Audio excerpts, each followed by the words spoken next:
All right.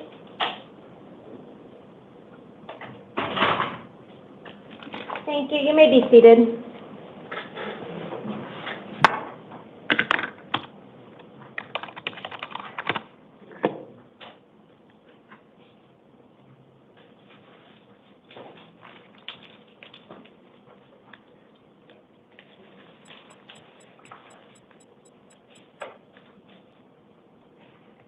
Good morning. This is the time set for the 5 a.m. calendar on June 18th, 2025.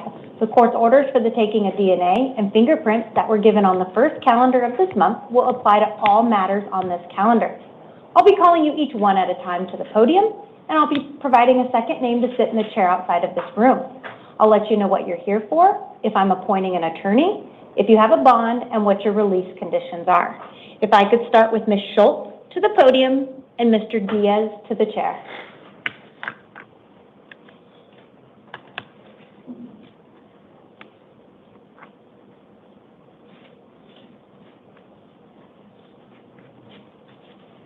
Good morning, ma'am. Can I get your name and date of birth?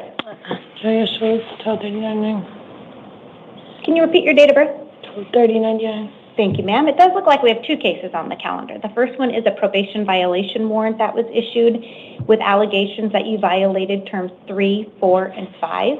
I'm going to appoint an attorney and set a probation revocation hearing on June 25th at 8:30 in the downtown Superior Courthouse. In this case, you have a secured appearance bond of $750. You do have a second case on the calendar, and that is a direct complaint that was filed. It was issued on January 21st, 2025, and it's for an offense date of August 11th, 2024, for one count of possession or use of narcotic drugs, a Class 4 felony. I am going to appoint an attorney in this case as well, and you're going to have a status conference June 24th at 8:30, an evidentiary hearing June 25th at 8:30, and a preliminary hearing on June 26th at 8:30. So you've got a handful of hearings coming up on this case, which is the direct complaint that was filed. And in this case, it looks like you were out on felony release for the other case that we were just talking about at the time of this offense. And because you were out on felony release at the time of this offense, you will be held non-bondable on this case. So the hearing set for June 25th at 8:30 is the time set for evidence to be presented to the court to determine if bond will be set on these charges. So although you do have a bond on your probation case, even if you post that, you will be held non-bondable on this case until at least June 25th. So you may want to hold off posting any bond until you know if something's going to be set on these charges. Did you have any questions, ma'am? All right, if you'll step to your left, they'll give you your paperwork. Mr. Diaz to the podium and Mr. Robbins to the chair, please.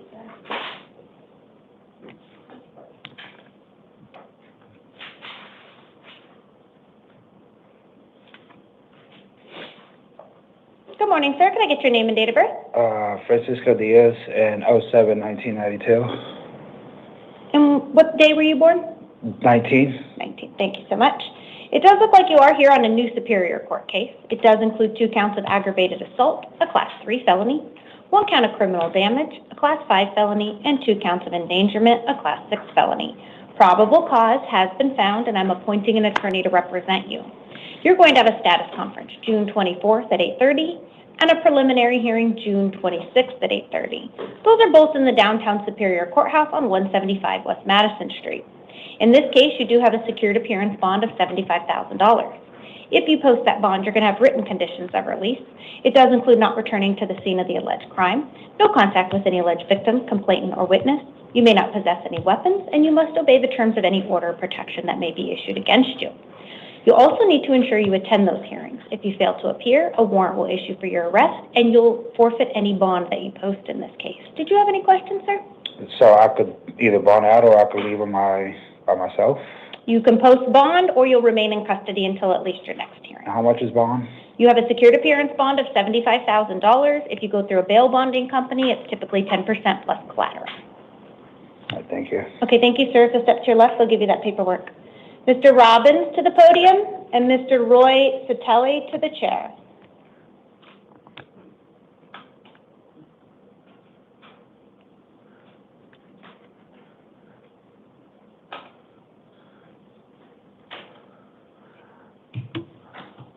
Good morning, sir. Could I get your name and date of birth? David Robbins, October 2nd, 1950. Thank you, sir. It does look like you are here on a new Superior Court case.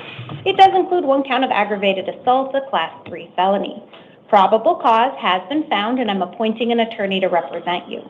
You're going to have a status conference June 24th at 8:30 and a preliminary hearing June 26th at 8:30. Those are both in the downtown Superior Courthouse on Madison Street. You have a secured appearance bond of $35,000. If you post that bond, you'll have written conditions of release. It is going to include no contact with any alleged victim, complainant, or witness. It's my understanding you guys live in the same apartment complex. Therefore, you may come and go from your own apartment if management still allows you to, but you are not to linger or loiter in any common areas. You also must obey any order of protection or order against harassment that may be issued against you. You'll also need to ensure you attend these hearings. If you fail to appear, a warrant will issue and you'll forfeit any bond you posted. Did you have any questions, sir? Yes, ma'am. I've never missed a court date, and I haven't been in trouble in over 19 years. And may I please be released to OR because I'm 100% disabled physically, and I have mental issues too. And this has been almost like extreme torture, and I'm having trouble coping completely, ma'am. I understand, sir. However, I do have some concerns about the safety of the community with you in it, as well as the alleged victim in this case. It's false. It's false. So talk to your attorney at your hearing on June 24th at 8:30, but the bond will remain here tonight. You'll have to post the bond of $35,000 before you're released from custody. Did you have any questions related to your release conditions, sir? I don't have any money whatsoever, ma'am, and I'm not, like I said, I'm not a flight risk. I'm not a threat to the community whatsoever. I have not been in any trouble whatsoever in over 19 years. The court disagrees that you're not a danger to the community, so the bond will remain. If you could please step to your left, the officer will give you that paperwork. It's a false arrest, ma'am.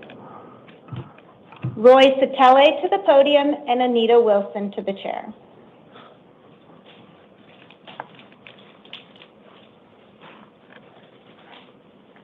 Good morning. Can I get your name and date of birth? Roy Satelli, 32375. Thank you, sir. It does look like you are here on a new Superior Court case. It does include one count of aggravated domestic violence, a Class 5 felony, and one count of disobeying an order of the court, a Class 1 misdemeanor. Probable cause has been found, and I'm appointing an attorney to represent you. You're going to have a status conference June 24th at 8:30 and a preliminary hearing June 26th at 8:30. You have a secured appearance bond of $25,000. If that bond is posted, you'll be released to pretrial services and equipped with electronic monitoring. You have written conditions of release in addition to those things, which include not returning to the scene of the alleged crime, no contact with any alleged victim, complainant, or witness. You may not possess any weapons, and you must obey any order of protection or order against harassment that has been issued against you. You need to ensure you attend these hearings. If you fail to appear, a warrant will issue for your arrest, and you'll forfeit any bond that you've posted. Did you have any questions? No. Thank you, sir. If you step to your left, the officer will give you that paperwork. Anita Wilson to the podium and Mercedes Ramirez to the chair.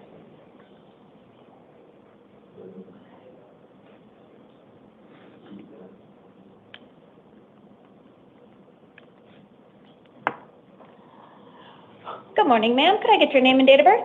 Anita Wilson, January 3rd, 1971. Thank you, ma'am. It does look like you have two cases on the calendar. They're both failure to appear bench warrants that were issued for you. It appears you did miss some hearings. I am going to affirm the attorney that was previously appointed to represent you and set a status conference June 23rd at 9 a.m. That does apply to both of your cases. You have a secured appearance bond of $5,000 in each case for a total of $10,000. If that bond is posted, you're going to have written conditions of release. It will include not possessing any weapons or alcohol and contacting your probation officer within 72 hours of release. You'll also need to ensure you attend that hearing. If you fail to appear, another warrant will issue and you'll forfeit any bond that you've posted. Did you have any questions, ma'am? I do. So this case has been going on for a whole year. I had, I believe, what is it called, Rule 11 court yesterday on the 17th at 9 a.m. And due to the fact that I was picked up on another charge, I happened to miss that charge because I was on bond with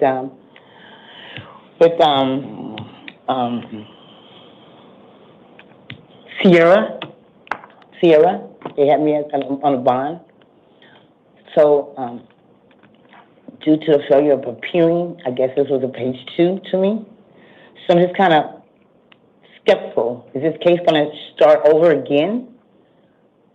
It's not going to start over, but they're going to start where they left off. So what you missed yesterday, they're going to have to address. Yes, I had Blair Martinez as my public defender. Let me double check that one moment, ma'am. Blair Martinez?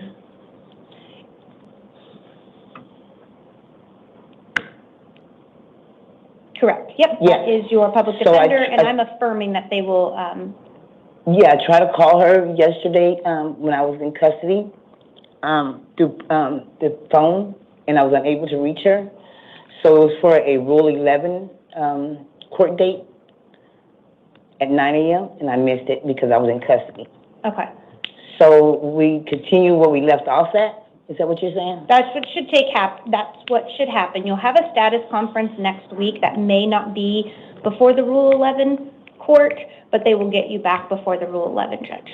Okay, so that's on the 23rd, you said? Correct. So today is June 18th, and your next hearing is June 23rd. Okay, I have for my other thing too. It's on the 23rd as well.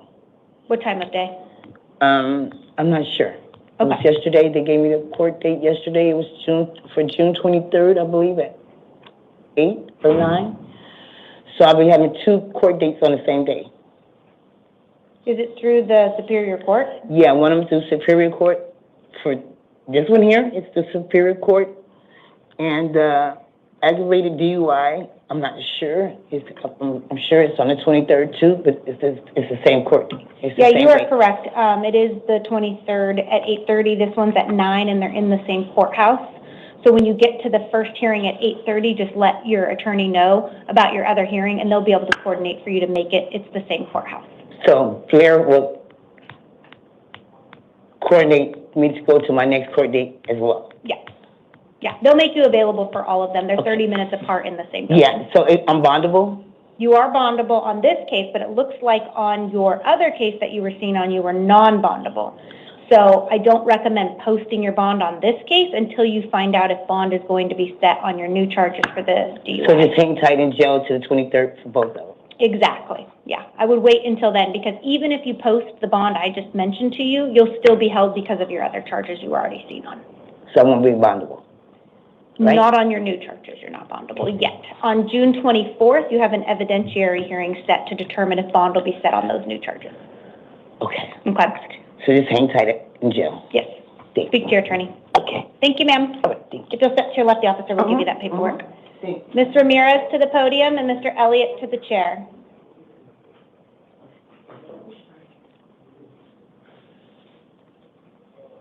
Good morning. Can I get your name and date of birth? Mercedes Ramirez, 08/16/1999. Thank you, ma'am. It does You're look like we welcome. have 4 cases on the calendar. So 2 of them are direct complaints that were filed. It looks like the first one is for an offense date of February 25th, 2025 for 2 counts of shoplifting, a class 4 felony. And then the other one is a offense date of 2/25/2024, also for 1 count of shoplifting, a class 4 felony. In both of those cases, you're going to have an attorney. You're going to have a status conference June 24th at 8:30 and a preliminary hearing June 26th at 8:30. That applies to both of the direct complaints that were filed in the Superior Court. You have a bond in one case of $5,000, and the other case you have a bond of $500. But then you've got two additional cases on the calendar. You also have a probation violation warrant that was issued for you, and that's with allegations that you violated terms 1, 6, 7, and 15 of your probation. So I'm going to appoint an attorney in that case as well, and you'll have a probation revocation hearing June 25th at 8:30, and in that case you have a bond of $500. And then your last case looks like it's a justice court warrant that was issued for you. DPS? Let's take a look at that one. That is at a Highland Justice Court, and it's for an offense date in 2021 for leaving an accident. Okay. It looks like you failed to appear at the hearing for that in 2024, and as a result of that, this warrant issued. And in this case, you'll have an attorney and an arraignment hearing, but this one will be in the Highland Justice Court. That's on June 23rd at 8:30, and you have a bond of $500 in this case. So it looks like you have a bond between all four cases of $6,500.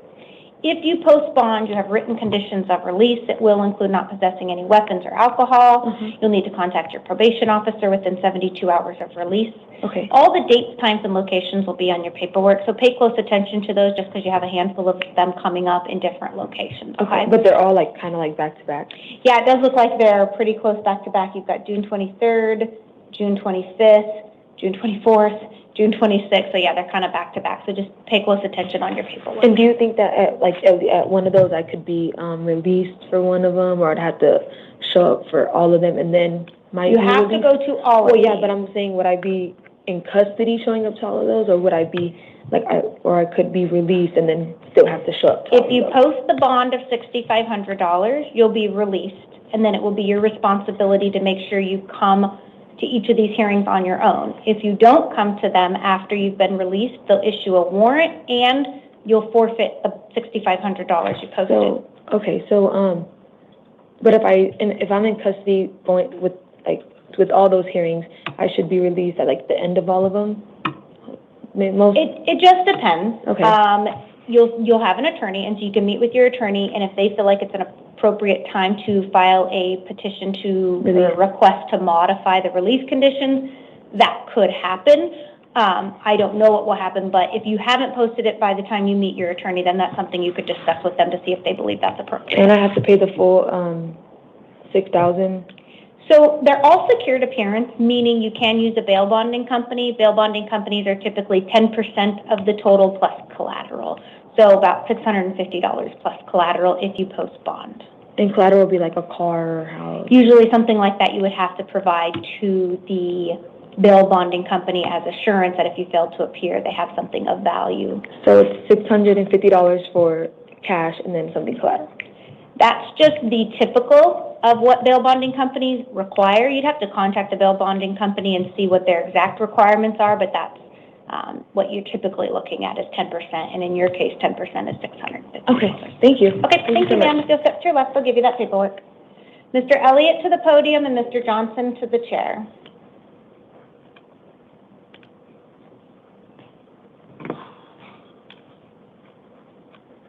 Good morning. Can I get your name and date of birth? Jonathan Elliott, 11/18/04.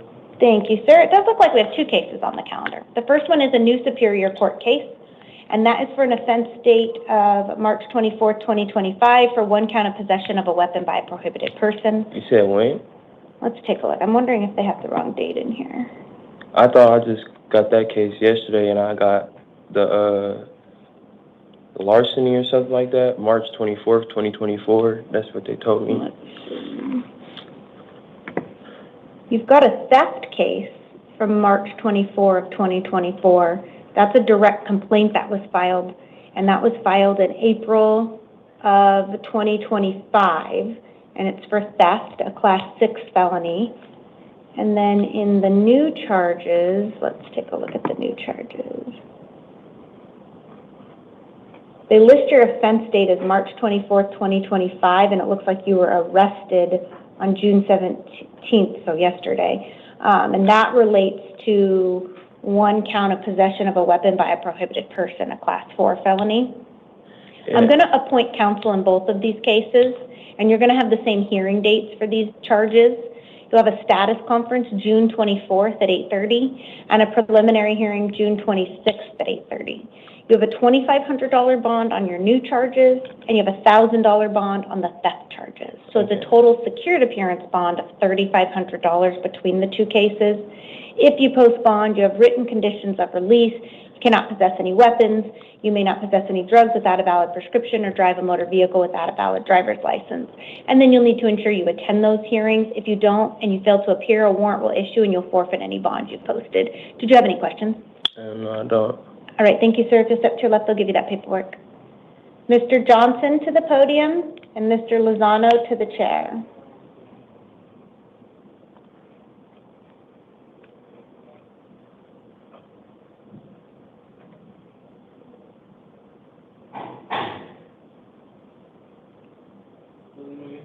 We're looking for DeMarcus Johnson.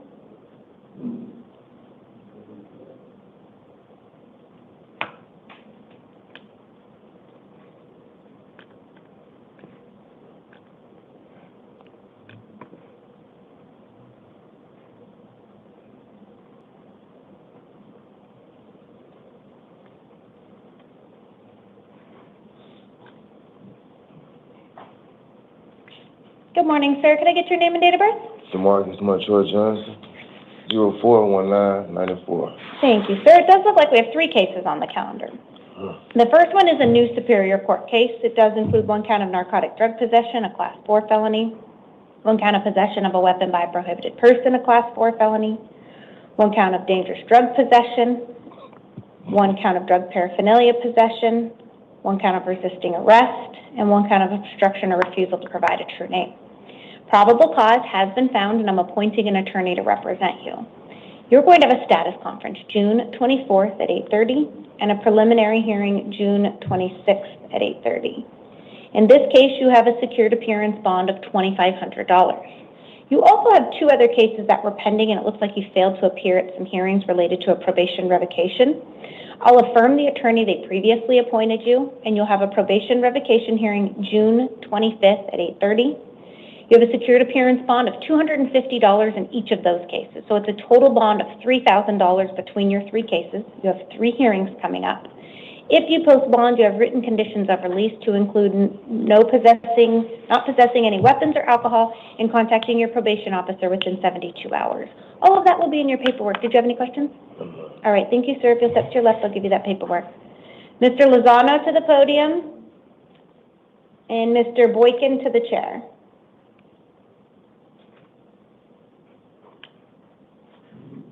Good morning, sir. Could I get your name and date of birth? Christopher Lozano, 12/17/99. Thank you, sir. It does look like you are here on a failure to appear bench warrant that was issued for you related to some drug charges that you have pending. I'm going to affirm the attorney that was previously appointed to represent you and set an arraignment hearing on June 25th at 8:30 in the downtown Superior Courthouse. You have a secured appearance bond of $2,500. If that bond is posted, you have written conditions of release. It will include not possessing any drugs without a valid prescription and not driving a motor vehicle without a valid driver's license. You'll also need to ensure you attend this hearing. If you fail to appear, another warrant will issue. You'll forfeit your bond, and they'll likely issue a higher bond at the next hearing. Did you have any questions? Thank you, sir. If you step to your left, they'll give you that paperwork. Mr. Boykin to the podium and Mr. Lee to the chair.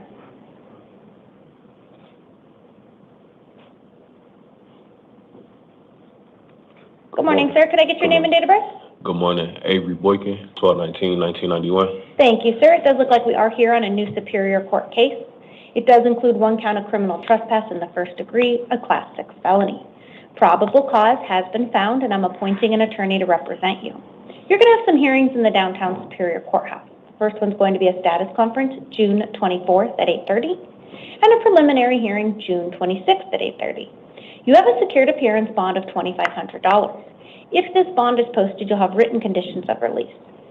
You are not to return to the scene of the alleged crime, no contact with the alleged victim, complainant, or witness. It's also my understanding that you guys are neighbors. If that is the case, You can return to your own residence, but you are not to approach the alleged victim's home or living area and do not loiter in any common areas near that location. You also need to ensure you attend these hearings. If you fail to appear at these hearings, a warrant will issue for your arrest and you'll forfeit any bond that you have posted. Did you have any questions? So I'm not getting released today?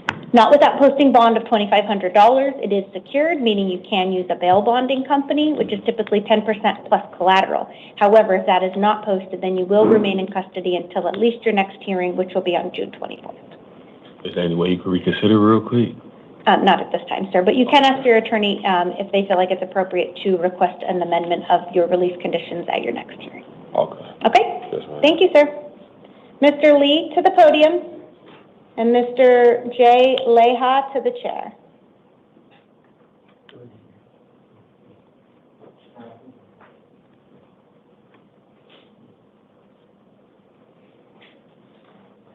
Good morning, sir. Could I get your name and date of birth? Michael Lee, 9764. Thank you, sir. It does look like we have 3 cases on the calendar.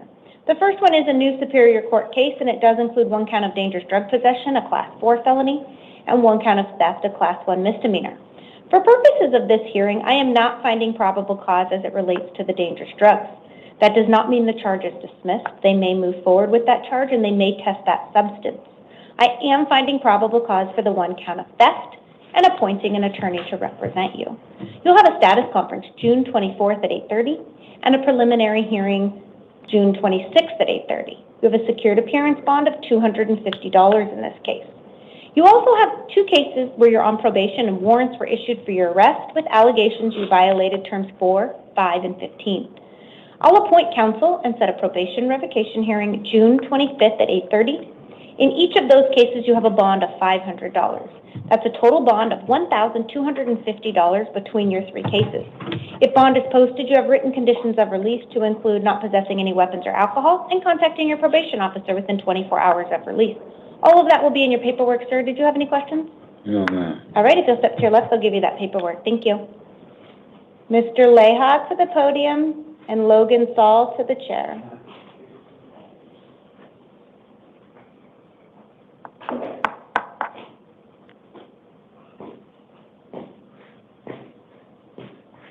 Good morning. Good morning. Can I get your name and date of birth?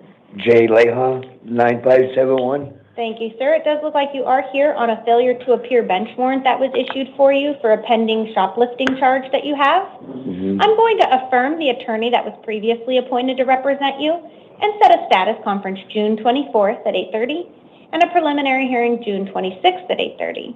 In this case, you have a secured appearance bond of $1,000. If bond is posted, you have written conditions of release. You're not to have any contact with any alleged victim, complainant, or witness. And you're not to possess any weapons. You also need to ensure you attend these hearings. If you fail to appear, another warrant will issue for your arrest and you'll forfeit any bond you posted. Did you have any questions? No. All right, So I'm not getting released, right? Not unless bond is posted. Okay. Thank you, sir. Yeah. Logan Saul to the podium and Brianna Hobson to the chair.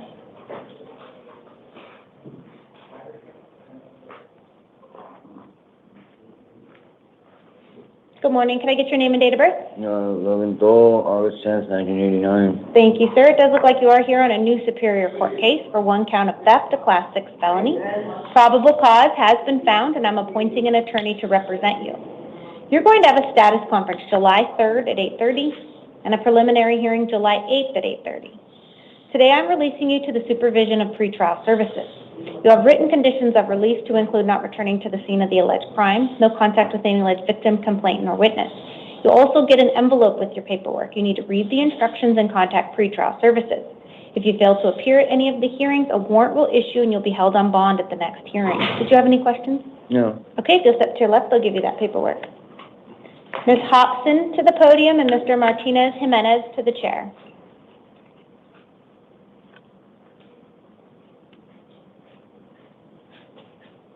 Good morning. Can I get your name and date of birth? Brianna Hobson. My date of birth is 11/14/92. Thank you, ma'am. It does look like we are here on a new Superior Court case. It does include 7 counts of organized retail theft, a Class 4 felony. Probable cause has been found, and I'm appointing an attorney to represent you. You'll have a status conference July 3rd at 8:30 and a preliminary hearing July 8th at 8:30. Those will both take place in the downtown Superior Courthouse on 175 West Madison Street. I'm releasing you today on your own recognizance. That is your promise to appear at those hearings. You have written conditions of release. It will include not returning to the scene of the alleged crime, no contact with any alleged victim, complainant, or witness. You also need to ensure you attend those hearings. If you fail to appear, a warrant will issue and you'll be held on bond at the next hearing. Okay. Any questions? The dates will be on the paperwork? Yeah, date, Okay. time, and location, so you don't have to remember them, but Okay. July 3rd and July 8th, but all that information will be in the Okay. paperwork. Thank you. Anything further, ma'am? No, thank you. Okay, if you'll step to your left, they'll give you that paperwork. Thank you. Mr. Martinez Jimenez to the podium.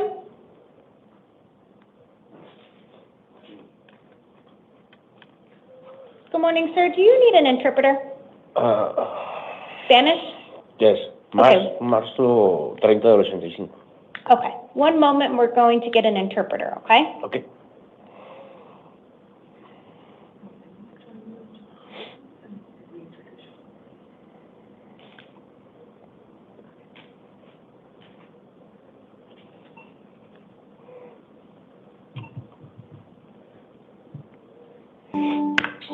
This is Diana, ID number 21667. I'll be your Spanish interpreter.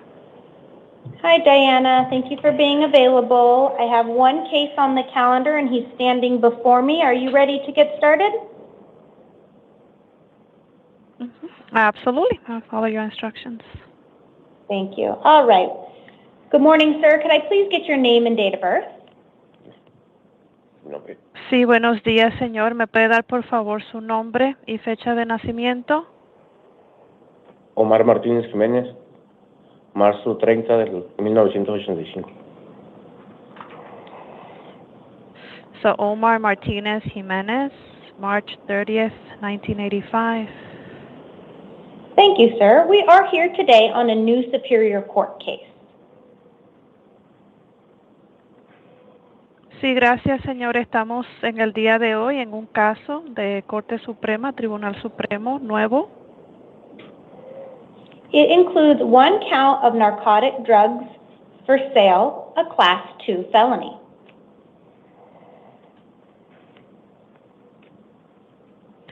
Sí, y incluye drogas narcóticas de venta, que es clase 2 o clase 2, felonía clase 2. Probable cause has been found, and I'm appointing an attorney to represent you.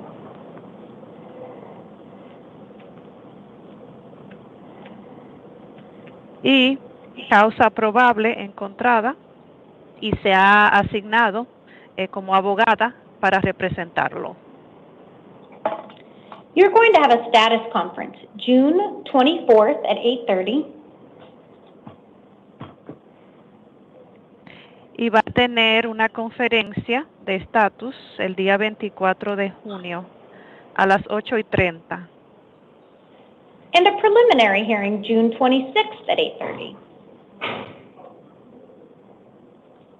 Y también va a tener una audiencia preliminar el día 26 de junio a las 8:30. You have a secured appearance bond of $25,000.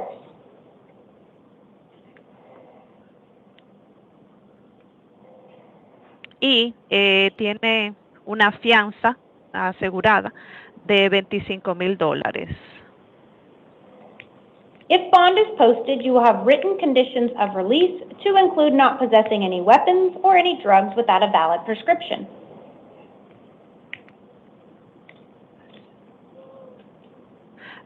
This is the interpreter. The last part, no possession of weapons, and? No possession of weapons and no possession of drugs without a valid prescription. Thank you. Si se refleja o se postea la fianza, tiene la liberación por escrito de que no puede tener posesión de armas ni también de drogas sin una receta válida. All of this information will be in your paperwork. Did you have any questions?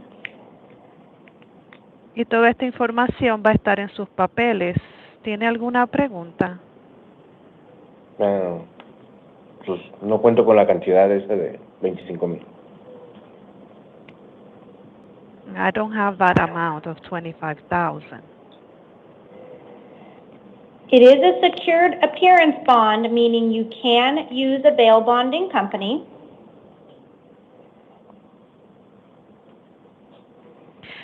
Sí, es una fianza asignada, asegurada, que puede usar compañías de fianzas disponibles. A bail bonding company is usually 10% plus collateral.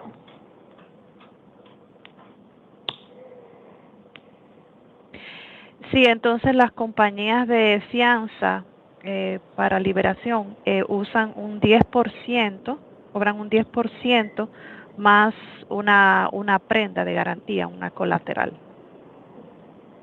Any further questions relating to your release orders? ¿Alguna pregunta adicional sobre las órdenes de liberación? No. No. Thank you, sir. If you'll step to your left, they'll give you that paperwork. Gracias, señor. Si se siente ahí a mano izquierda, le dan los papeles. And that concludes all of our Spanish interpreter cases this morning. I appreciate your assistance and feel free to disconnect at your convenience. My pleasure, Your Honor. Thank you for using our services. I release.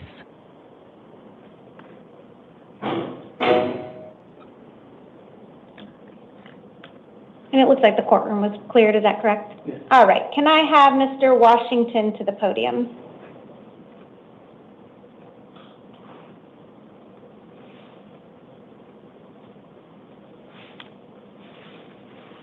Good morning, sir. Can I get your name and date of birth? October 16th, 2001.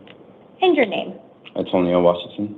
Thank you, sir. It does look like we are here on a new Superior Court case. It does include 4 counts of child abuse, a Class 2 felony. 4? Probable cause has been found, and I'm appointing an attorney to represent you. You're going to have a status conference June 24th at 8:30 and a preliminary hearing June 26th at 8:30. Those are both going to take place in the downtown Superior Courthouse on 175 West Madison Street. You have a secured appearance bond of $100,000. If you post that bond, you're going to have written conditions of release. I am going to have to edit my orders. It will include not to include any contact with any alleged victim, complainant, or witness. You are not to possess any drugs without a valid prescription or drive a vehicle without a valid driver's license. You also need to ensure you attend those hearings. If you fail to appear, a warrant will issue and you'll forfeit any bond that you have posted. Did you have any questions, sir? 2 questions. Why is the bond so high and why is it 4 counts?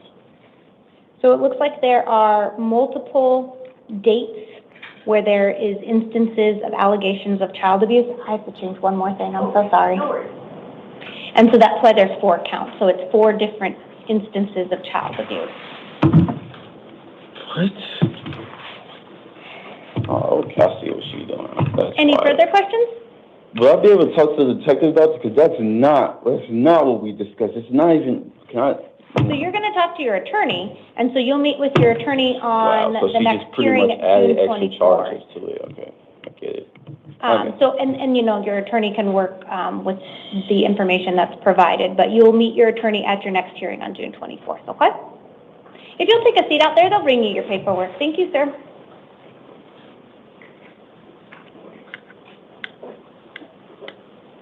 Case number 6 will proceed as a house call due to being in closed custody. Kyle Blair, date of birth, August 27th, 1997. We're here on a municipal court warrant. It relates to 1 count of failing to appear and 1 count of criminal trespass, Class 3 misdemeanor. I will appoint counsel and set an arraignment hearing in the El Mirage Municipal Court on June 23rd at 10 a.m. I am affirming the secured appearance bond of $75. If bond is posted, he will have written conditions of release to include not possessing any drugs without a valid prescription and not driving a motor vehicle without a valid driver's license. If anything changes after I meet with him, I will update the written record. Case number 15, Mario Rayford, date of birth, June 28, 1981, will proceed as a house call due to being a danger to self. We are here on a new municipal court case. It does include 1 count of leaving an accident. A Class 1 misdemeanor. Probable cause has been found. However, due to the nature of the charges, he is not entitled to court-appointed counsel. He will have an arraignment hearing on July 8th at 9 a.m. in the Peoria Municipal Court. I am releasing him on his own recognizance, that is his promise to appear. He will have written conditions of release to include no contact with any alleged victim, complainant, or witness, and not driving a motor vehicle without a valid driver's license. If anything changes after I meet with him, I will update the written record. Case number 1 and 16, Keisha Gaff, date of birth August 21st, 1997, will proceed as a house call due to being in closed custody. We are here on a grand jury warrant on case number 1 and a probation violation on case number 16. The grand jury warrant has an offense date of July 23rd, 2024 and March 6th, 2025. They are both for one count of failure to register as a sex offender. I will appoint counsel and set an arraignment hearing on June 25th at 8:30 in the downtown Superior Courthouse, and I am affirming the cash bond of $1,000. On the probation violation warrant, it is a term 1 violation for these new charges. She will have a cash bond of $250 in this case. I will appoint counsel and set a probation revocation hearing June 25th at 8:30. It's a total cash bond of $1,250. If bond is posted, she'll have written conditions of release. It will include contacting her probation officer within 72 hours. If anything changes after I meet with her, I will update the written record. That concludes our 5 a.m. calendar, and we will now stand in recess until 8 a.m.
Okay.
If I don't text first, we don't. Oh, you know, wish it was a record.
All right.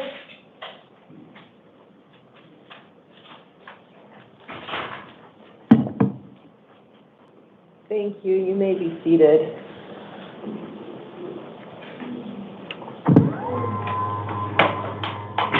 I apologize for the delay and we'll get started in just a moment.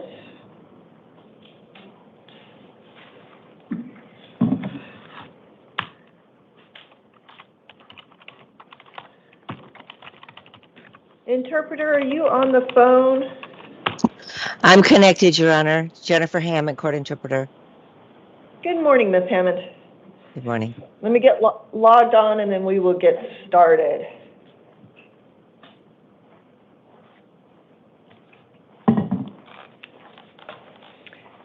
All right.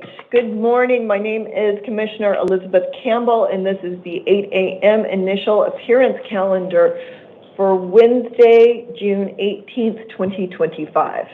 Buenos días, me llamo Elizabeth Campbell. Este es el calendario de la comparecencia inicial para el miércoles 18 de junio del 2025.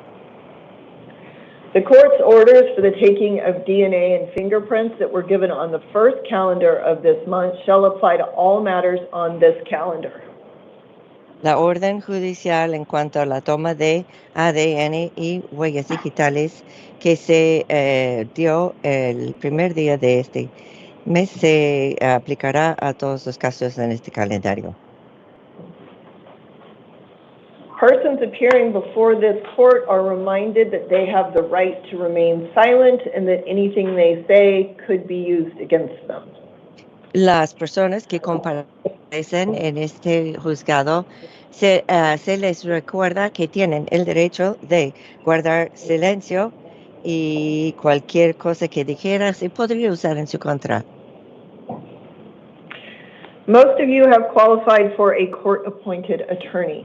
If you have not qualified for a court-appointed attorney, or even if you have, you may retain an attorney at your own expense to represent you. La mayoría de ustedes califican para un abogado nombrado por el juzgado. Si no califica para un abogado nombrado por el juzgado, o aún sí, tiene el derecho de contratar a un abogado para asesorarlo.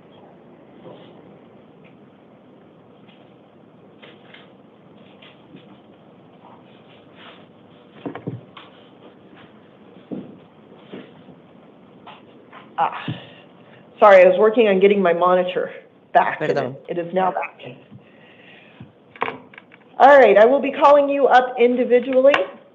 When your name is called, please proceed to the podium. Los voy a citar a cada uno individualmente. Cuando se dice su nombre, por favor, pase adelante ante el podio.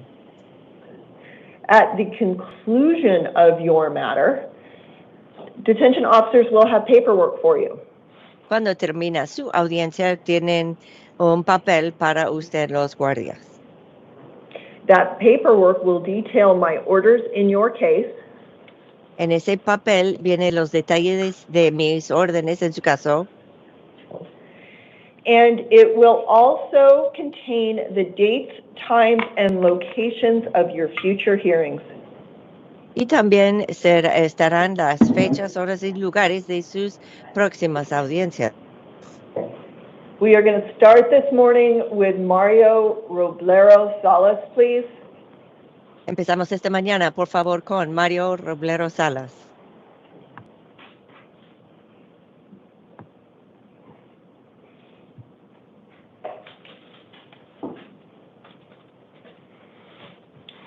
Good morning, sir.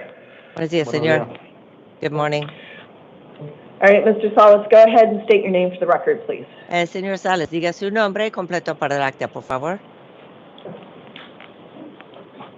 Mario Enrique Roblero Salas.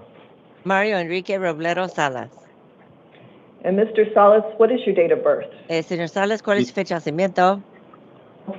Diciembre 5 de 1982. December 5th, 1982. Thank you. And you were arrested yesterday on charges of aggravated assault, a Class 4 felony. Gracias. Usted ha sido detenido ayer por el cargo de agresión con agravio, un delito de la clase 4. I did find probable cause for that, and I am appointing you an attorney. Fallo que existen suficientes indicios para eso y le estoy nombrando un abogado. I am setting 2 hearings in your case, the first on June 24th at 8:30 and the next one on June 26th at 8:30. Le voy a fijar 2 audiencias. La primera es el 24 de junio a las 8:30 y la siguiente es el 26 de junio a las 8:30. Both of those hearings will be in the downtown Maricopa County Superior Court. Ambas estas audiencias serán en el Tribunal Superior del Condado de Maricopa en el centro. I am setting a secured appearance bond in your case in the amount of $25,000. Voy a fijar una fianza para asegurar su comparecencia en su caso de $25,000. In the event you are able to post that bond and secure your release, you would be subject to certain release conditions, including ankle monitoring and no possessing any weapons. En el caso que pudiera pagar esa fianza y salir en libertad, estoy imponiendo unas condiciones adicionales de su libertad que incluye el aparato en el pie de vigilancia y que no tenga armas. Right. Go ahead, step to the left. Officer has your paperwork for you. Hacia su izquierda y recibirá el papel del oficial. All right, Edgar Diaz-Gomez, please. Edgar Diaz-Gomez.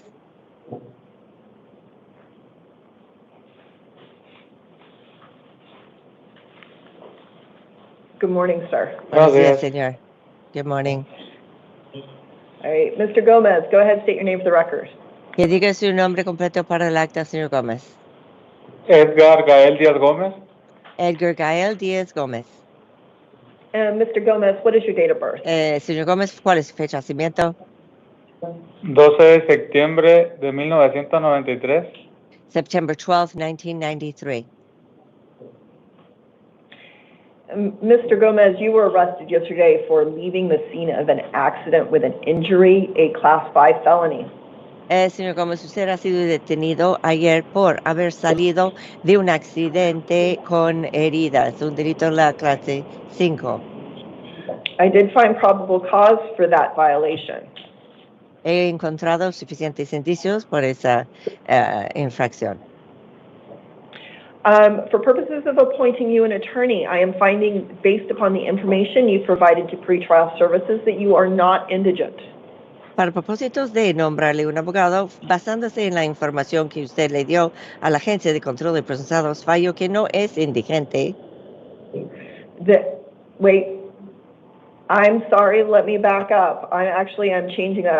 I just reviewed your pretrial services statement. Oh, perdón. I had mismarked.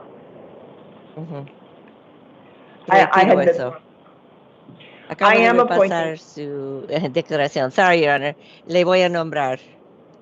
It is completely my fault, Ms. Hammond. I'm sorry. I didn't pause where I needed to help you do your job. I am appointing you an attorney, and I am setting a hearing on July 3rd at 8:30 and July 8th at 8:30. Sí, le estoy nombrando un abogado y le estoy fijando sus próximas audiencias el 3 de julio a las 8:30 y el 8 de julio a las 8:30. Both of those hearings will be in the downtown Maricopa County Superior Court. Esas 2 audiencias serán en el Tribunal Superior de Condado de Maricopa en el centro. Will you go to those? ¿Te va a presentar usted? Yes. All right, I'm going to release you today on your own recognizance. You need to Entonces, go to your hearing. Sorry, go ahead, ma'am. Voy a ponerlo en libertad bajo palabra. Tiene que presentarse en sus audiencias. If you do not go to your hearings, an arrest warrant may issue for you. Si no se presenta en sus audiencias, se podría expedir una orden de aprehensión. Go ahead, step to the left. Hacia su Thank you. izquierda.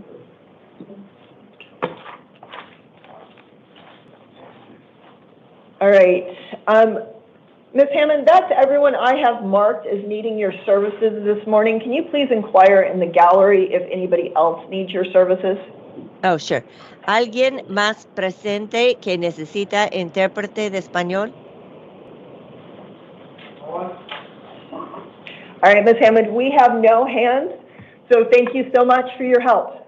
Thank you. Have a good day. Thank you. All right, Alvaro Chavez, please.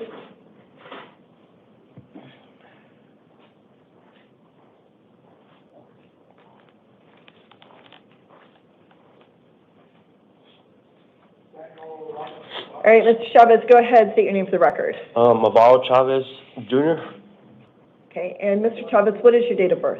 7482. Thank you. And you are here on 3 matters this morning. So we're going to go ahead and go in chronological order. Your first matter is CR 2019-006375. In that matter, the Maricopa County Superior Court has issued a warrant for your arrest for failure to appear. In this matter, I'm not appointing you an attorney because if you are eligible to have an attorney appointed, one should already have been appointed. You may, of course, always retain an attorney at your own expense to represent you.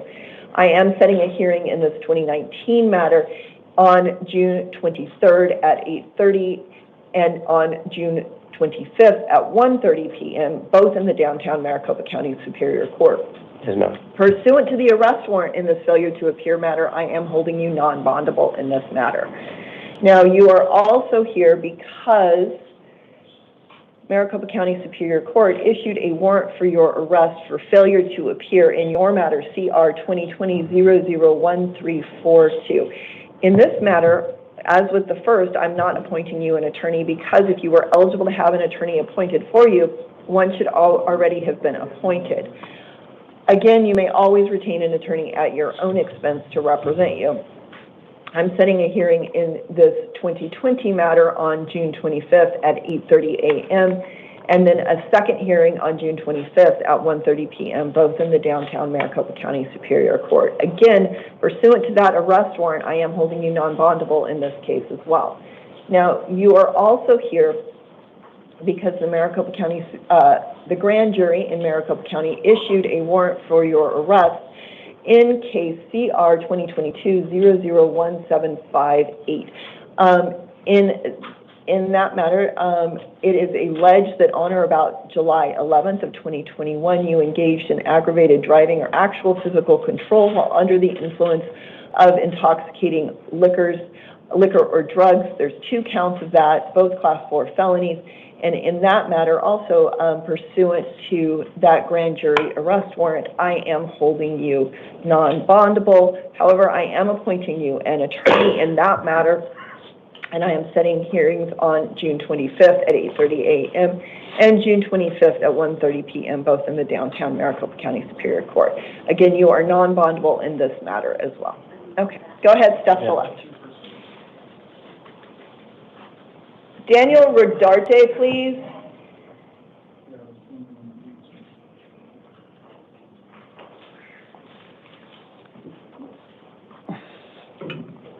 Good morning, sir. Go ahead, state your name for the record. Daniel Anthony Rodarte. Mr. Rodarte, what is your date of birth? 5/29/79. Okay, and you are here on 4 matters. So we are going to talk about your Maricopa County matters first, and then you do have a justice or municipal court matter, and it's justice court matter, and we will talk about that one last. All right, so in your Maricopa County case, CR 2022-107368, Maricopa County Superior Court issued a warrant for your failure to appear in that matter. In that failure to appear matter, I'm not appointing you an attorney because if you were eligible to have an attorney appointed, one should already have been appointed for you. You may, of course, retain an attorney at your own expense to represent you. In that 22 matter, I am setting a hearing on June 24th at 8:30 in the downtown Maricopa County Superior Court. And I am setting a secured appearance bond in the amount of $5,000. Now, you are also here because the Maricopa County Superior Court issued a warrant for your arrest for failure to appear in your matter, CR 2023-007813. In that matter, also, I'm not appointing you an attorney because if you were eligible to have one appointed, one should already have been appointed for you. You may, of course, always retain an attorney at your own expense to represent you. In that 23 matter, I am setting a hearing on June 24th at 8:30 in the downtown Maricopa County Superior Court, and I am setting a secured appearance bond in the amount of $5,000. Now, you are also here because you were arrested yesterday on charges of theft of a means of transportation, a Class 3 felony, and unlawful flight from law enforcement. That's a Class 5 felony. I did find probable cause for both of those, and I am appointing you an attorney in your new matter. In your new matter, I'm setting hearings on June 24th at 8:30 and June 26th at 8:30, both in the downtown Maricopa County Superior Court, because you were on release in your matter CR 2023-007813 at the time of the commission of your most recent offense. I am holding you non-bondable on your new charges. Finally, you are here because the West Mesa Justice Court issued a warrant for your arrest for failure to pay in their matter involving your matter there involving a June 21st charge for DUI. In that matter, because I'm gonna set a bond, I'm appointing you an attorney, and I'm setting a hearing on June 23rd at 8:30 a.m. in the West Mesa Justice Court. In that matter, I am setting a secured appearance bond in the amount of $50 so you can get credit for time in custody in that matter. So if you are still you will still be in custody on June 23rd, so officers should arrange for you to attend that hearing remotely. All right, go ahead, step to the left. Yes, sorry about that.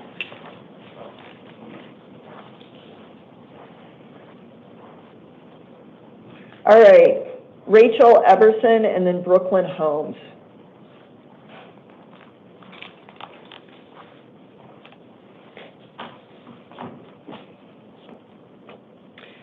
Good morning, ma'am. Go ahead and state your name for the record. Rachel Everson. And Ms. Everson, what is your date of birth? October 23rd, 2000. Thank you. And you are here today because you were arrested. Hold on, let me pull up my information.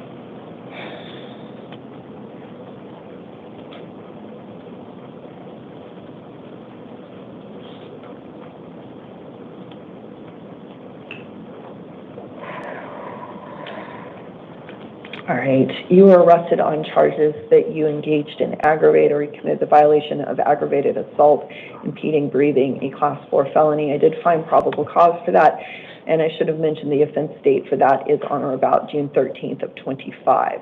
I am appointing you an attorney in this matter, and I'm setting two hearings, the first on June 24th at 8:30 and the next one on June 26th at 8:30, both in the downtown Maricopa County Superior Court.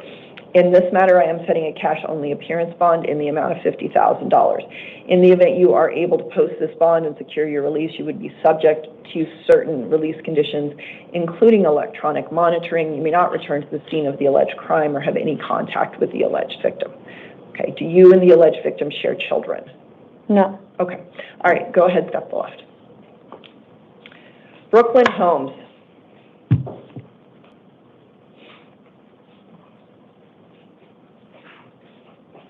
Good morning. Good morning, ma'am. Go ahead, state your name for the record. Brooklyn Holmes.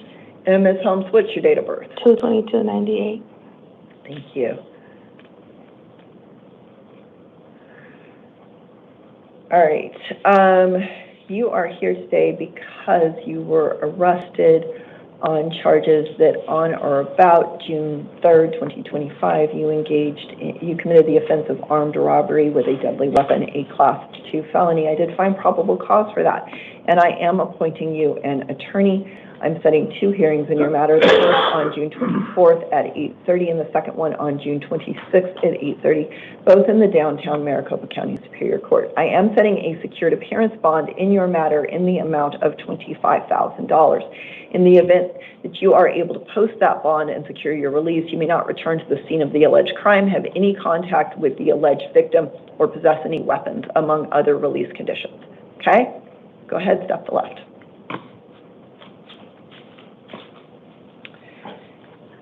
Marlene Hornsby Reed, please.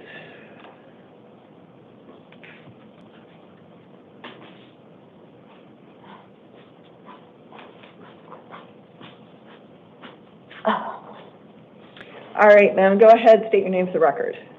I'm sorry? Can you state your name for the record? Marlene Lois Hornsby Reed. And Ms. Hornsby Reed, what's your date of birth? 6/11/67. Thank you. And you are here today because you were arrested yesterday on charges of aggravated assault, class 5 felony. Aggravated assault? I haven't assaulted anybody. That was the assault on, let me just confirm.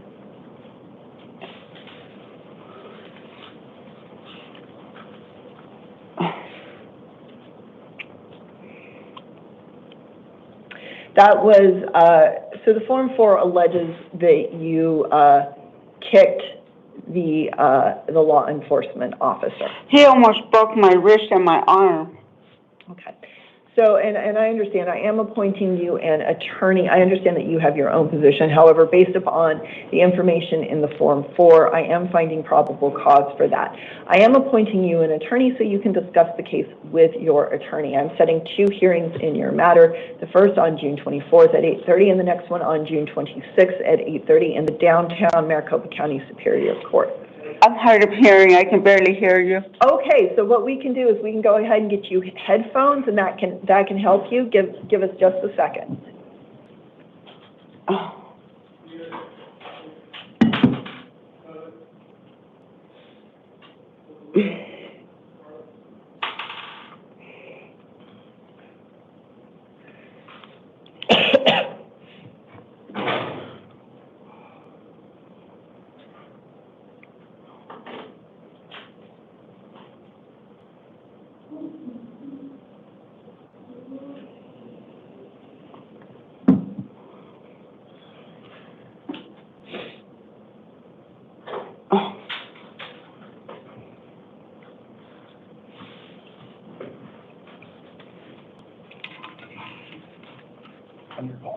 Yeah. Is that better? Yes. Okay. All right, I'm setting 2 hearings in your case, the first on June 24th at 8:30 and the next one on June 26th at 8:30, both in the downtown Maricopa County Superior Court. I am setting a secured appearance bond in your case in the amount of $10,000. In the event that you are able to post that bond and secure your release, you may not return to the scene of the alleged crime. And there are other release conditions which are detailed in your paperwork. So go ahead, step to the left, officer will have that for you. Okay. Thank you, ma'am. All right, Ricky Hernandez, please, and then Carlos Lopez.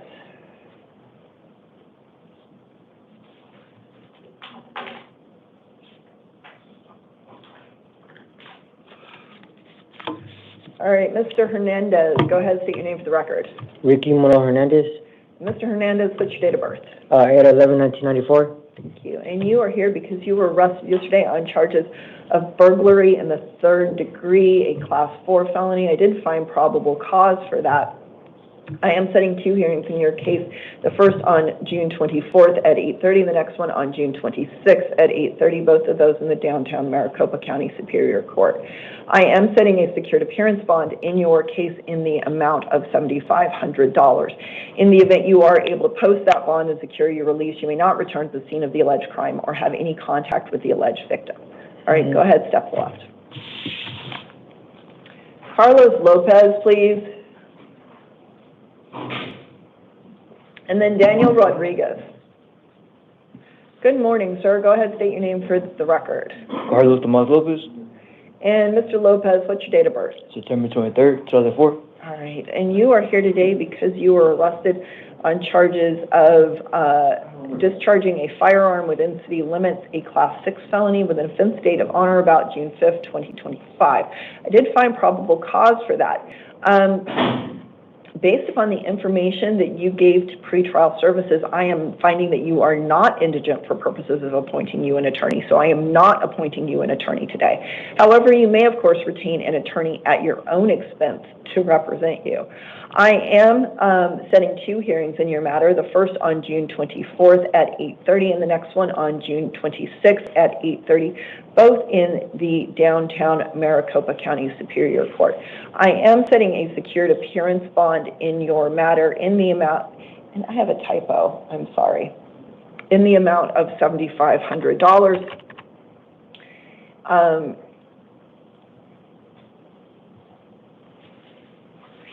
in the event you are able to post that bond, I am reminding you that in addition to other release conditions, you may not initiate contact with the alleged complainant. Okay? Go ahead, step to the left. Officer will have your paperwork for you in just a minute.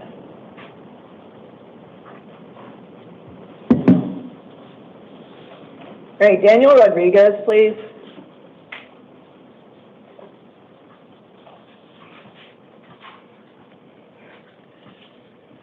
All right, Mr. Rodriguez, go ahead and state your name for the record. Daniel Rodriguez. And Mr. Rodriguez, what's your date of birth? 09/19/1990. Thank you. And you are here today because the Maricopa County Superior Court issued a warrant for your arrest on allegations that you violated your probation in CR 2016-005861.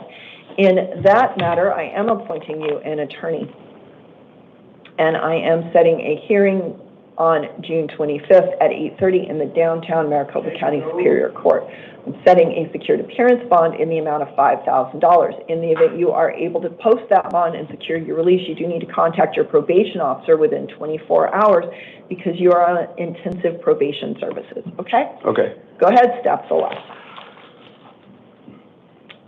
Jake Goes, please, and then Michael Rudolph.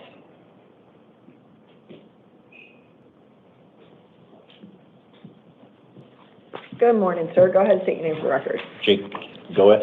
Goes, okay. Mr. Goes, what is your date of birth? 11/25/87. Thank you. And you are here on two matters. We're going to go ahead and talk about your new matter first.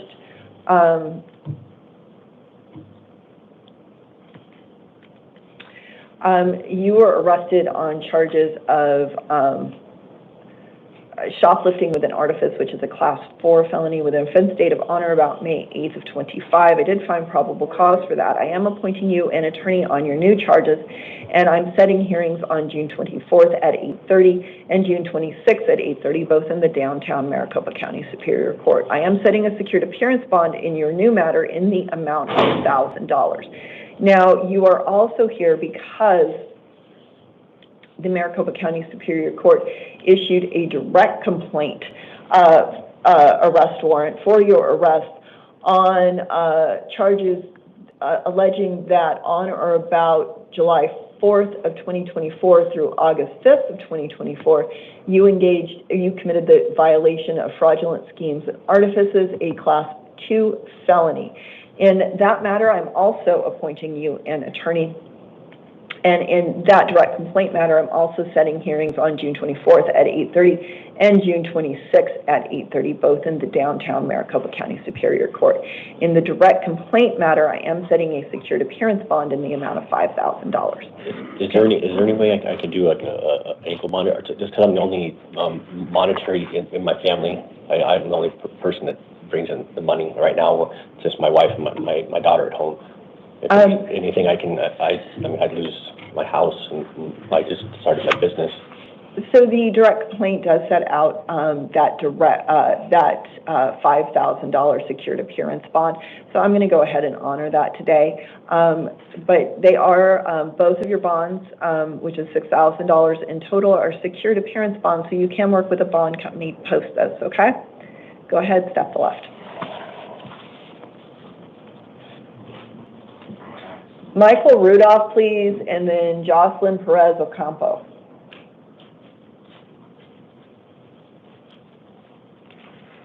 All right, Mr. Rudolph, go ahead, state your name for the record. Michael Anthony Rudolph. Mr. Rudolph, what's your date of birth? 1/30/76. Thank you. And you are here today because Maricopa County Superior Court issued a warrant for your arrest on allegations that you violated your probation in CR 20030400052. In that matter, I am appointing you an attorney, and I'm setting hearings on June 25th at 8:30 in the downtown Maricopa County Superior Court. I'm setting a secured appearance bond in the amount of $1,500. In the event you are able to post that bond and secure your release, you do need to contact your probation officer within 24 hours because you are on intensive probation services. All right, go ahead, step to the left. Jocelyn Perez Ocampo, please.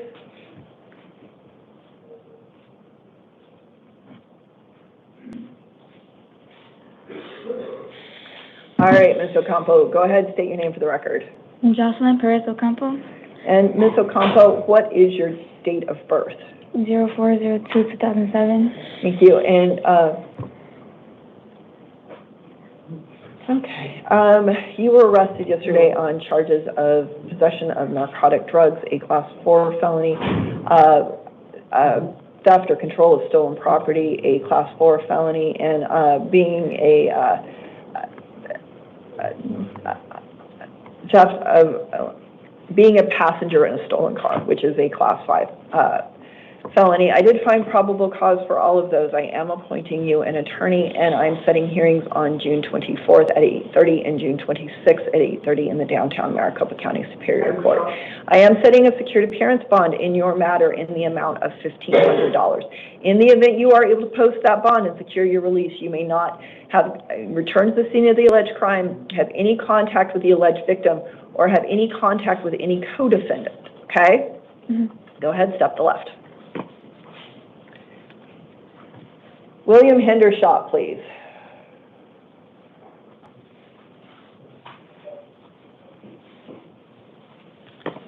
All right, Mr. Hendershot, go ahead, state your name for the record. William Ward Hendershot. All right.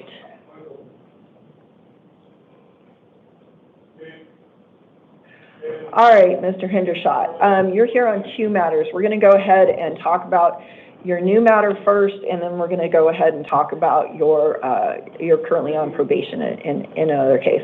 All right, you were arrested yesterday on charges of shoplifting, two counts of shoplifting, which are both Class 1 misdemeanors. I did find probable cause for both of those. You were also arrested on charges of possession of dangerous drugs for sale, a Class 2 felony, possession of narcotic drugs, a Class 4 felony, possession of dangerous drugs, a Class 4 felony, and possession of drug paraphernalia, a Class 6 felony. Based upon the limited information I have in front of me in the Form 4, I'm not finding probable cause for those today. However, those allegations are not dismissed, and formal charges may nevertheless be filed for those violations. I am, based upon the, hold on, let me look. Based upon the information you've provided to pretrial services, I am finding that you are not indigent for purposes of appointing you an attorney, so I am not appointing an attorney for you today. You may, of course, always retain an attorney at your own expense to represent you. I am setting hearings on June 24th at 8:30 and June 26th at 8:30 in the downtown Maricopa County Superior Court. On your new charges, I am setting a secured appearance bond in the amount of $750. Now, you are also here because your new charges would constitute an alleged term 1 of your existing probation in CR 2019-156260. In that probation violation matter, again, based upon the information you provided to pretrial services, I'm finding that you are not indigent for purposes of appointing you an attorney, so I'm not appointing you an attorney today. However, you may, of course, retain an attorney at your own expense to represent you. In your probation matter, I am setting a hearing on June 25th at 8:30 in the downtown Maricopa County Superior Court. I am also setting a secured appearance bond in that matter in the amount of $750. In the event you are able to post your bonds and secure your release, you will need to contact your probation officer within 72 hours. All right, go ahead, step to the left. Thank you. Thank you very much. Jamie Raymond, please.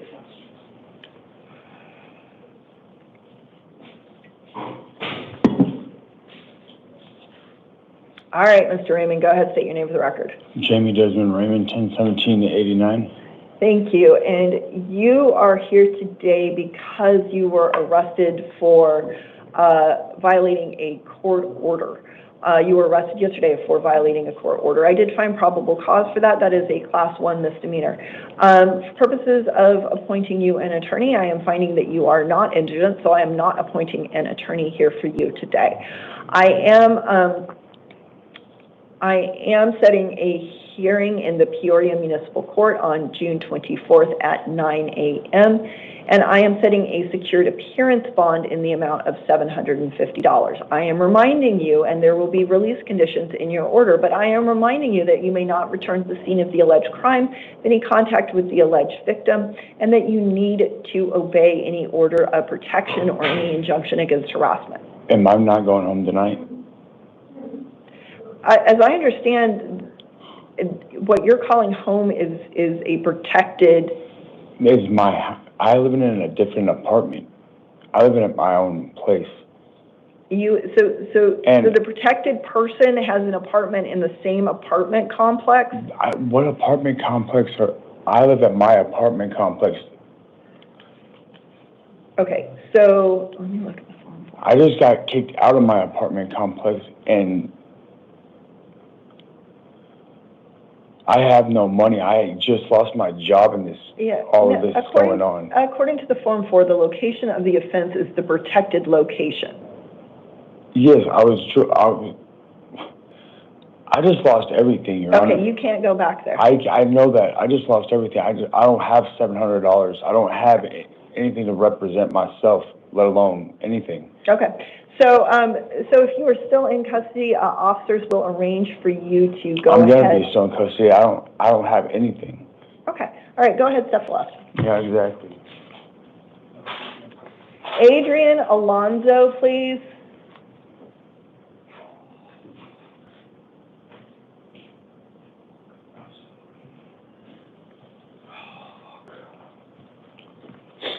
All right, sir, go ahead, state your name for the record. Adrian Alonzo. And Mr. Alonzo, what's your date of birth? 6/14/94.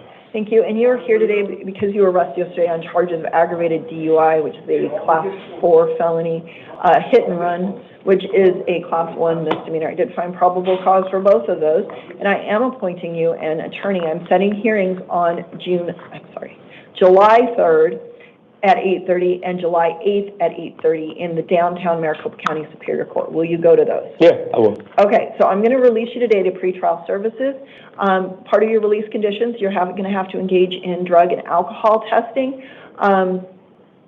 not consume alcohol, and I'm reminding you may not drive a motor vehicle. Yeah, do you know where they took my ride to? Because when I got into that accident, it was kind of happened fast, and I didn't. Glendale Police would have that info. All right. Somebody's impounded it, I would assume, but yeah, I don't have that information. All right, yeah, because I have my wallet and my phone, and I don't have any. I just got my belt. All right, so officers saying that Glendale Police would have that information, so that would appear to be your next contact. So after you register with pretrial services. So go ahead and step to the left, officer. I'll have your paperwork. All right, thank you. Juan Brito, please. Good morning, Your Honor. Good morning, Your Honor. Good morning, sir. How are you? Very good, and yourself? All right. All right, go ahead and state your name for the record. Juan Brito. And Mr. Brito, what's your date of birth? May 13, 2007. Thank you. And you were arrested yesterday on charges of possession of prescription drugs, a Class 1 misdemeanor, possession of narcotic drugs, a Class 4 felony, having an open container in your vehicle, that's a Class 2 misdemeanor, and DUI, a Class 1 misdemeanor. Yes, ma'am. Based upon the information you provided to pretrial services for purposes of appointing you an attorney, I am finding that you are not indigent, so I am not appointing an attorney for you today.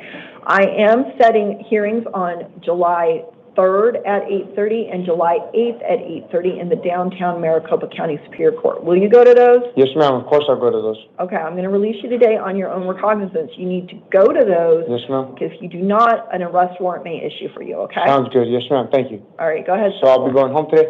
Yes, but Okay. you have to, there's a process to it. Thank you. But yes. Yes, ma'am. All right, you have a good day, Your Honor. Thank you. Kenneth Williams, please, and then Marcus Schumann, or Suman.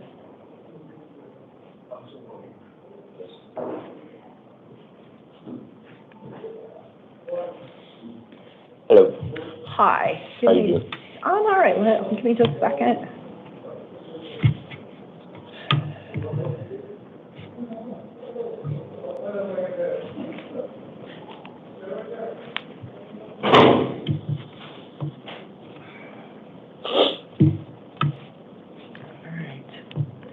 All right, sir, go ahead and state your name for record. My name is Kenneth Lee Williams. All right, and Mr. Williams, what's your date of birth? October 7, 1994. All right, you were arrested yesterday on charges of possession of dangerous drugs, a Class 4 felony, possession of drug paraphernalia, I can't only one. Let me back up. I am so sorry. I fell into let me correct what I was doing. Okay, you were arrested because the Maricopa, are you saying you self-surrendered? No, not necessarily. So I guess, so I lost my job. I lost both my jobs, and I kept calling in and telling Scottsdale, I can't afford to pay this because I can't do the restitution program because I can't get, I lost, so my truck, the transmission on my truck went out. Okay, so this isn't about that. So let me, No, this is about a warrant for your arrest issued by the Maricopa County Superior Court for a direct complaint. That direct complaint alleges that on or about September 6, 2024, you committed the violation of possessing or using dangerous drugs, a Class 4 felony, and on or about that same date, you possessed or used drug paraphernalia, a Class 6 felony. In that matter, I am appointing you an attorney, and I'm setting hearings on July 3rd at 8:30 and July 8th at 8:30 in the downtown Maricopa County Superior Court. Will you go to those? Yeah, I'll have to find a ride to get there, but I'll be there. Okay, you gotta manage that and handle that, because if you do not, a warrant may issue for your arrest. I am releasing you today to pretrial services, so you will need to register with pretrial services, and they can provide some assistance with getting bus passes and stuff like that. Okay. And so where's pretrial services at? They can give you, the officers will give you that information. Right, go ahead, step to left. You have a great day. Marcus Schumann, please.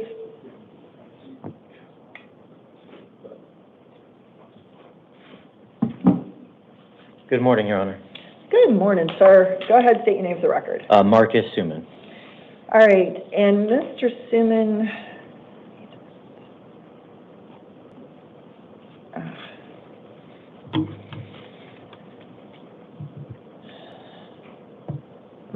refresh my recollection as to your case. Give me just a second. All right, you were arrested yesterday on charges of assault, Class 1 misdemeanor. I did find probable cause for that because the nature of the charges, you're not entitled to have me appoint an attorney here for you today. However, you may, of course, retain an attorney at your own expense to represent you. I am setting a hearing on July 8th at 9:30 in the White Tank Justice Court. Will you go to that? Absolutely, Your Honor. Okay. So I'm going to release you today on your own recognizance. However, you are subject to certain release conditions, all of which are detailed in your paperwork. However, I'm going to point out a few. You may not return to the scene of the alleged crime. You may not have any contact with the alleged victim. You may not reside at the same location as any alleged victim. Maybe if you're the owner or renter of that residence, you're going to have to find someplace else to live. Okay? You can arrange for one civil standby with law enforcement to collect any essential belongings. Okay, absolutely, Your Honor. All right, go ahead, step to left. Officer has the paperwork for you, and then we need to clear.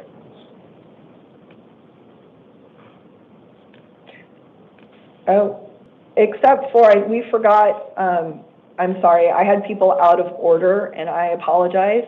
Edward Rojas and then Nicholas Meza, please.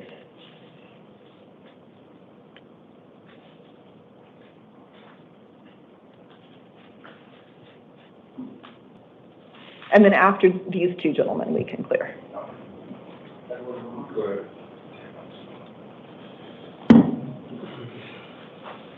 All right, Mr. Rojas, go ahead, state your name for the record.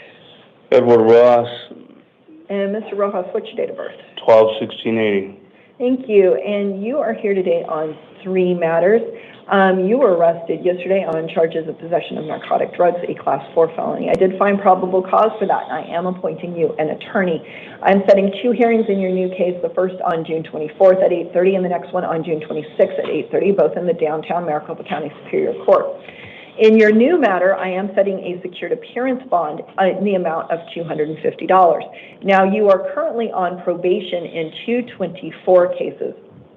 They are CR 2024-157973 and CR 2024-155565.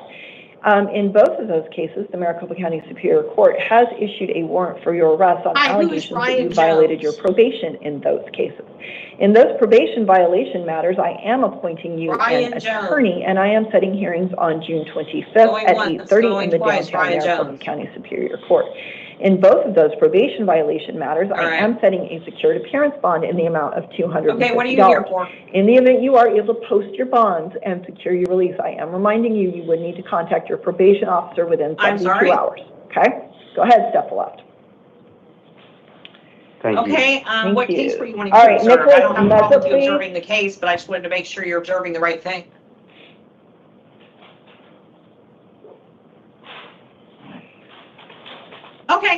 right, feel free, just put Morning, yourself Your on mute. Good morning, sir. Go ahead, So I state can't your really, Nicholas not Miller, have you Jr., observe, just, All I right, can, I bet. and Please Mr. put Meza, yourself what's on your mute. date of birth? December 12th, 1995. Okay. Thank you. And you are here today because the Goodyear Municipal Court issued a warrant for your arrest for failure to appear in your matter stemming from charges on March 11th of 24 for driving with a suspended or revoked license. Yes, the reason why I was missing court multiple times for said charge, I was here. I was in the Maricopa County Jail multiple times for that exact court date. I would actually get picked up on one court date for this court for the other, and then the same would happen vice versa by the same Goodyear police officer for probably an entire year. He would do the same thing to me. If you could look it up, they correspond throughout the entire time, and then I've been on probation for the past year. I don't know how the warrant never showed up at all. And all I know, it's in front of us now, so we just have to deal with what's in front of us, right? Due to the nature of the charges, you are not entitled to have me appoint an attorney for you, so I'm not appointing an attorney for you here today. However, you may, of course, retain an attorney at your own expense to represent you. I am setting a hearing on July 2nd at 1 p.m. in the Goodyear Municipal Court. Will you go to that? Yes, ma'am. All right, then I'm going to release you in this matter on your own recognizance. You're not in custody. You're not currently in custody on anything else? Your Honor, he does have a City of Glendale hold of $250 bond. Okay. With the next court date of June 23rd. Okay. I can make it both. My grandmother agreed to let me stay with her. Okay. Done. So I'm going to release you. That's not in front of me right now. So I'm going to release you on your own recognizance in this Goodyear Municipal Court case. However, it sounds like you have something else you need to deal with too. You need to deal with those things, because if you don't, arrest warrants may issue, and then you'll get arrested, and then you'll come back here. So you need to get them taken care of. Okay. Sure. All right. Go ahead. Step to the left.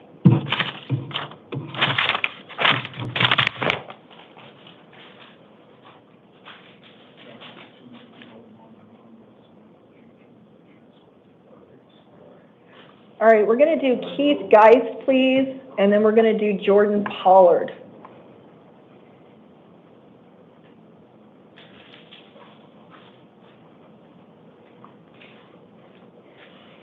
All right, sir, go ahead, state your names of record. Keith Geist. And Mr. Geist, what's your date of birth? 5/8 of 1957. Thank you, and you are here today because you were arrested yesterday on charges of aggravated assault, a Class 6 felony. I did find probable cause for that.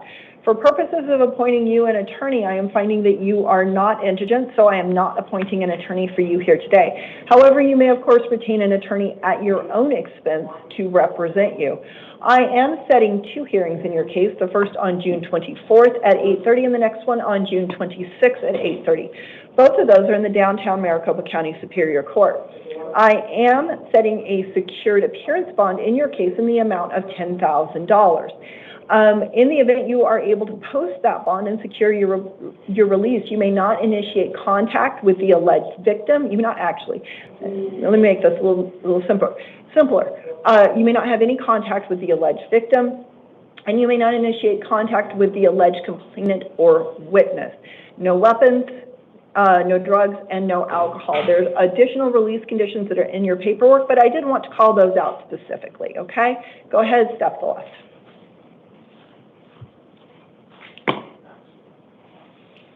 All right. Jordan Pollard, please. All right, Mr. Pollard, go ahead, state your name for the record. Jordan Pollard, And Mr. Pollard, what is your date of birth? 7/3/96.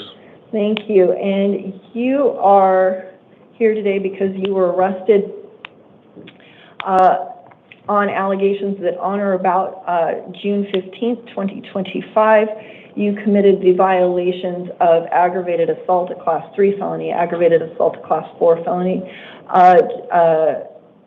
child or vulnerable adult abuse, a Class 4 felony, unlawful imprisonment, a Class 4 felony, possession of a weapon by a prohibited person, a Class 4 felony, disorderly conduct, fighting, a Class 1 misdemeanor, and preventing or interfering with the use of a telephone in an emergency, a Class 2 misdemeanor.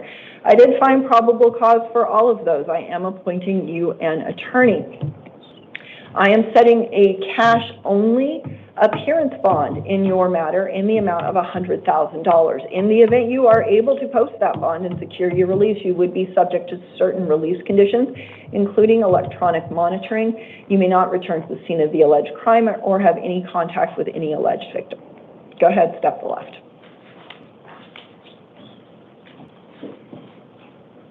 If we could clear one more time.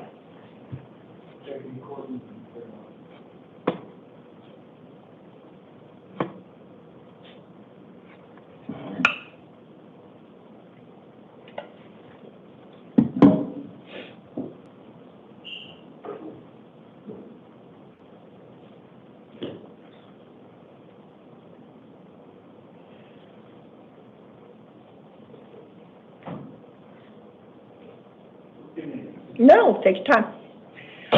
While he's doing that, can we go ahead and do the house call real quick? All right.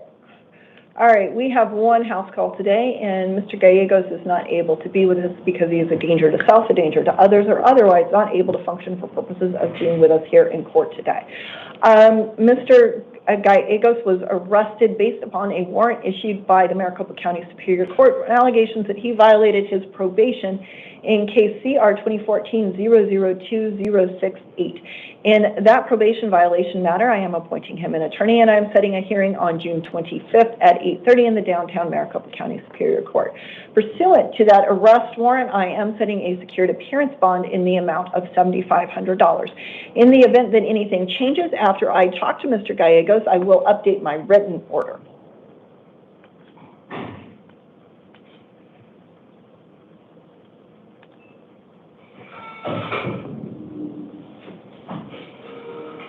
Are you ready, Your Honor? We are ready. Fine.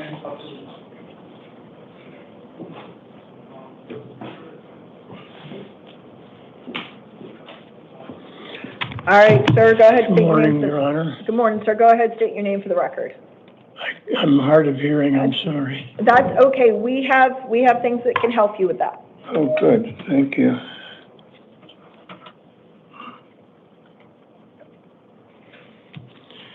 Thank you. Thank you. All right, sir. You were arrested yesterday on charges of molestation of a child, a Class 2 felony, and sexual abuse, a Class 3 felony. I did find probable cause for all of those. I am appointing you an attorney. I am setting 2 hearings in your case, the first on June 24th at 8:30, and the next one on June 26th at 8:30. Both of those hearings are in the downtown Maricopa County Superior Court. I am setting a cash-only appearance bond in your case in the amount of $250,000. In the event you are able to post that bond and secure your release, you would be subject to certain release conditions, including ankle monitoring and no contact with the alleged victim and no contact with any minor. Full release conditions are in your paperwork, but I did want to call those out specifically. Officer will have those for you. May I say something? I'm going to remind you, sir, you do have the right to remain silent, and anything you say could be used against you. Okay. But I will hear what you have to say.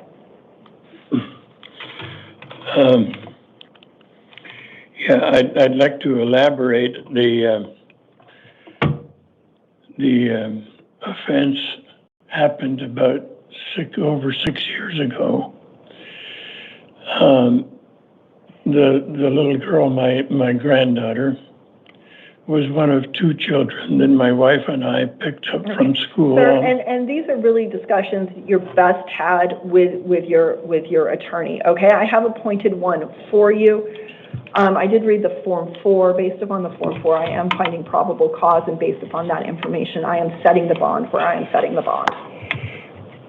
Yeah, I've never been arrested in my life. I don't know what's happening. Okay, I'm so sorry. officer will have paperwork for you, and you can review that paperwork and you can talk about it with your attorney, okay? Will I see my attorney soon? So I have appointed you an attorney. Exactly how that connection process works, I'm not real sure about, but I have appointed one for you, and so you should have representation in this matter. Okay, go ahead. Officer has your paperwork. Oh, I wasn't finished. Okay, go ahead, sir.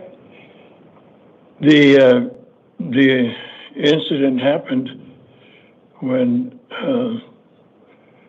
Victoria was 7 years old. We're not going to use this as public, sir, and this is being recorded. It's available on the internet, so we're not going to use any names. Okay. And it is, and if you didn't know, it is public. It is being recorded, and it is on the internet. Okay. Go ahead. Step to left. The problem stopped. Never happened again. It was very short. Okay. And so you're waiting for my attorney to explain all that? And it happened a long time ago.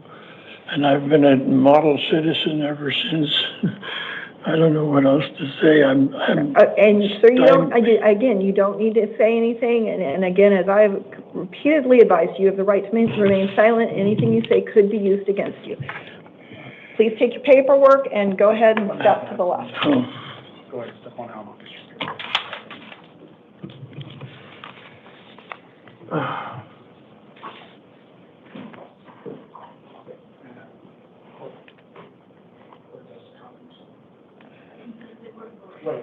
I'm staying here, is that right? As of right now, yes. And then what?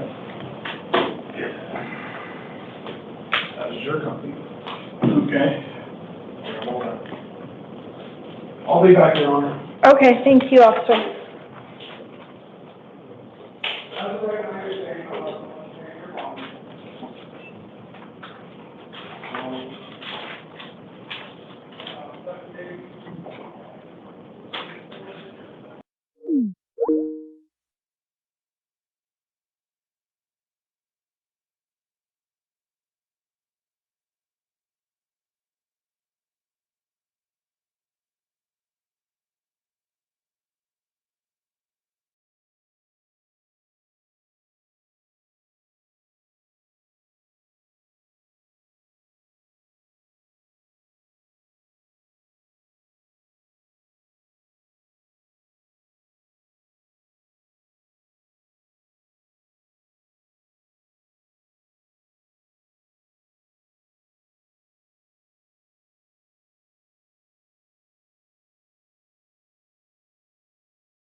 Do you understand all that, sir, Mr. Martinez Benitez? ¿Sí entendió todo eso, señor Martínez Benítez? Yes. All right, thank you, Sí, sir. Oh, go ahead. Bien, entonces, muchas gracias, señor. Del arresto de inmigración. No. ¿Perdón? Del arresto de inmigración nomás, eso nomás es la que tenía de... I just had a question on the immigration arrest. So it's a That's hold. it. It's a hold. So they want you into their custody for, I don't know why, but it's a hold. So unless that lifts, that hold is there, you have to remain in custody until that hold lifts, or you post your bond and you'll be taken into their custody. Bien, mire, es una orden de detención, no es un arresto, es una orden de detención. Ellos quieren que usted pase a manos de ellos porque tienen una orden de detención ellos, pero no sé por qué. Entonces, a no ser que usted, si usted no paga la fianza o no deposita la fianza, todavía va a quedar detenido. Y si paga la fianza, and Your Honor, if the bond is paid, can you repeat that for the interpreter, please? So if the bond is paid and the hold is in place, you'll be taken into ICE custody. Okay. If ICE hold is removed, then you can get released if bond is paid. Entonces, si usted paga la fianza, pasa a custodia del Departamento de Inmigración. Si la orden de detención la releva o la quita ICE, entonces ahí sí puede salir libre. But you'll have an attorney tomorrow, sir. You can ask him more questions about it. Y señor, mañana ya va a tener un abogado disponible, así es de que le puede hacer más preguntas si es que tiene más dudas. Okay. Okay. All right. Thank you, sir. You're excused for today. Ya se puede retirar. Gracias. And you Anna, need interpreter be excused? Yes, thank you. Thank you. Bye-bye.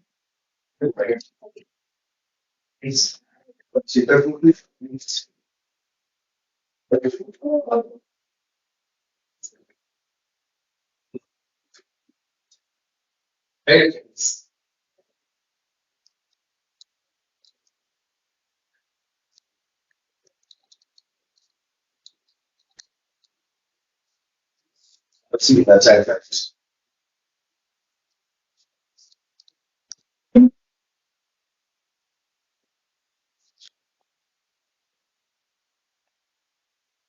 All right. Good morning, sir. Can I get your full name, please? Brendan John James Higdon. All right. Thank you. Mr. James Higdon, this is the time set for your initial appearance. I'm seeing you for charges out of Tucson City Court. There appears to be a failure to appear for a shoplifting and then some new charges of drug paraphernalia and possessing a shopping cart. It does look like you have a hold as well from Superior Court for failure to appear. I'm not seeing you on that today. You'll be seen by separate judge in Superior Court on that. All right, you have the right to remain silent. Anything you say can and will be used against you. You have the right to hire your own attorney. I'm going to appoint the Tucson City Public Defender's Office to represent you. I'll be setting some release conditions for you today, sir.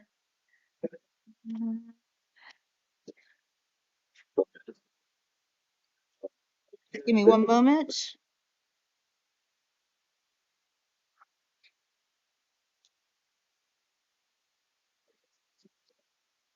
All right, I'm going to impose a bond of $200 due to the failure to appear and also because you already have that failure to appear hold in Superior Court. You'll have an attorney to help you with your case, sir. Conditions if you post the bond include no drugs, no alcohol, do not return to the incident location. Next court date will be next week, June 27th at 1:45 p.m. in Tucson City Court. If you fail to appear for court, a warrant can issue for your arrest. As you can see, trial can go in your absence. If you're convicted at a trial in your absence but unable to be sentenced within 90 days due to warrant status, you may lose your right to a direct appeal. Do you understand the consequences of failing to show to court, Mr. James Higdon? Thank you, sir. You're excused for today.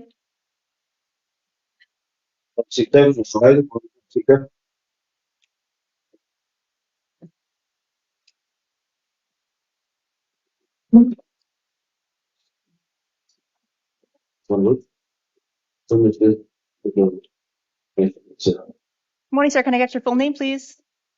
Sean Riley. Thank you, Mr. Riley. This is the time set for your initial appearance. I'm seeing you today out of Oro Valley Justice Court for new misdemeanor charges of domestic violence assault and domestic violence disorderly conduct. Your sister is also here in court in your support. You have the right to remain silent. Anything you say can and will be used against you. You have the right to hire your own attorney. In certain instances, if you cannot afford one may be appointed for you.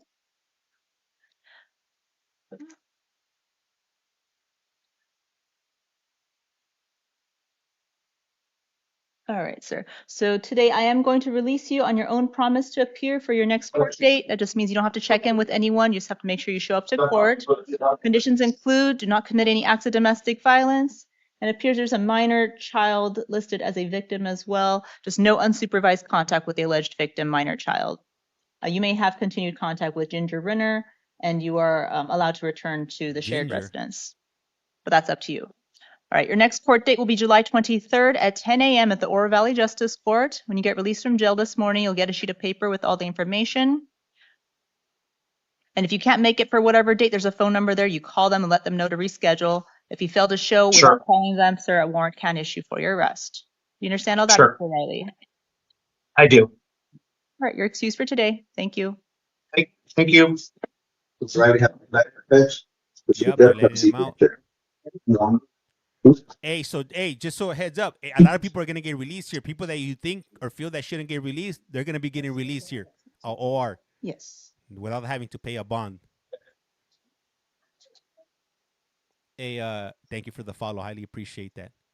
If you haven't done so, please Alejandro do so. Gutierrez. Hit that follow. It's free 99. Hey, thank you for that daily heart. All right. Good morning, sir. Can I get your full name, please? Good morning, Honor. Alejandro Gutierrez.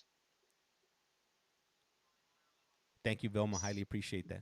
Thank you, Mr. Gutierrez. This is the time set for your initial appearance. June, thank you for that. I'm seeing you today on a Tiffany, thank you. post-indictment matter out of Pima County Superior Court, CR 2025-2588. The charges are for aggravated harassment, domestic violence, aggravated domestic violence, which Another are felonies. one? And there's some misdemeanors, wow. failure to comply with the court order, domestic violence, and disorderly conduct. These are alleged to have occurred in March of this year, 2025. You have the right to remain silent. Anything you say can and will be used against you. You have the right to hire your own attorney. I'm going to appoint the Pima County parole Public here Defender's this Office to represent you. Next week, And you have counsel seated next to you for today. I'll be setting some release conditions for you, sir. I've reviewed the pretrial services report.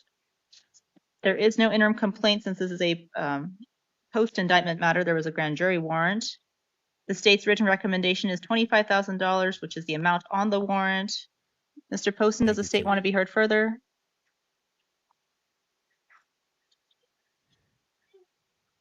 And Mr. Poston, I believe you're on mute. Nothing further, Your Honor. Thank you. Mr. Coulter?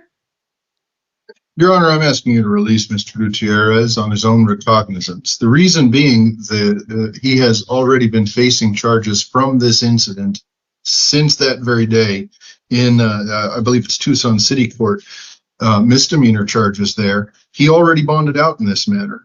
He also had a probation matter that he already faced a petition to revoke and has been placed back on probation in that matter. If you release him, certainly the number of people that will be following his progress going forward is already considerable, and there's no reason to add on additional matters to that. And a judge has already reviewed this case and found that he was appropriate for probation, which means that concerns for community supervision or protection of the public have already been reviewed. He's already been found to be appropriate for probation. So I'm asking you to go ahead and release him on this matter and allow us to pursue this while he is also performing his duties on probation in the other matter. Thank you, Judge. Thank you. What do you guys I think? do see that the dates are aligned with the city court matter. However, it's unclear whether they're exactly the same charges or arising out of the same incident. There also appears to be an active order of protection as well. So I do believe a bond is appropriate, but I'm going to lower the amount from the grand jury warrant, impose the bond of $10,000. It will be cash or secured, released to pretrial services if bond is posted. Any terms of release would include no drugs, no alcohol, absolutely no acts of domestic violence, no weapons, any monitoring treatment as directed by pretrial, no contact with the alleged victim in the case, sir. Don't try to go find her. There's an active order of protection with that same alleged victim petitioner. So all terms of that active order of protection at this time. All right, your next court date will be next Wednesday, June 25th at 1:30 p.m. for a criminal arraignment at Superior Court. If you fail to appear for court, whether it's that date or a future date, a warrant can issue for your arrest. You understand all that, Mr. Gutierrez? Yes, Your Honor. Thank you, sir. You're excused for today. Go get my drop one, flush one. Yeah. Just for good measure. So I'm telling you, yeah, DV. It's going to be a bunch of DV cases today. I don't know what it is that happens in Pima County, but those cases are, I wouldn't be surprised if it would be the highest in the nation, how many DV cases they get there on a daily basis.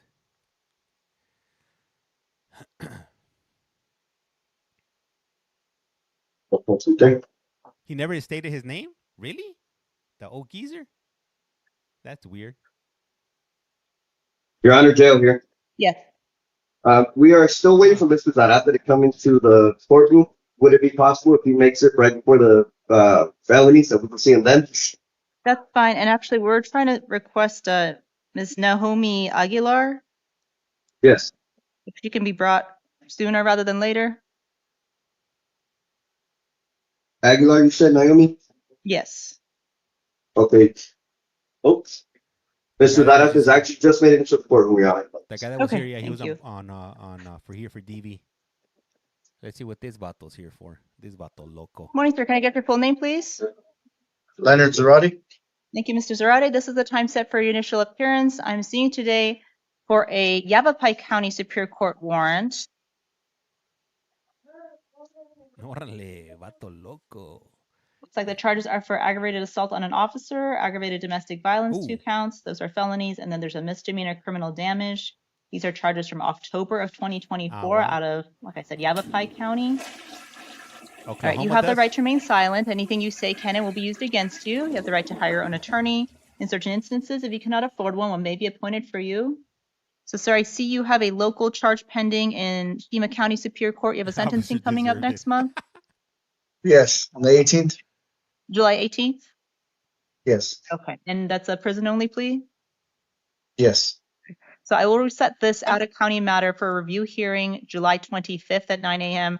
To see what the status is. Make sure you've gotten sentenced on your other matter or if it's been pushed back for whatever reason. I will impose a bond of $25,000 cash on this case. So basically, after all your local charges are resolved, then Yavapai County should be taking you into their custody to resolve this case. Okay. All right. All right. Yeah, if it would have just been today. Thank you, sir. If it would have just been the DV, he would have got out. But since he assaulted a cop, yeah, that's a deal breaker right there. Not gonna happen.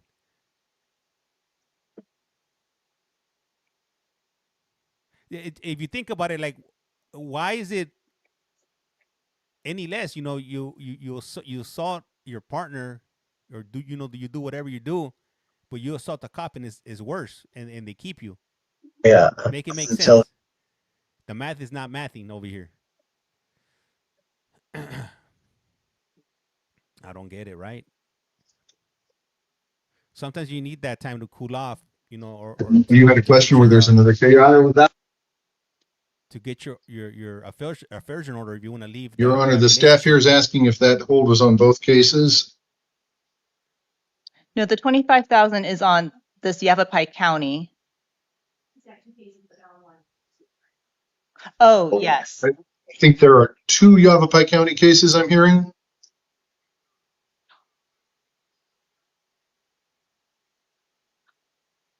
Okay, yes, they'll be on both.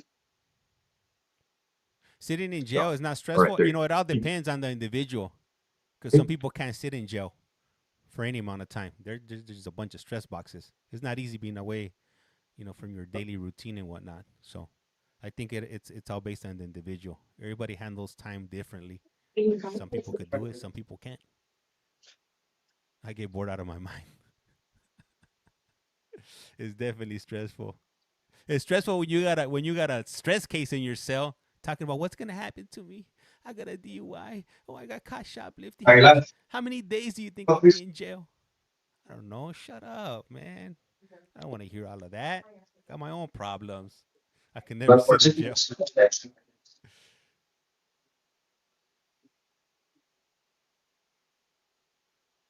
It's not easy being cheesy. Hello, can I have your full name, please? Naomi Ann Aguilar. Thank you, Ms. Aguilar. This is the time set for initial appearance. I'm seeing you today on a charge of domestic violence, aggravated assault, which is a felony. You have the right to remain silent. Anything you say can and will be used against you. You have the right to hire your own attorney. I'll be appointing the Pima County Public Defender's Office to represent you, and you have counsel seated next to you for today. I'll be setting some release conditions for you, ma'am. I've reviewed the pretrial services report and the interim complaint. We'll have a victim present in the courtroom. Ma'am, did you want to be heard? Did you want to be heard on release conditions? Yes. Well, be heard on release conditions. Okay. And what is your name? And what did you want me to know?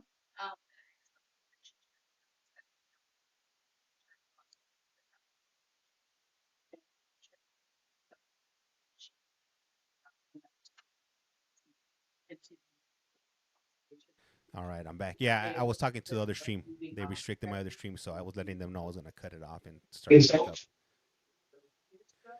We're good, though. Don't trip. This stream didn't get restricted. Okay, is that a shared child? No. Okay. I don't know if counsel was able to hear that. It's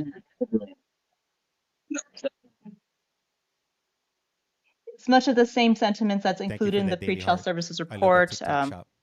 Fear of Ms. Aguilar returning to the residence, causing additional harm, etc.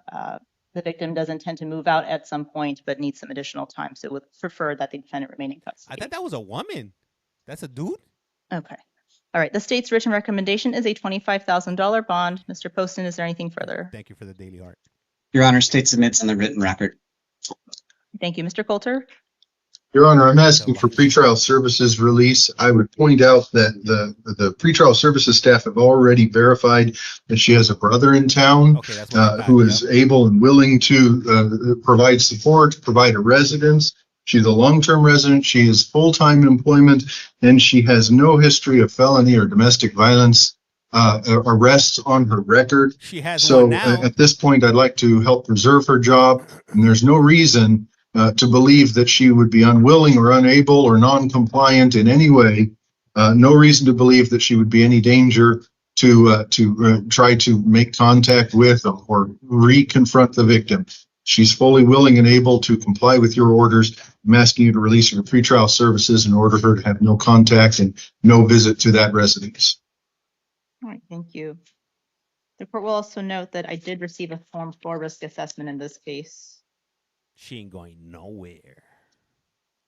It does indicate a high risk. All right. Based on the allegations of the offenses, and the views of the victim, I do believe a high bond is appropriate. I'll impose a bond of $25,000 in this matter. Cash or secured, released to pretrial services if the bond is posted. Conditions of any release, ma'am, would include absolutely no acts of domestic violence, no contact with the alleged victim. Wow. Not return to the residence. You may return one time with police escort to pick up any personal belongings. Otherwise, no contact with her. You must establish a separate residence. No weapons. Any monitoring and treatment directed by pretrial. No drugs, no alcohol. Your next court date, ma'am, will be a preliminary hearing on June 30th at 1:30 p.m. That date may or may not go forward, so please keep in contact with your attorney, the public defender. If you fail to appear for court, whether it's that date or a future date, a warrant can issue for your arrest. What up, Maria? You understand that, Ms. Aguilar? Sir, All right, thank you. You're excused for today. And if you haven't done so, please do so. Hit that follow button. It's free 99. Are you out of your mind? Doesn't cost you a thing. It's free for you. It's free for me. Afternoon, everyone here from the UK. Where's everybody tuning in from today? How many people from the UK? How many from the US? How many from Canada? How many from Australia, New Zealand, Europe? Where are you guys tuning in from? Yeehaw! Free Massachusetts, Pittsburgh, Ohio, Arizona, Denver, Dallas, Texas, ATL, Boise, Idaho, Texas, UK, Canada, Nuevo Mexico in the house, Alabama, Iowa, New Jersey, Wilmas, that's right, Michigan, Canada, South Dakota, Ohio, California, Kentucky, UK, Nueva York, UK, Seattle, laughing out loud from Tucson, damn, Caution, Hollywood, Wisconsin, Iowa, New York, Missouri, Mississippi, Southern Maryland, Scotland, Maryland, Jesus, all right. Let me see, Scottsdale, Arizona, the 626, the 626, the 91746, Arizona. Let me see, Indianapolis, Indiana. You already know, Tucson, that's right, High Queen, Liverpool. I've been to a mall called Liverpool in Mexico. Ash, what's up? How's it going? All right, so we're just waiting for the next individuals to come on through. The 352 brother, 619. That's right, San Diego, Ecuador. Ching Gators, you coming from the equator? Let me see. We got another one from UK, if you will. 303. Different area. Oh, damn, they're wheeling this fool in on a wheelchair. 253, Washington State Judge. Good morning, sir. Can I get your full name, please? Lázaro Pérez Fragoso. Thank you, Mr. Fragoso. This is the time set for your initial appearance. I'm seeing you out of Marana City Court. So for some new misdemeanor charges of disorderly conduct, domestic violence, 4 counts. You have the right to remain silent. Anything you say can and will be used against you. You have the right to hire your own attorney. In certain instances, if you cannot afford one may be appointed for you. So, sir, if I release you today, do you have somewhere you can stay that is not with Olivia? Yes. Where would you stay? With my mother or a cousin of mine. Okay. And are they local in Tucson? Yes. Right there, I am going to release you on your own promise to appear for your next court date. That just Get means this you don't have fool to check out. in with anyone other than showing up for court. Conditions of your release include no acts of domestic violence. At this time, no contact with Olivia For Fragoso. sympathy You can return purposes one only. time with police escort to your residence to pick up any personal belongings, but you must establish a separate residence at this time, and no unsupervised contact with the minor grandchildren who are listed as victims as well. Damn it. Your next court, No contacts with the. I'm sorry. No contacts with my grandchildren. unsupervised contact. Okay. As long as Okay. I'm another sorry. adult is there. As long as another adult is there. Okay. Yeah. Okay. Thank you. You're welcome. Your next court date will be July 23rd at 10 a.m. at the DV. Marana City Court. When you get released from Domestic. jail today, sir, you'll get a sheet of paper with all the information. There'll be a phone number on there as well. For whatever reason, if you can't make that date, call them and let them know to reschedule. Otherwise, if you don't and you don't show up, a warrant can issue for your arrest. Do you understand all that, Mr. Fragoso? Yes, ma'am. Thank you, sir. You're excused for today. Thank you. Welcome. Damn, Wow. I want some nachos What I right say now. about I have seen her come I don't know. What is it with me and food right now? I'm hungry. over here, right? Hopefully the wifey comes through. Hopefully she's watching.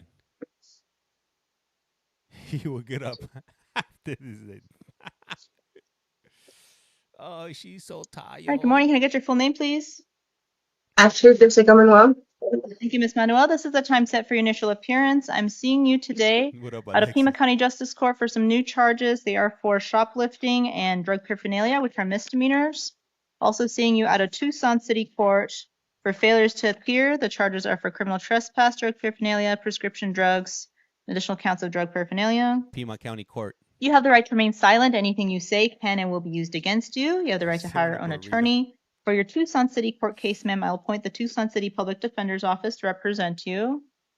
I will be setting some release conditions for you on both of your cases. Just give me one moment. Okay. she looks like the girl from The Grudge. Ay, ay, ay.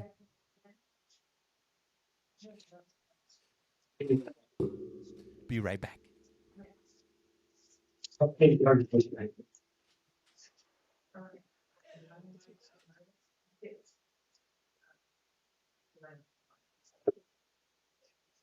Okay. On your Tucson City Court case, ma'am, because of the failures to appear, I will impose a bond of $250. It will be cash or secured. If you do post the bond, if your release conditions include no drugs, no alcohol, do not return to the incident locations.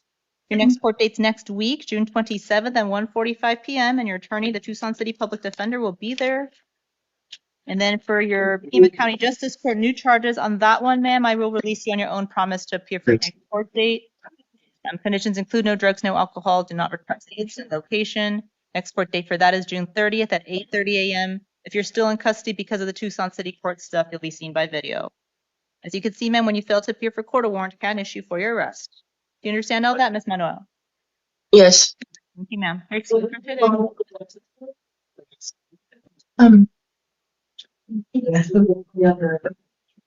Make sure you go downstairs first. Yeah, sorry.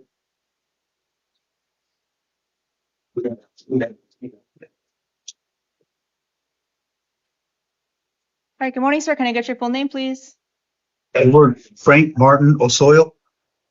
Thank you, Mr. Osoyo. This is the time set for you today on new misdemeanor charges at a Pima County Justice Court. They are for threatening and intimidating and disorderly conduct, domestic violence. You have the right to remain silent. Anything you say can and will be used against you. You have the right to hire your own attorney. In certain instances, if you cannot afford one may be appointed for you. And I also see that you're currently on felony probation out of Superior Court as well. DV? All right. Yes, ma'am. We'll be setting some release conditions for you, Mr. Osoyo. I believe we have the victim present on the phone. Oh, is she gonna say that she loves him, or Ma'am? is she scared for her life? All right, hold on, sir. All right, do we have a victim on the phone in this What is she gonna case? say? Yes, ma'am. All right, what is your name? Ruth Freeman. Okay, and what did you want me to know? I just wanted you to know that I never meant for anything like this to be escalated. I let Mr. Osoyo know that our relationship was done. I watch his house when he's on the road. I watch his dog and feed him, water his plants.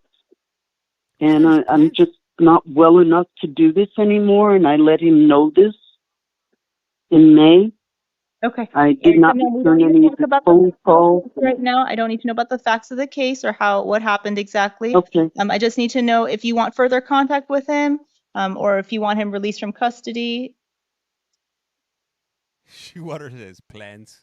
I don't want him to lose his job or anything. I just want him just to leave me alone and return anything that he had borrowed from me, like I guess the battery charger from my deceased husband, and just for him to stay in his yard. Hold on, Mr. Soyo, hold on. All right, and ma'am, you said you want no contact with him. Is that correct? Yes, I think it's best. Okay.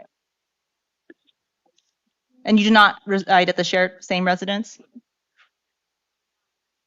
No, we're neighbors. All right, thank you. Not the battery charger. Battery charger. Okay, sir. So I am going to release you on your own promise to appear for your next court date. So I'm going to let you out of jail today. That just means you don't have to check in with anyone other than making sure you show up What to up, court. Chad? Conditions include do not commit any acts of domestic violence, no contact with Ms. Freeman. You heard what she had to say. Yes, ma'am. I don't know if it's true or not that you have any of her belongings, but if you do, you can return it with police escort or through a third party. Okay, don't go over to her house or anything. All right. Yes, ma'am. Ma'am, I'm a out-of-state trucker, and I have a business. Is it possible that I could get extended maybe 5 weeks so I could take my truck back to Chicago if I may? Chad? I drive from Chicago to Washington for 6 weeks, and then I come home for 12 days. Okay, so hold on. Let me finish with my things and let me address your concern about being out of state for work. Okay. All right. And you have a probation officer on your Superior Court matter, so make sure you contact your probation officer when you get released from jail. So the next court date, sir, is June 30th, which is within that 5-week period you're talking about at 10:30 a.m. at the Pima County Justice Court. When you get released from jail today, you'll get a sheet of paper with all the information, including a phone number. So call them and let you know about your job situation, see if you can get a new date or if there's a way that you can appear virtually. Okay? Yes, ma'am. As long as you keep in contact with them, you should be good. All right?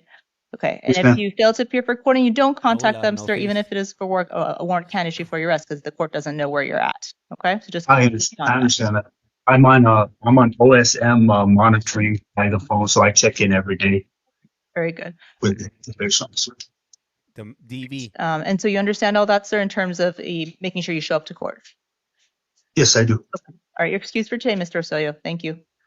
Thank Hey, you. let Have me a good ask day. you guys. Mr. Snyder? I got another court starting up soon. It's in Orange County or Osceola, Florida. Do you guys want to stay here or do you guys want to switch over when the other court starts? Morning, sir. Can I get your full name, please? Miles Yard Snyder.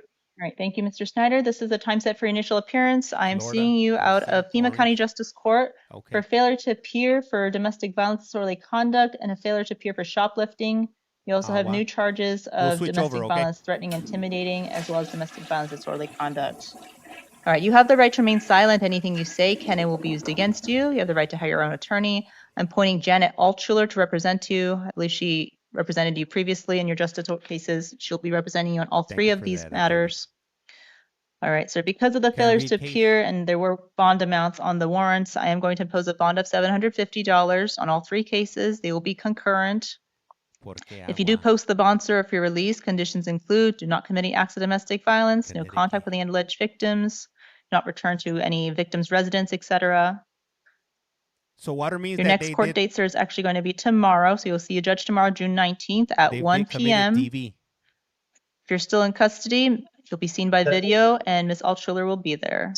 As you can see, sir, when you fail to appear for court, a warrant can issue for your arrest. So many. Do you understand the consequences of failing to show to court, Mr. Snyder? Yes. Thank you, sir. You're excused for today.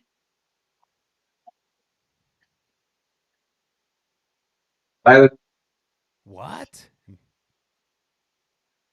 Hey, thank you for that daily heart.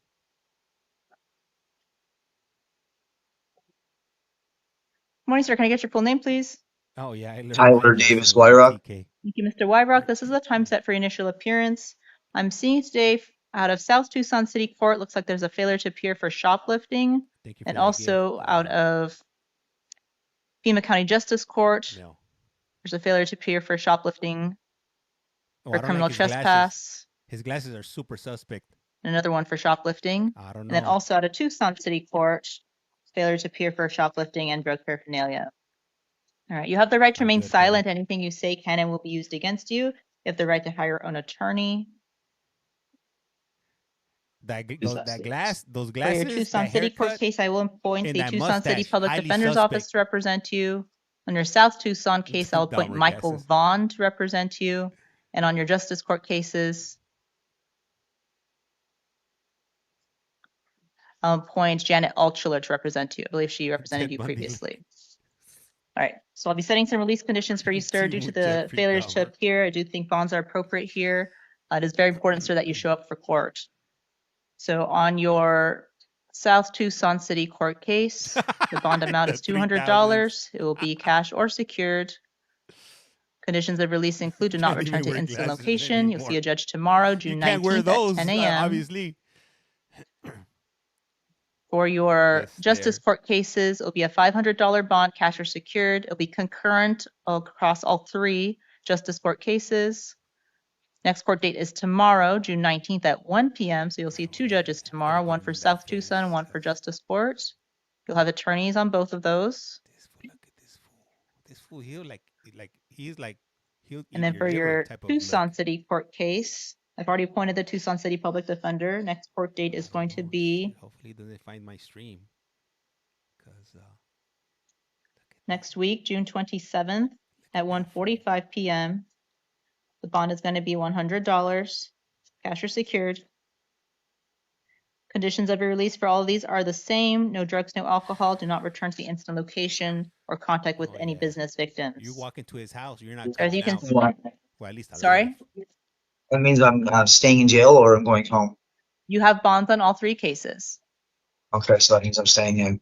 You're staying here for now. You have attorneys on all your cases. You'll see a judge for two of them tomorrow and one of them next week.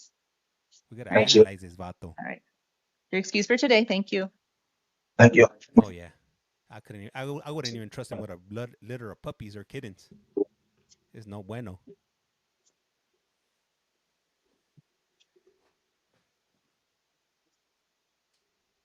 Can I get your full name, please? George David Godwin. Mr. Godwin, this is the time set for your initial appearance. I'm seeing you today out of Tucson City Court for some new misdemeanor charges for assault and disorderly conduct, both alleged to be domestic violence.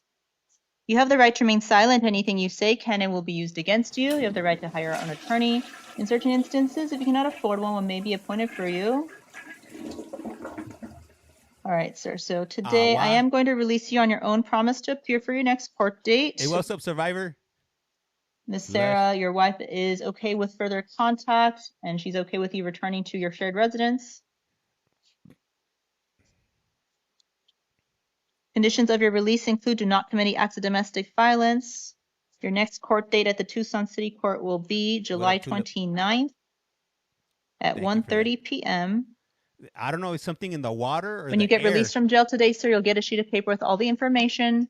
If you fail to appear for court, whether it's that July 29th date on the sheet of paper or a future date, a warrant can issue for your arrest. Trial can go without you. If you're convicted at a trial in your absence but unable to be sentenced within 90 days due to warrant status, you may lose your right to a direct appeal. What up, Tatted? Thank you for the follow. Hey, Gen You understand the consequences of failing to show to court, sir? Yeah, I appreciate you guys are sending them daily hearts. Sir, let me I just check appreciate that.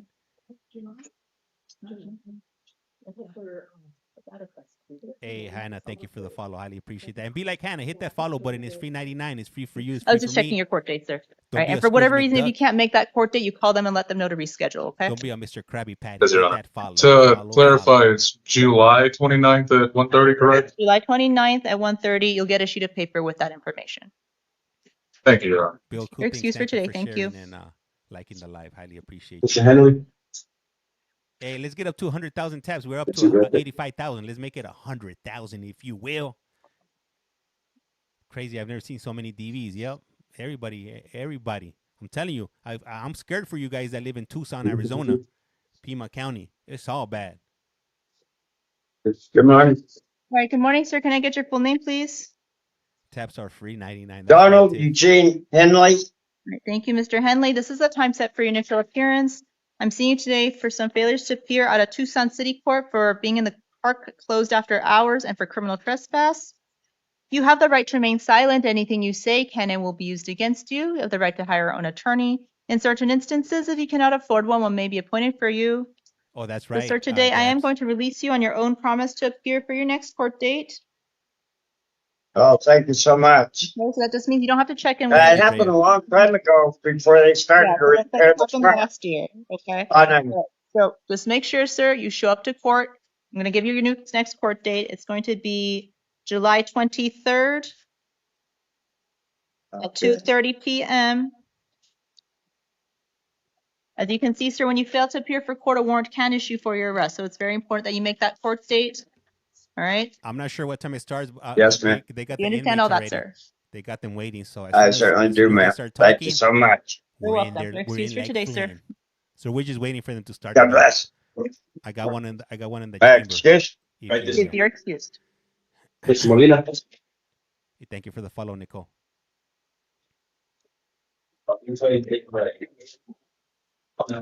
Morning, sir. Can I get your full name, please? Cesar Molina. You have a middle name, Ramon.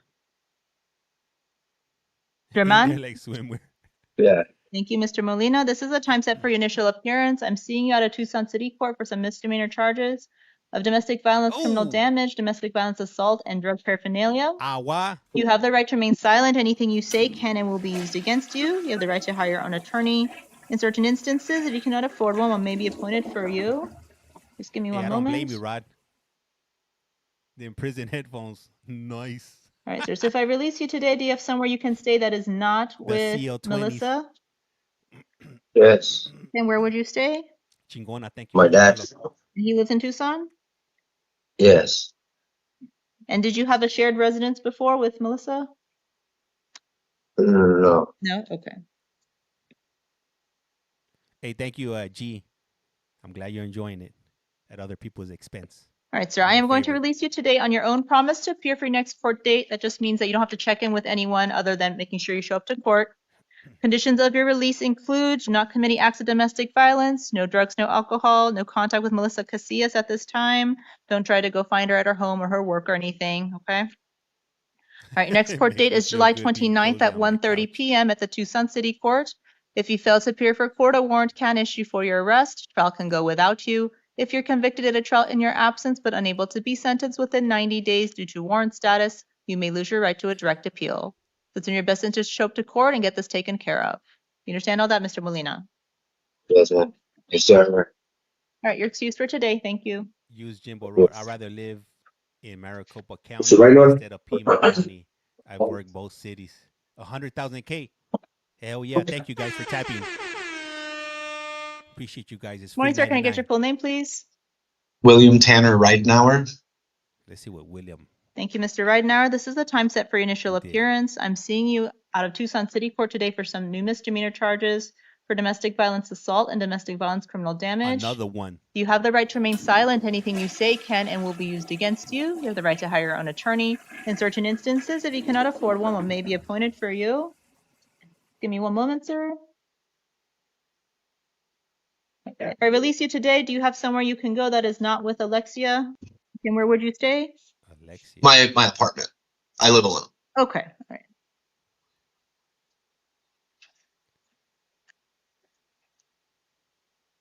All right, sir, I'm going to release you on your own recognizance. That just means you don't have to check in with anyone other than making sure you show up to court.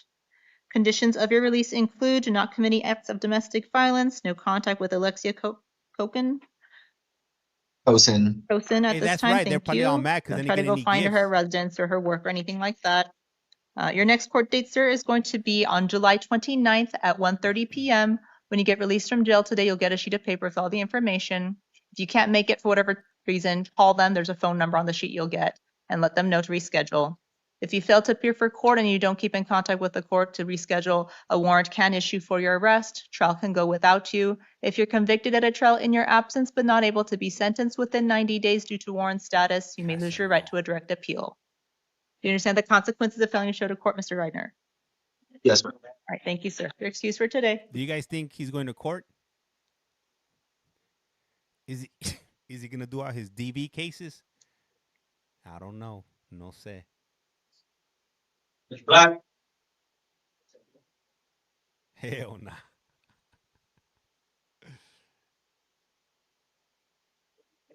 He's gonna be in his apartment.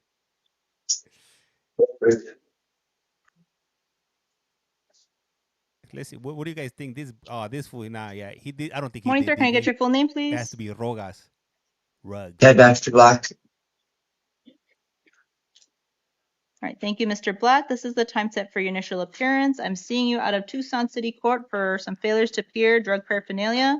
He had a pipa. You see, I knew It it. looks like there's a new charge of paraphernalia pipas? as well. These are both misdemeanors. All right, you have the right to remain silent. Anything you say can and will be used against you. You have the right to hire your own attorney. I'm going to appoint the Tucson City Public Defenders to represent you. And sir, it looks like you have a hold from adult probation from Superior Court. I'm not seeing you on that today. You'll be seen by Superior Court judge on any probation matter over there by a different judge. All right, because of the failure to appear, sir, I am going to impose a bond of $100. In this case, it will be cash or secured. If you do post it or if you're released, conditions include no drugs, no alcohol. Next court day will be next week, June 27th at 1:45 p.m. If you're still in custody, you'll be seen by video and the Tucson City Public Defender. Your attorney will be there. If you fail to appear for court, a warrant can issue for your arrest. Trial can go without you. If you're convicted at a trial in your absence but unable to be sentenced within 90 days due to warrant status, you may lose your right to a direct appeal. $100. You understand the consequence of failing to show to court, Mr. Black? Probably between my Yeah. couches too. All right, thank you. When I enter not guilty, please on your cushions. behalf. You're excused for today, sir. Hey, all I gotta say is say no to the pipa. It's all bad. Especially when you got addictive personality. It's no bueno.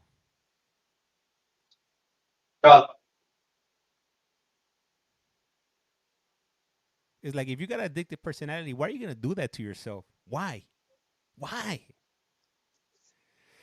This doesn't make any sense. Damn, come up with that $100, buddy. Your couch cushions are richer Morning, sir. than Can I me. get your full name, please? Sean Michael Guffrey. I was just joking about the couch cushions. Sorry, one more time. Sean Michael Guffrey.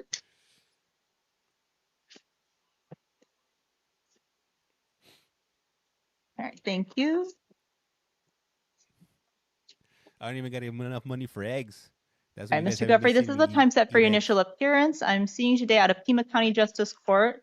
Looks like there was a failure to appear for a driving under the influence charge. Agua. All right, Hey, you thank have you the for right that to remain heart. silent. Anything you say can and will be used against you. You have the right to hire your own attorney.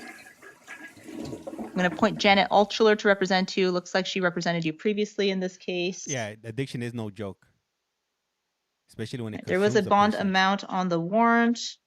The offense date from this is 2014. The bond amount was $500. Warrant was issued last year. It looks like this is post adjudication. Okay. All right, so I will honor the bond amount on the warrant of $500, sir. It will be cash or secured. If you do post it, conditions include, of course, do not drive without a valid driver's license. Your next court date will be tomorrow, June 19th at 1 p.m. You'll be seen by video if you're still in custody. Ms. Altschuler will be there. As you can see, sir, when you fail to appear for court, a warrant can issue for your arrest. Do you understand all that, Mr. Guffrey? Yes, ma'am. Thank you. You're excused for today. I've never been to prison. I've done everything besides prison. Luckily, I snapped out of it. Why is always AZ? Ay, ay, ay. No, they didn't. What's that fruit?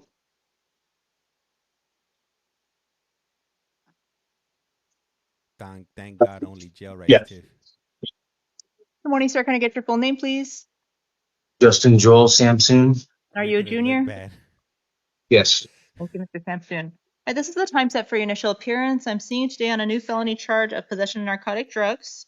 You have the right to remain silent. Anything you say can and will be used against you. You have the right to hire your own attorney. I'm appointing the Pima County Legal Defender's Office to represent you, and you have an attorney seated next to you for purpose of today. I'll be setting some of these conditions for you, sir. I've reviewed the pretrial services report and the interim complaint. The state's written recommendation is a $2,500 bond and screen for steps. Mr. Poston, is that all correct? Step is, Yes. Steps is Thank you. a drug diversion Mr. program. Coulter? Your Honor, I'm asking you to release or pretrial services release and screen for steps I point out that Mr. Samsoon's criminal history is over 10 years old at this point, and that he is a long-term resident of this community. He has verified community support, residence, and this is a simple possession drug case. Thank you. Mr. Samsoon, the state is saying you may be eligible to participate in a drug treatment diversion program. Would you be interested? Hey, have you ever been to El Toro Bronco in El Paso? I think that's the That name of it. program, sir, is called STEPS. I'm going to set you a STEPS hearing for next Wednesday, June 25th at 9 a.m. So they do a screening to see if you qualify for it, and if you do, you'll find out next week about it. Okay. Right. I will release you to pretrial services. You have to keep in contact with the pretrial services officer as frequently as they're asking you to, and they'll keep you updated on the STEPS program as well. If you don't show up, sir, to next Wednesday's STEPS hearing, they won't consider you. So it's very important if you want to participate in that to show up next week. Toro Bronco in El Paso. Mr. Coulter, waive time for the preliminary hearing. Yes, sir. I think that's the name of it. The preliminary Man, they hearing got is this set really back to good. August 4th at 1:30. So, sir, that is the next court date after the STEPS, just to make sure that there's a placeholder there. If you qualify for the program, you complete it successfully, they dismiss the felony charges. Yeah, on That's why they Dryer. push that Yup, date back. that's it. Right. Okay. Conditions of your pretrial release, sir, include no drugs, no alcohol, no weapons, any monitoring treatment directed by pretrial, no contact with the co-defendant Jessica Vincent regarding this case. Right. And if you fail to appear for court, sir, a warrant can issue for your arrest. You understand all that, Mr. Sampson? Yes. Thank you, sir. You're excused for today. Man, they got this Thank you. good. They got this potato that they put in the oven, and then they put they put meat on top of it. Woo wee! Ah, it's food. The stuff that you imagine when you're hungry. All right. So we're still haven't made any progress yet on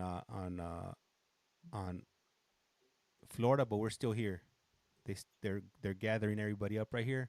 As soon as they fill up this room, we should be good to go. So we got them on the back burner right now.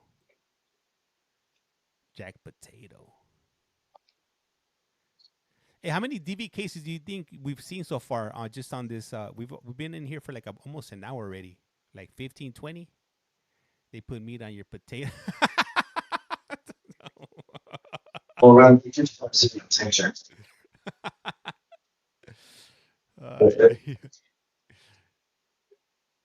Criminales. Yeah, I'll say 15 to 20. All right, good morning, sir. Can I get your full name, please? This is Pima County, Arizona. My name is Eric Alexander Hatchell. Thank you, Mr. Hatchell. This is the time set for your initial appearance. I'm seeing you today out of Tucson City Court for some new misdemeanor charges, assault and disorderly conduct, domestic violence. Another one? You have the right to remain silent. Anything you say can and will be used against you. You have the right to hire your own attorney. In certain instances, if you cannot afford one may be appointed for you. So, sir, if I release you today, is there somewhere you can go that is not with your mother? Yeah. Where would you go stay? Yeah. Can't stop, won't stop. Where would you go stay, sir? I might be able to stay at my sister's. Okay, she lives in Tucson? So you see right behind here? Okay. Behind this All little right, I will thing? release you today on your own promise to appear for your next court They got a date. That just toilet right means you there. don't have to check Today? anyone. Today, the same day? No.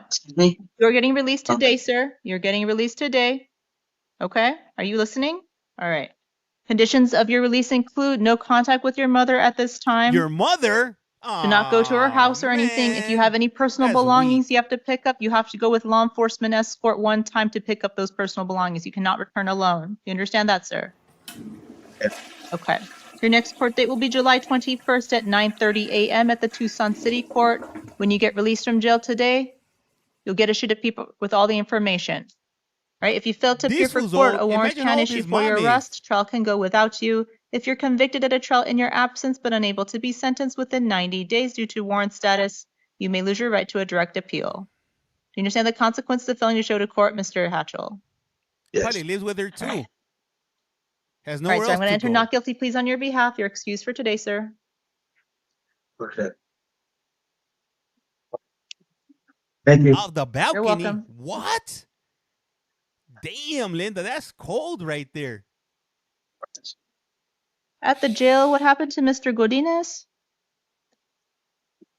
He was a post-release, Your Honor. Oh, okay, He thank was you. post-release. He got a suspended I sentence? know, you saw that up. What?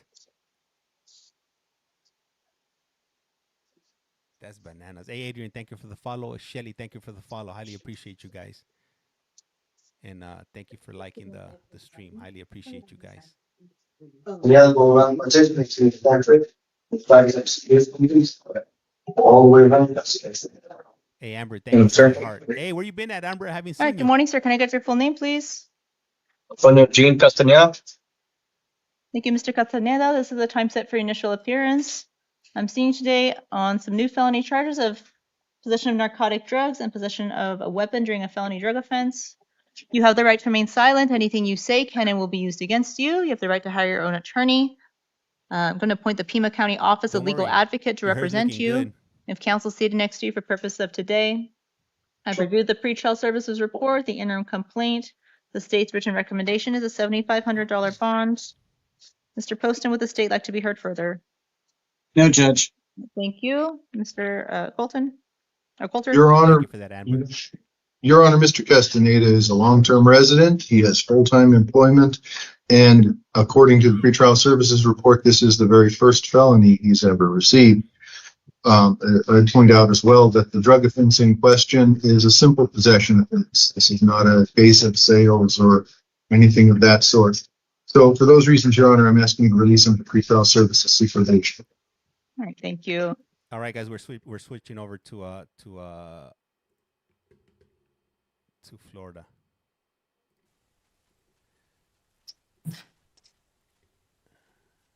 Good afternoon, Your Honor. This is Sandra Bryan, Spanish interpreter. I've already been sworn in today. Good afternoon. This is Judge Dorn. We're here for initial appearances today, so it's going to be over the loudspeaker. First up, I have Joscarly Adams, 25 CF 1878 and 25 CT 2281. Good afternoon, sir. Buenas tardes. There's noise, Your Honor, but I couldn't make out words. Good afternoon. Okay. All right. We're going to start with 25 CT 2281. Sir, in that case, you were arrested for operating a motor vehicle without a valid driver's license. Señor, comenzando con el 25-7-2281, en ese caso usted fue acusado de conducir un vehículo sin una licencia válida. I have reviewed the arrest affidavit and find that there is probable cause for the arrest. He revisado el affidavit del arresto y declaro que ha habido fundamentos para el arresto. Thank you, Amber. Bond shall be stayed in the amount of $500.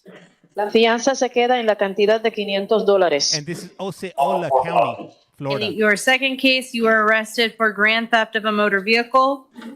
En el segundo caso, usted fue arrestado por hurto mayor de un vehículo. I've reviewed the arrest affidavit and find probable cause for the arrest. He revisado el affidavit del arresto y declaro que ha habido fundamentos para ese arresto. Bond shall be stayed in the amount of $2,500. La fianza se quedará en la cantidad de $2,500. You are not to have any contact with Dante Cartagena. Y usted no puede tener ningún tipo de contacto con Dante Cartagena. Okay. Thank you, sir. Muchas gracias, señor. Next court date on demand. Le avisarán cuál será la próxima fecha para presentarse en el tribunal. That's going to take us to Fidel Antonio. And I like how you can see these fools just chilling. He approved. Fools are just chilling right there, listening to everybody else's case. Good afternoon, sir. Buenas tardes, señor. Buenas tardes. Good afternoon. You were arrested on charges of driving while license suspended or revoked. Usted fue arrestado acusado de conducir mientras la licencia estaba suspendida o revocada. Ms. Clerk, have you reviewed the arrest affidavit? Señorita, ¿ha revisado usted el affidavit del arresto? I'm sorry, 1 second, Your Honor. Let me review it again. Un segundo. Your Honor, is there a way to lower the volume at the jail just a bit? Nah, it's good. They've muted it. They're going to start muting it as we go so that hopefully it takes down some of that feedback. Okay, thank you. Yes, Your Honor, I don't see where his driver's license, I think they're charging him with driving while license suspended or revoked. Se le acusa al señor de estar conduciendo con la licencia suspendida o revocada. And I did not see a conviction of that within the affidavit, Your Honor. Pero no veo una condena en ese cargo dentro de este affidavit, su señoría. I think they clicked the wrong box. I think they meant to click the statute for no valid based on what I'm reading and accidentally clicked. Parece que le hicieron clic en la cajita equivocada donde está lo suspendido. Tal vez sería la intención de hacerle clic en la cajita donde dice no tener la licencia válida. State? Yeah, I agree, Judge. I'm going to give the state 24 hours to get an amended citation. Le voy a dar 24 horas al Estado para que consigan la citación enmendada. Objection, you just want to ROR him. You don't need to reset it. Okay, then I'll go ahead and ROR him based on the state's representation. Okay, entonces le voy a conceder libertad sin fianza basado en lo que ha representado el Estado. Gracias. Thank you very much. To Sunny Colon Martinez.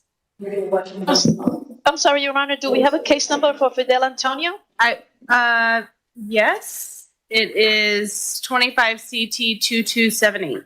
Thank you. Next court date is July 18, 8:30 a.m., courtroom 4B. Próxima fecha para presentarse en el tribunal es el 18 de julio a las 8:30 en la sala 4B.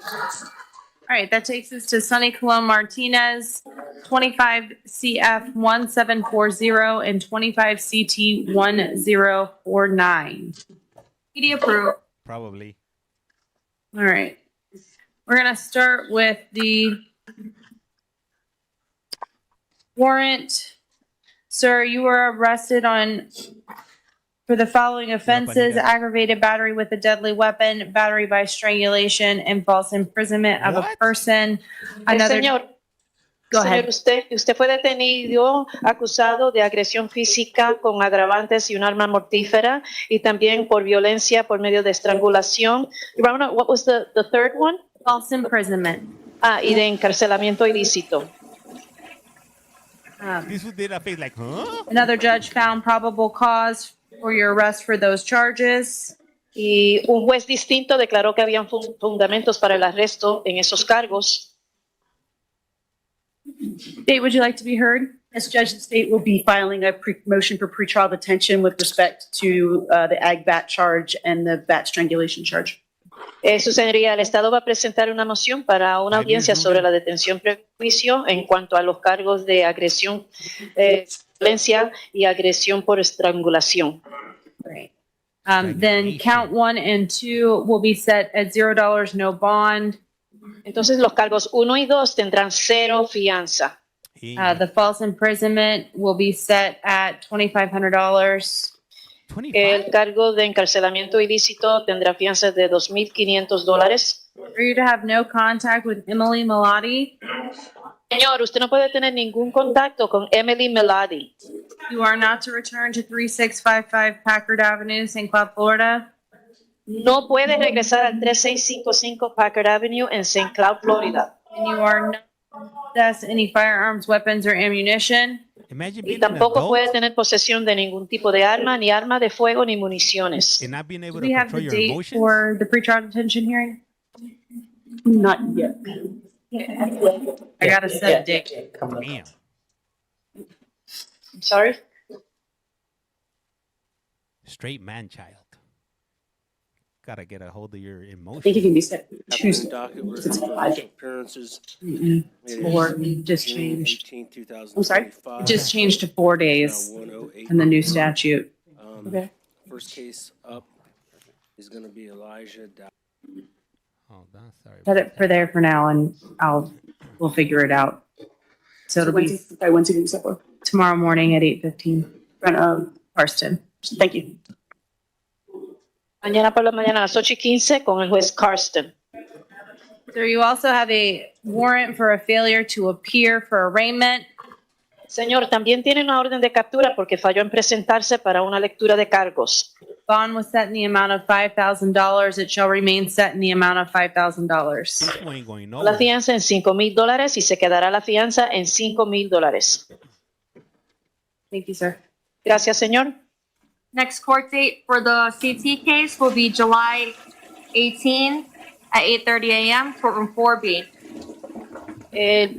La próxima fecha para el caso de CT será el 18 de julio a las 8:30 en la sala 4B. He doesn't have a gentleman.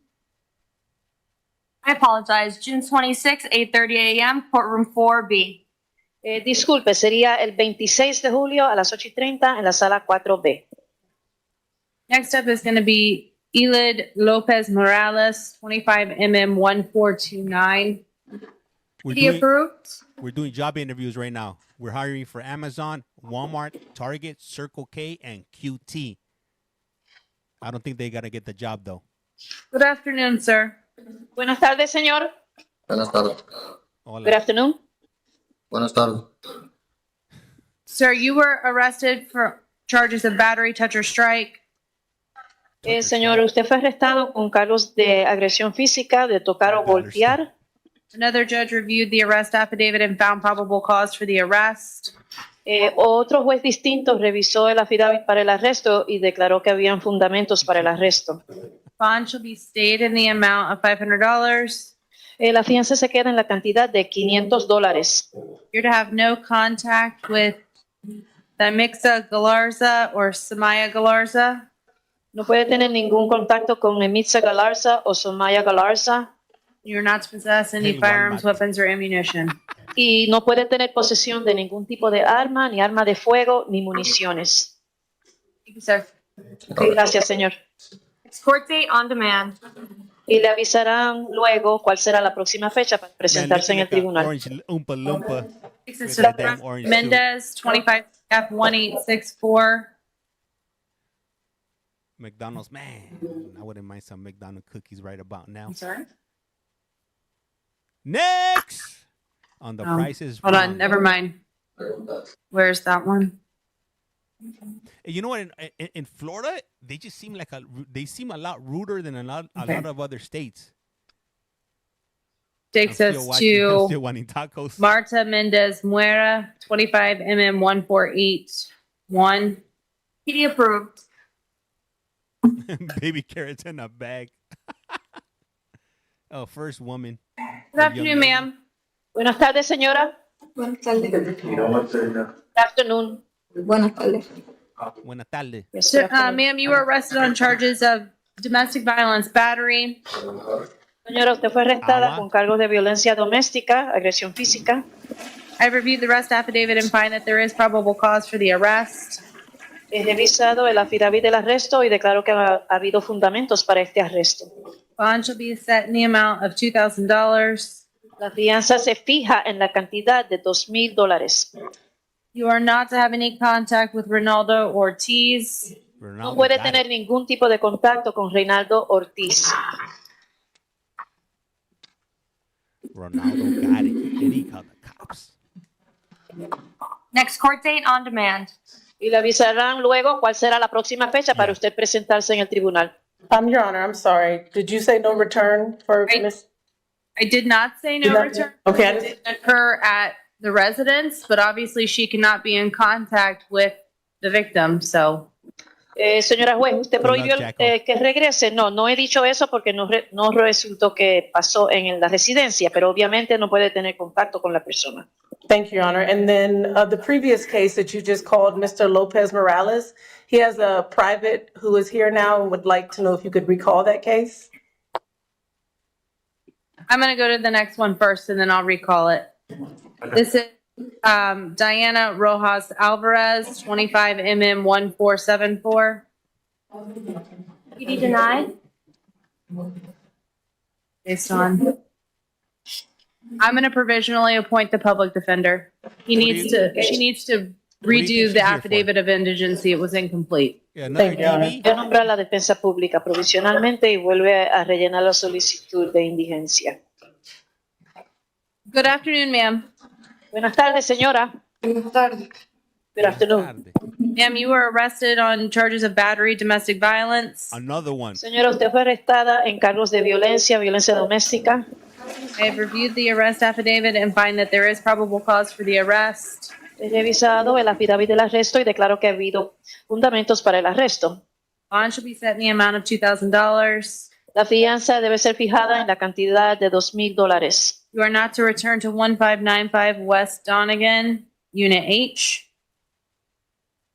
Usted no puede regresar al 1595 West Donegan, la unidad H. You are to have no contact with Isaac Gabriel Campos.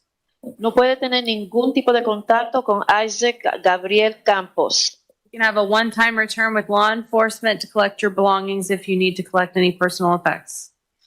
No puede regresar solamente con la excepción de una vez a la residencia acompañada por las autoridades a recuperar pertenencias si es que las necesita.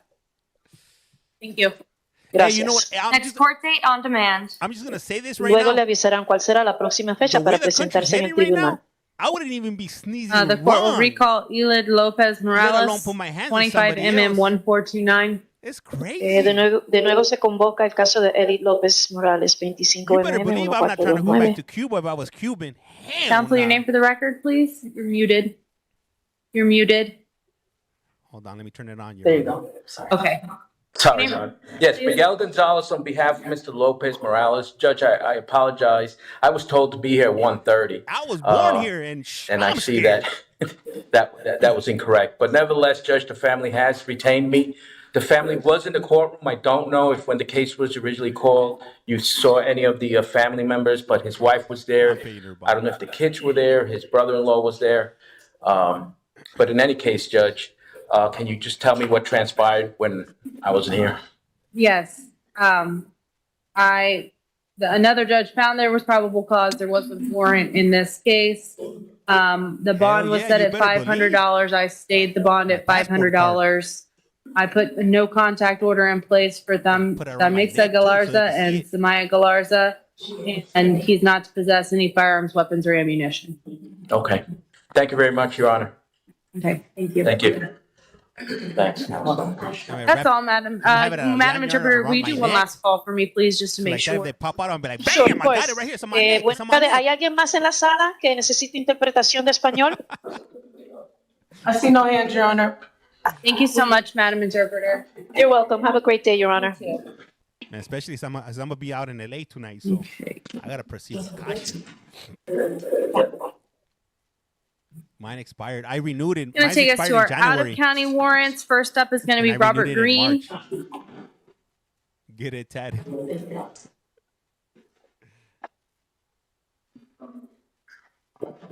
Good afternoon, sir.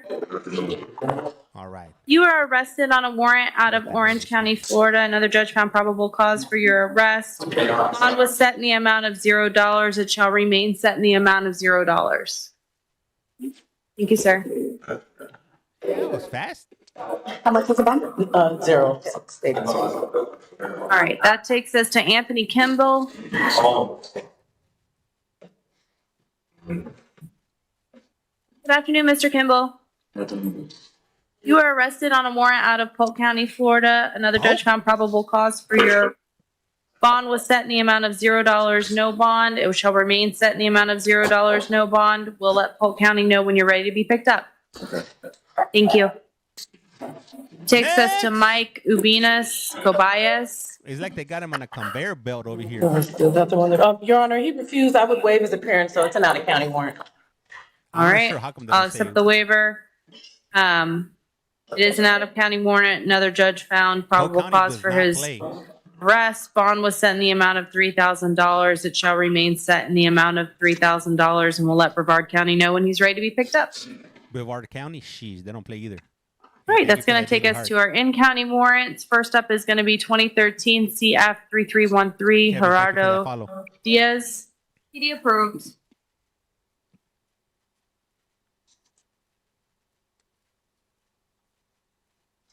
That was the Jesus look. Good afternoon, sir. Good afternoon, Your Honor.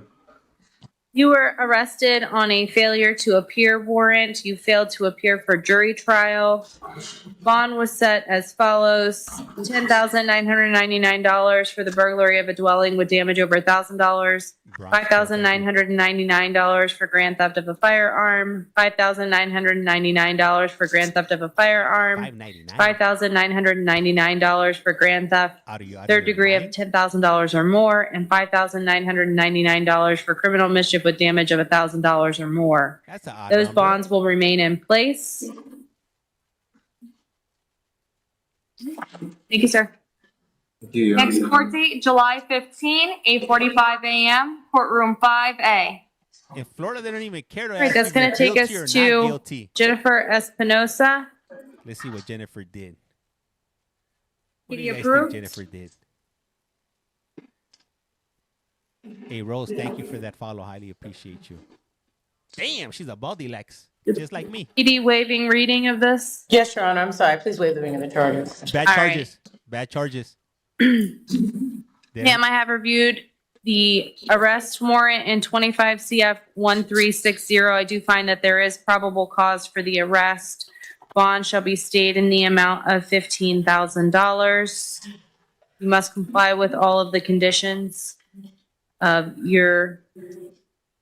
all of your required conditions. In your warrant, 25 CF 1364. Again, another judge found probable cause for your arrest. Bond was set in the amount of no bond. Bond is going to be set in the amount of $15,000. The forgotten veterans. Thank And you for must that comply follow. with all of your conditions. I wouldn't want to remember my bunkie either. 15,000. In 23 CF 2855, you had a failure to appear for pretrial warrant. Bond was set in the amount of $0. No bond. It shall remain set in the amount of $0. No bond. In 23 CF 3439, once again, you had a failure to appear pretrial warrant. Bond was set in the amount of $0. No bond. It shall remain set in the amount of $0. No bond. And in 23 CF 2012, once again, it's a failure to appear for pretrial. Bond was set in the amount of $0. No bond. It shall remain set in the amount of $0. No bond. Thank you, ma'am. We're doing job interviews. Next court date, July 16, 8:45 a.m., We're courtroom currently hiring for 5A. Target, Walmart, Dollar All right, that's Tree, going to take us to Circle K. Christopher Falcon, 23MM149. Seriously, I can't hear. PD approved. Well, then you probably should just leave. Good afternoon. Good afternoon, sir. You were arrested on a violation of probation warrant. Waffle House? Another judge found probable cause for your arrest and set the bond at $0. No bond. It shall remain set at $0. No bond. Next court date? Next court date, June 26, 8:30 a.m., courtroom 4B. Now we're going to be on Frederick Mendez, 25 CF 1864. PD approved. I am legend. The unique. Good afternoon, sir. Good afternoon. You are arrested on an arrest warrant. The alleged violations are domestic battery by strangulation and battery domestic violence. Another judge found probable cause for your arrest. Before I set the terms of your release, ma'am, do you wish to address the court? Oh, is the victim here? Órale. Please raise your right hand. You swear or affirm any testimony you'll give in this case today will be the truth? Yes. You can put your hand down. Ma'am, I don't want you to discuss any of the facts of the case. All we're going to be speaking about today are the terms of his release. So if there's anything you'd like to share with me related to that, you may do so at this time. I would like him to return home, if possible. We are in good terms. We have been together 20 years. It's never happened prior, and I do not feel unsafe. If it's possible, I would like to have him home with me and my girls. Okay. Please. Thank you. You're welcome.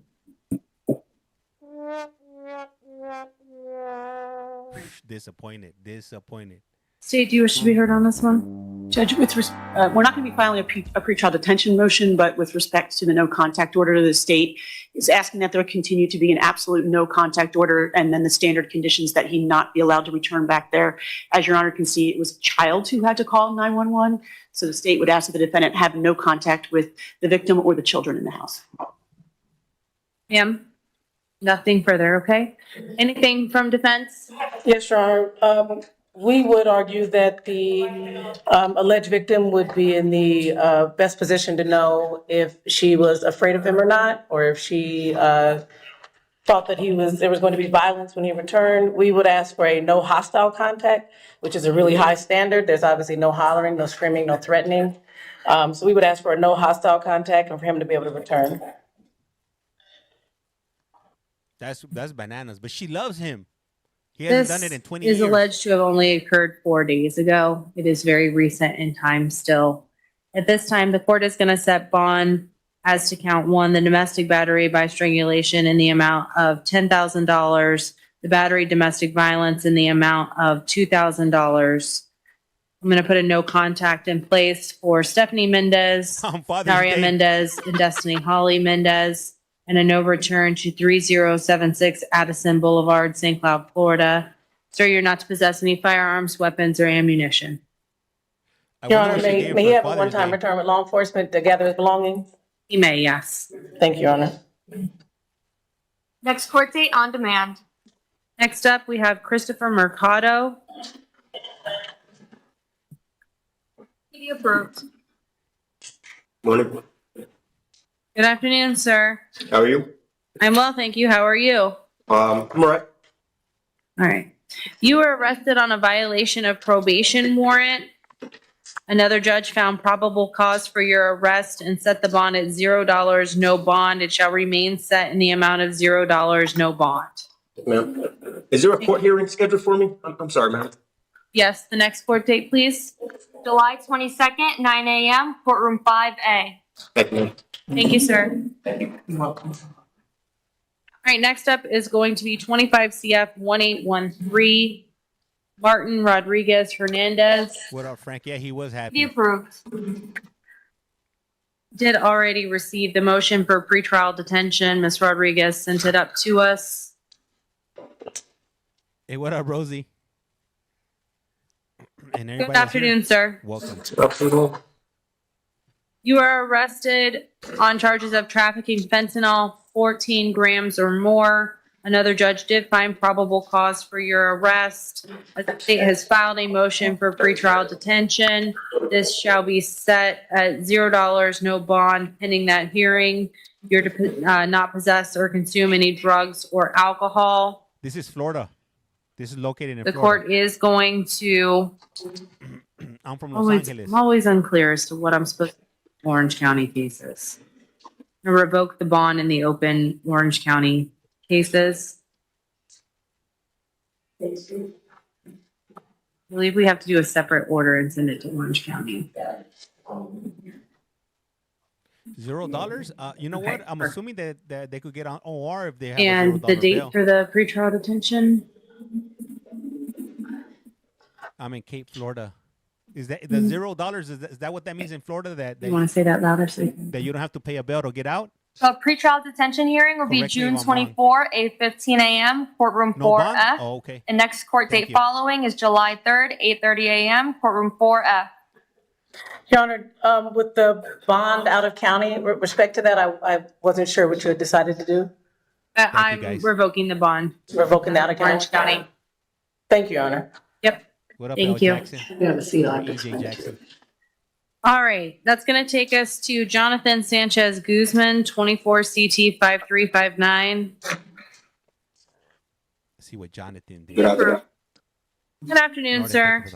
You were arrested on a violation of probation warrant. It is my violation of probation warrant, and I did find probable cause for your arrest. I set bond in the amount of $2,000. It shall remain set in the amount of $2,000. What up, Sean? I am going to revoke the bond in 25 CT 1725. What up, Queen?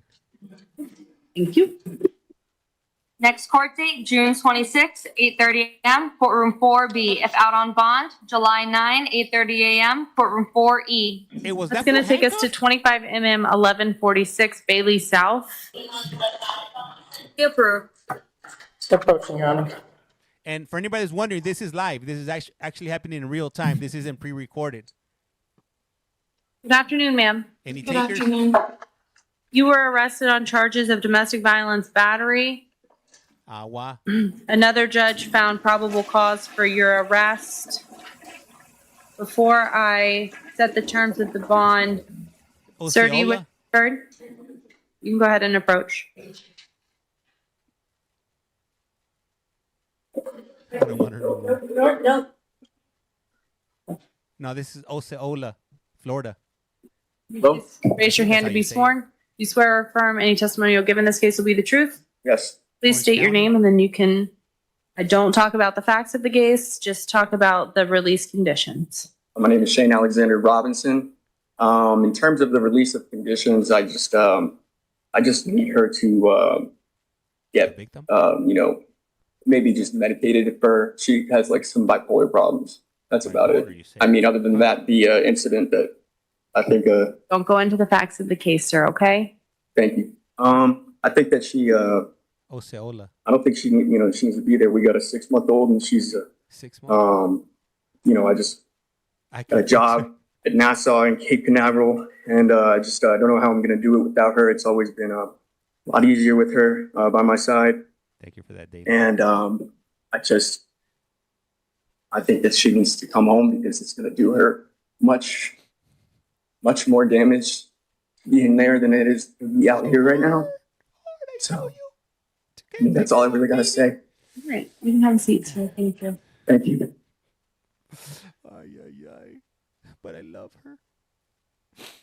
I never wanted to see her like this. I love you. Stay strong. Simp. Allegations are from back in April. Yeah. Damn it, this time I'm going to set bond in the amount of $2,000. I'm going to set no hostile contact with Shane Robinson.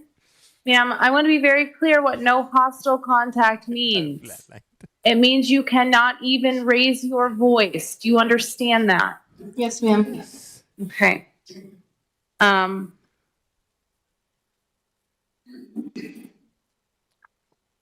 I am going to put a no return in place for now at 5565 West Erlo Bronson Memorial Highway, apartment 240. So while they can have contact, they cannot reside together at this time. And Your Honor, may she have the one-time return? She may have the one-time return to collect her belongings. And if there are going to be any exchanges of the child, they need to be done at, mistakes, I can't ever remember the term. Safe exchange locations. Thank you. I can explain that, Your Honor. Thank you. Thank you. You know what? She might be going through a postpartum, right? That's when you have a baby and the chemicals in your body change. Not that I've had a baby before, but 2000. from what I hear. Next court date on demand. So maybe that's what's Takes happening us with to her. Sheen Thomas or Sean Thomas, 25 CT 1904. PD approved.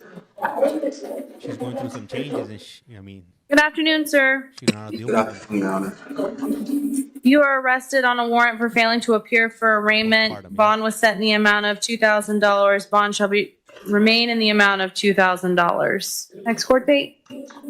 Next court date, June 26, 8:30 a.m., courtroom 4B. If out on bond, July 9, 8:30 a.m., courtroom 4E.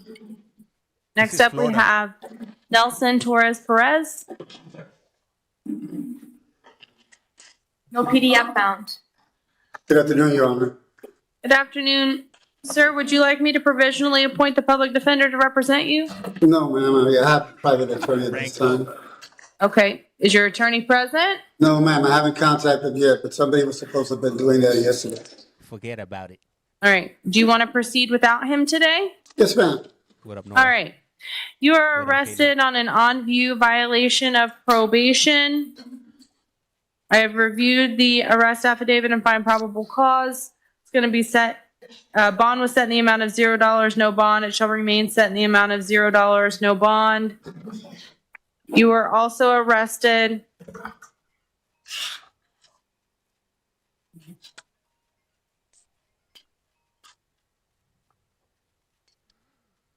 Al Capone. Damn. for possession of drug paraphernalia. I have reviewed the arrest affidavit and find that there is probable cause for the arrest. Bond shall be stayed in the amount of $500. You are not to possess or consume any drugs or alcohol. Yes, Ms. Hicks. You can actually set this, you can ROR him on this, Judge, because of the facts of the case. I actually don't believe it's going to be able to be proved. Okay. And based on that representation from the state, I will go ahead and ROR on that count. Thank you, On sir. the possession, Your Honor, or the violation? On the possession of the paraphernalia, not on the VOP. Okay.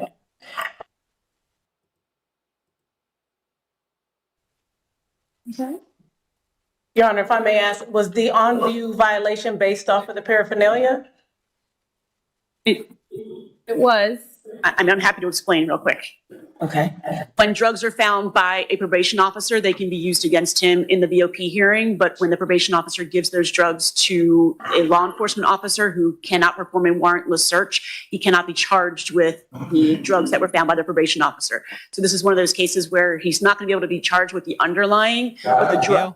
His probation condition is that he can't possess any narcotics. Yes, yeah. Okay, I understand. Thank you.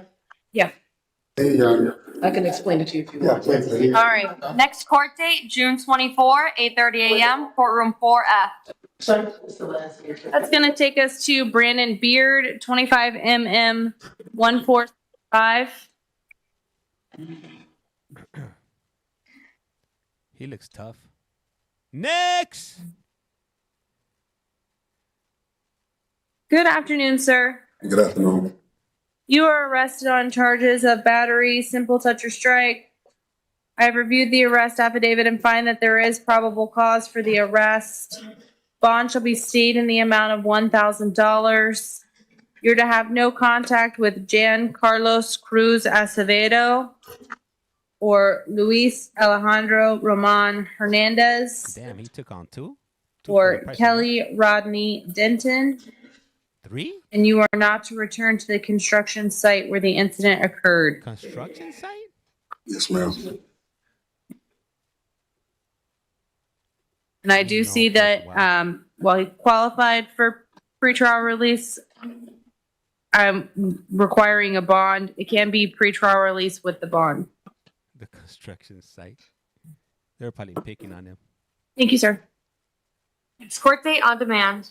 It's going to take us to 25 MM 1476, Iona Beasley. I'm sorry. Mr. Beard was requesting just a straight bond if possible. Is he allowed just a straight bond without PTR? That's fine. Okay. Thank you, Your Honor. Hey, what up, Tucker? Takes us to Iona Beasley. PD approved. It also says she qualifies for direct pretrial release, but I'm not going to be ordering that in this case. Good afternoon, ma'am. You were arrested for battery, touch, or strike. Court has reviewed the arrest affidavit, finds that there is probable cause for the arrest. You are not to have any contact with bond shall be set in the amount of stayed in the amount of $2,000. You are not to have any contact with Amanda Madeira, Alan Casignol, or Derek Cruz. You are not to return to 5423 Calla Lily Court. And if you haven't done so, please do so. Hit that follow you. button. It's free 99. Don't be a Next Scrooge court date on McDuck. demand. Don't be a Mr. Krabby Patty. It's free for you. Next up It's is free going to for be me. Marie Caraballo Ruiz, 25 CF 1882. Follow. Approved. And this is real. This is happening in real time. This is Florida. This is not pre-recorded. This is not AI generated. Good This is afternoon, the ma'am. real deal. Oh shit! You were arrested on petty theft, third or subsequent offense. Oh yeah. Any takers? I have reviewed the arrest affidavit and find that there is probable cause for the arrest. Bond should be stayed in the amount of $2,500. You are not to return to the Bells located at 2505 Vineland Road in Kissimmee, Florida. Sheen Gator. Thanks. Next court date on demand. Takes us to Taryn Chisholm, 25mm 1478. Approved.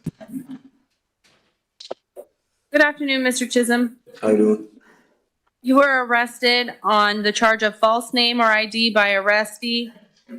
I have reviewed the arrest affidavit and find that there is probable cause for the arrest. Bond shall be stayed in the amount of $500. Thank you. Thank you. Next court date on demand. Takes us to Rita Felix. I'm starving for hours. PD approved.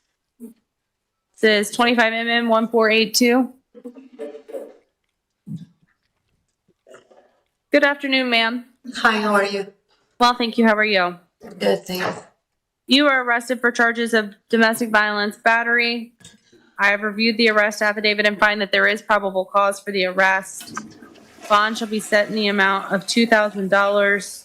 You are not to return to 1731 North Central Avenue, apartment 87. You can have a one-time return with law enforcement so that you can collect your belongings, and you're to have no contact with Christopher Garcia.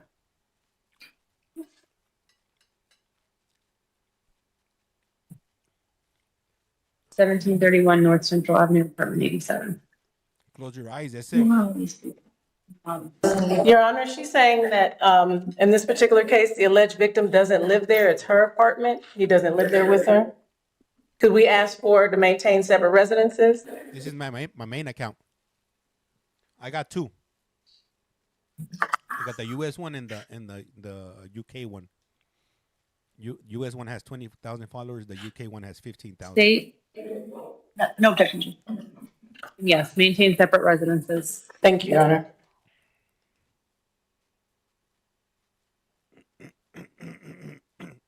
If she, I don't This is have that Oceola? set unless it's set in I like believe it's later pronounced. today. Near Orange County.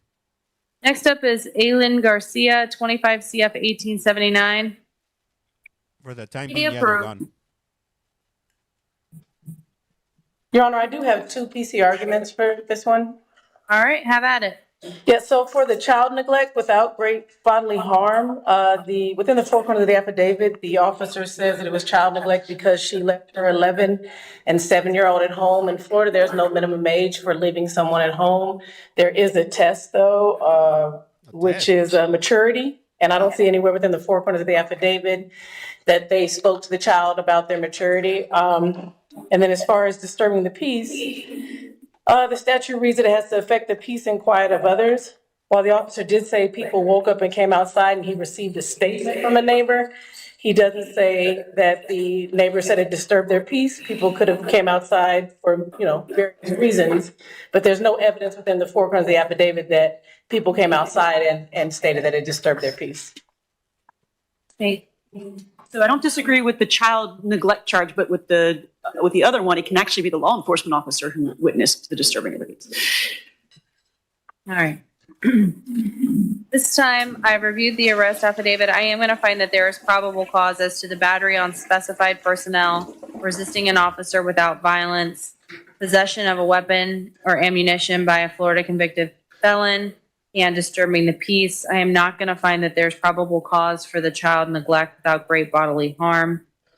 Bond shall be set in the amount of $2,500 for battery on the specified personnel, $2,500 on resisting an officer without violence, $5,000 on the possession of a weapon or ammunition by a Florida convicted felon, and bond shall be stayed in the amount of $250 as to disturbing the peace. Bond for the child neglect, there's no PC, but it's ROR, just to be clear. Ma'am, you are not to return to 8-1. Actually, no, I'm not going to put that provision in place. Oh. Thank you, Your Honor. Thank you. Next court date on demand.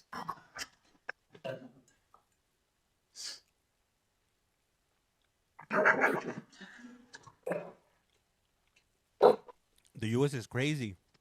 Crime don't stop over here. And it's about to start getting a lot crazier.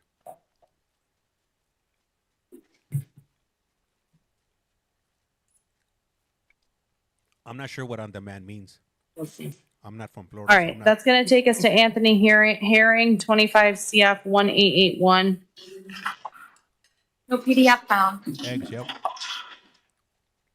I'm going to provisionally appoint, well, Because I want to. What do you mean? Why? Sir, I'm here. I want to be good here. afternoon. Do you wish for the public defender to represent you today? Yes, ma'am. All right, I'm going to provisionally appoint. He will need to complete an affidavit of indigency. Sir, you were arrested for aggravated assault with a deadly weapon without intent to kill. I have reviewed the arrest affidavit and find that there is probable cause for the arrest. Bond shall be set in the amount of $10,000. You are not to possess any firearms, weapons, or ammunition. You're not to have any contact with Cristina Mar Delgado Munoz.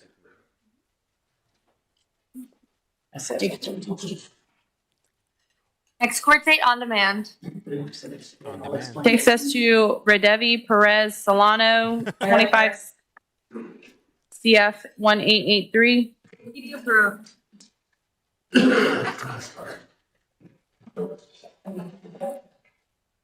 Right, DM? Good afternoon, sir. Good afternoon. How you doing? I'm well, thank you. How are you? I'm fine.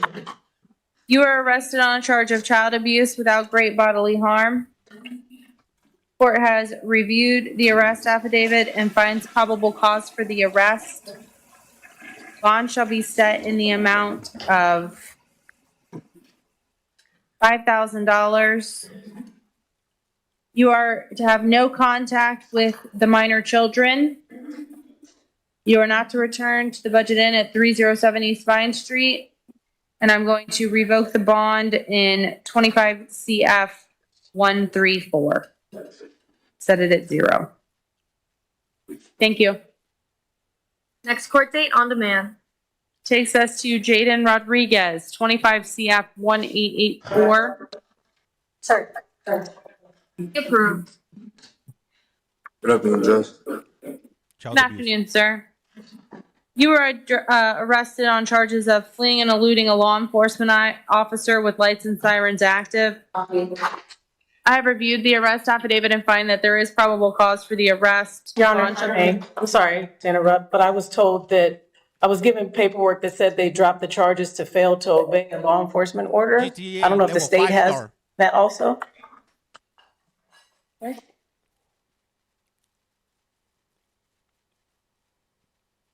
I was told that they sent it to everybody that was copied on the IA paperwork.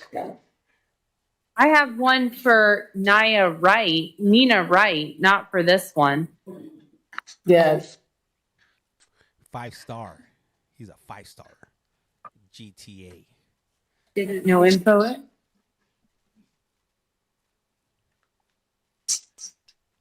The booking report's still the same.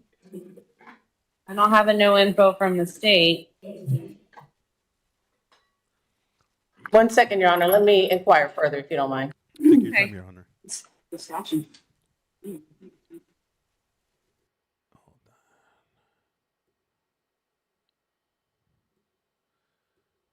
Making some changes really quick here. They did update, maybe they updated the statute? No? Statute that they put on the citation, I think is the fleeing statute. Yeah, I think so too. Your Honor, so PTR was given an email that said that it was wrong, maybe entered wrong or written wrong for the fleeing to elude, and that it was supposed to be the failed to obey law enforcement order. That's all the information I have, Your Honor.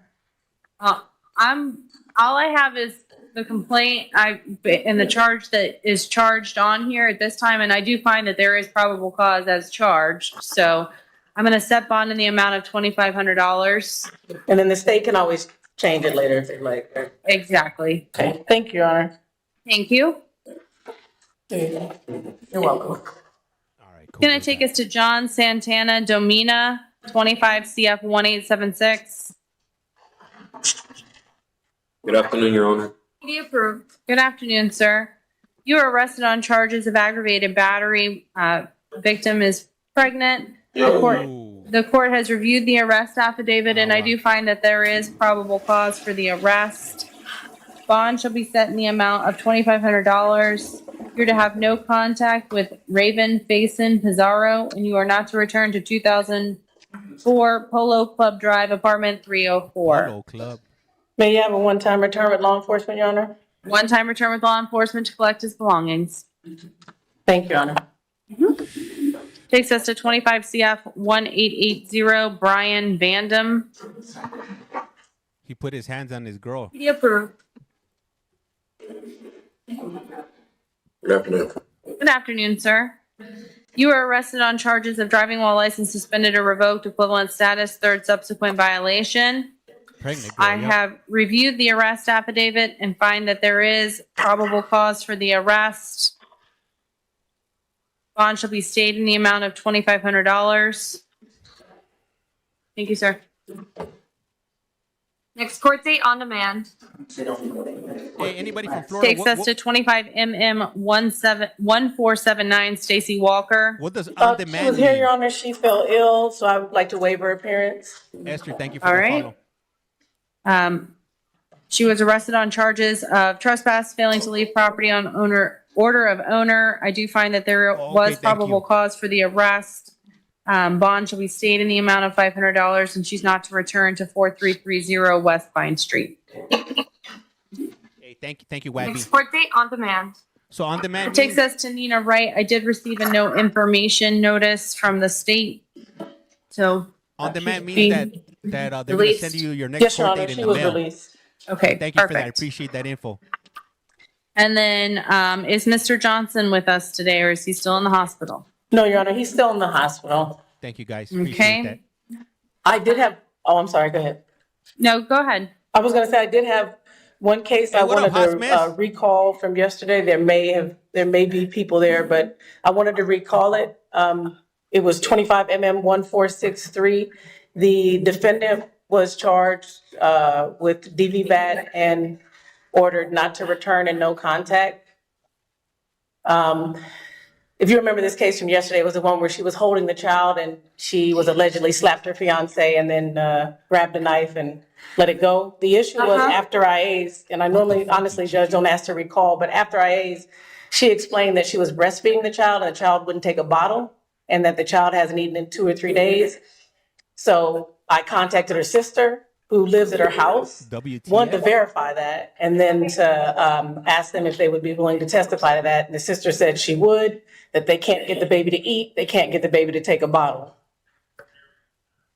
And bond hearing judges. I understand the emergency nature of it, though. If the baby hasn't, I don't know how a baby hasn't eaten in 2 days. So, Your Honor, I mean, this is anecdotal evidence, but I had a child that was the same way, and if they won't take the bottle, they just won't eat. There's no other way to feed an infant that little. IV? And I understand it's an issue, Judge, but by law, you cannot set a no hostile contact without a victim being heard. We can't take a testimony from the defense attorney. Is the victim present? I spoke to the sister and the victim yesterday, and they said that they would come to the courtroom. Is it my case? It's Jan Savage, and so we were going to go before Jan Savage, but she was in trial today, and it was only because there was an infant who wasn't eating that I asked to recall it here because of the nature of what made it. Is this one? Yeah, it is on YT at CollectCallFrom. If you go to at CollectCallFrom on YT, it's on there. I'm running multiple streams right now. I'm running Pima County. I'm running this one. So just double check my live feed because I got a few different ones running. I mean, I don't have a motion. I don't have, and I understand everything you're saying. And I, as a fairly new mom myself, I'm very sympathetic to the situation, but it's not my case at this point. And it's really better to be heard in front of the trial judge at this point, who can take the testimony and those things. And so I would assume there are no victims present in the courtroom. No, they're present in the courtroom. I have folks present in the courtroom. This is not, in my opinion, appropriate for the IA judge to handle, since the IAs were yesterday and had already happened. I'm trying to see if Judge Jan Savage is in trial. I don't believe her trial went today. Okay. What do you guys think this lady did right here? What up, Thor? I did ask for a PD to come in the courtroom with them in Or is case this the one they're you talking did feel about? like, I can't handle this. Maybe they could take the alleged victims over to Yancevich's courtroom. But I did think that she might have been in trial, and I didn't know if it went today or not. GTA, Miss retail Padilla is present with the victim.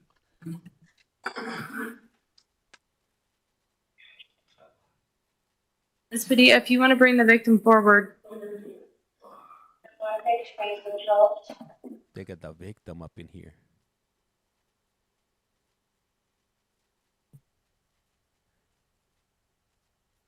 Danielle Padilla with the PD's office. This is Mr. Put me there on that. My name is Lorenzo Rodriguez. Raise your right hand to be sworn. Do you swear or affirm that the testimony you'll give in this case will be the truth? Yes, ma'am. You can put your hand down. Sir, what is currently going on with the child?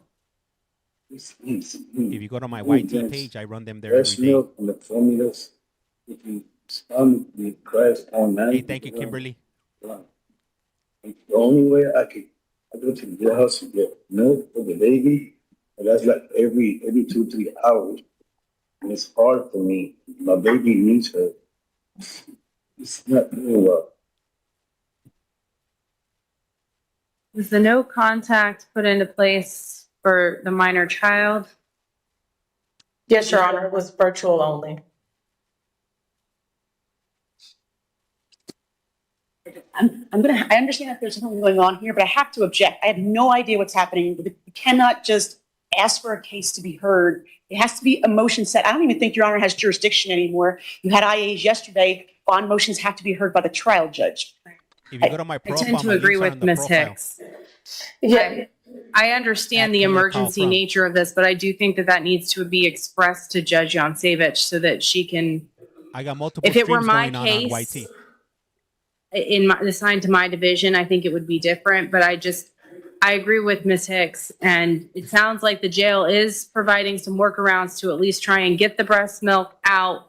So for now, I'm not going to take any action, and I this needs to be set in front of Judge Yancevich. Okay, thank you, Your Honor. I appreciate you hearing it. Yep. All right. Thank you.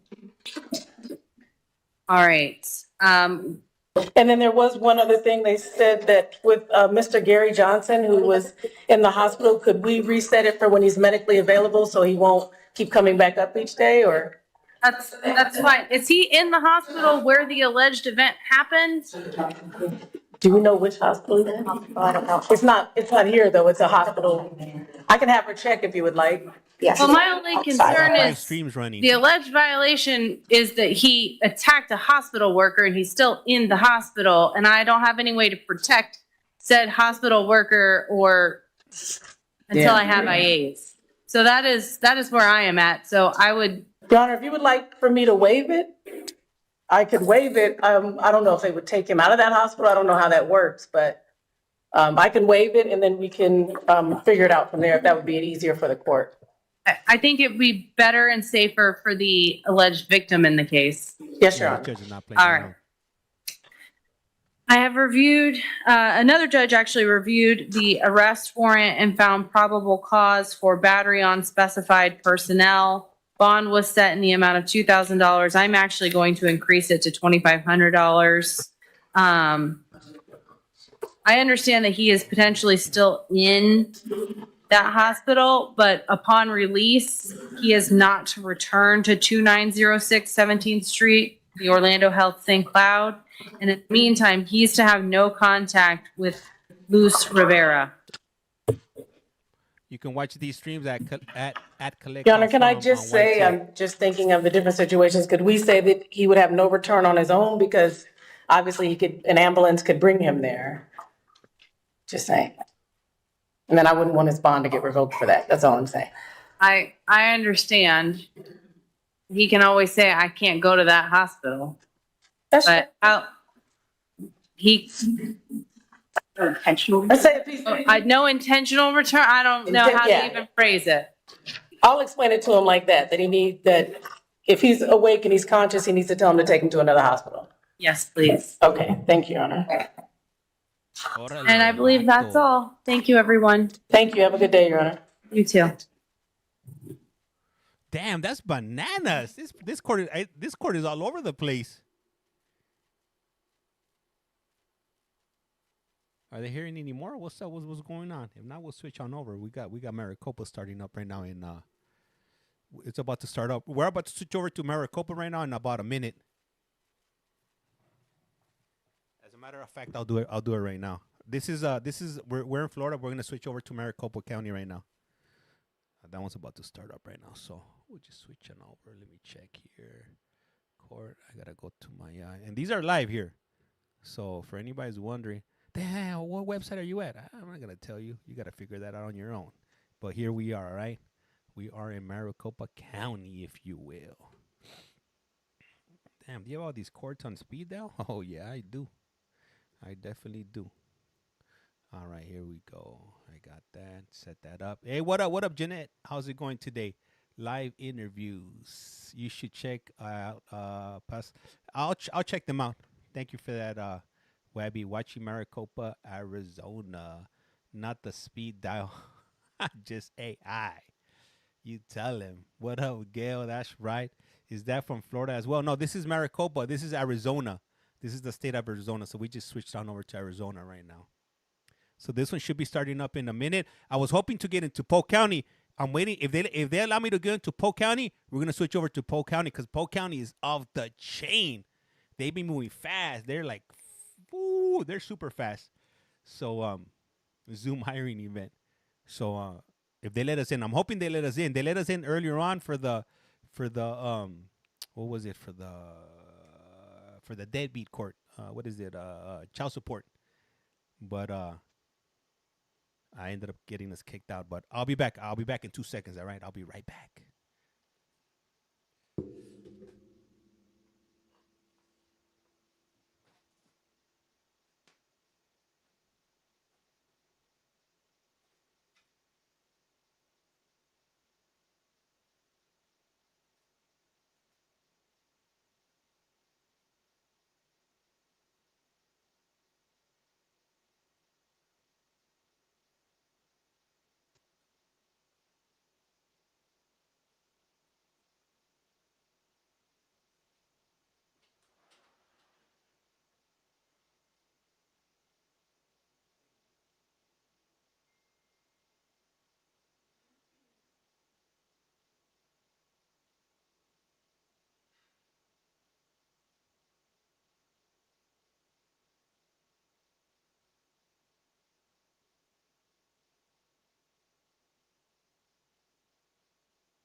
All right, guys, I'm back. I needed a bathroom break, if you will. Yeah, they're both in Maricopa. So I got two streams that are running in Maricopa. I got one that has my commentary, and I have another one that doesn't have my commentary. So, whatever your viewing pleasure is. If you like listening to me, cool. If you don't, then you have that option of watching without me blabbing away, if you will. So here we are. I needed a bathroom break. I needed to drop one, flush one, if you will. So here we are. So we're just waiting for the stream to start up. Once it starts, then we'll go ahead and get on with it. I'm still waiting for them to let me into Polk County, but no action to Polk County. So I'm not sure what's going on. Let me cancel it. Let me try to get back in again. Let me see. Quality rejoin. Let's see if we could get in. Let's see if we could get into it's all we good. Yeah, it's empty, so let me try to rejoin. I might have to change my name. I was thinking about changing my name to Ryan Heartstones. Do you think that name will give me away? Ryan Heartstones? Ryan Heartstones. Bro, why are you not reading my chat? I haven't even seen. I just got here like 2 seconds ago. Maybe your chats are being filtered. That's why I'm not reading them. Let me see. Ay, ay, ay.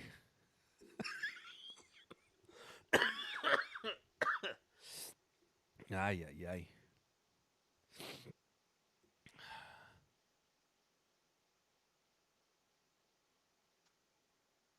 I saw them pop up behind you. Yeah, sometimes I miss them, man.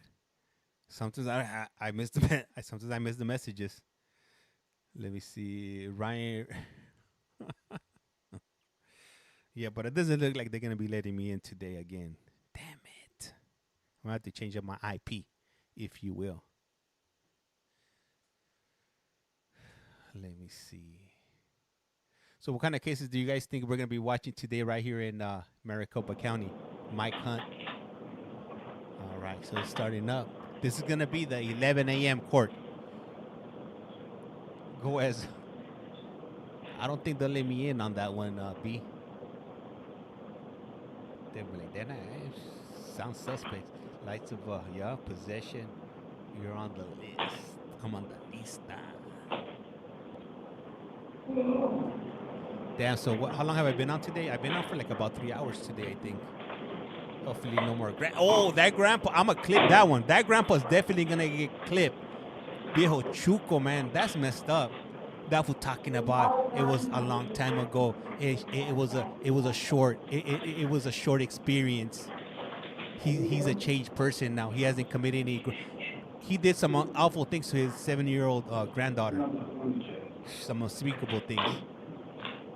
He was going through a lot of papers, so he got some cases coming up. Okay, DM Corps, thank you. Yeah, it was all bad. Yeah, I've been watching since I woke up at 8 a.m. That's right, Tiff. Yeah, it was all bad, Whitney. That one I'm gonna clip it. I'm definitely gonna clip. I gotta clip that one. How dare you?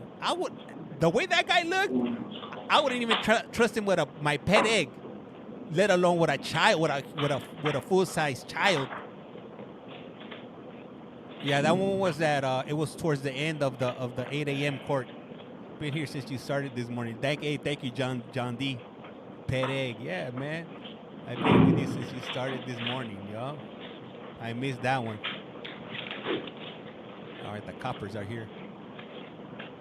Hey, what up, Bells? Welcome back. Yeah, brush my teeth and wash my face, y'all. You see, he was born in 1957. Thank you for writing the name. Yeah, you're welcome. Let me move the chat.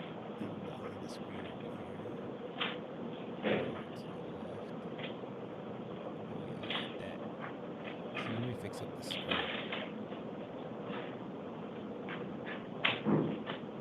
All rise.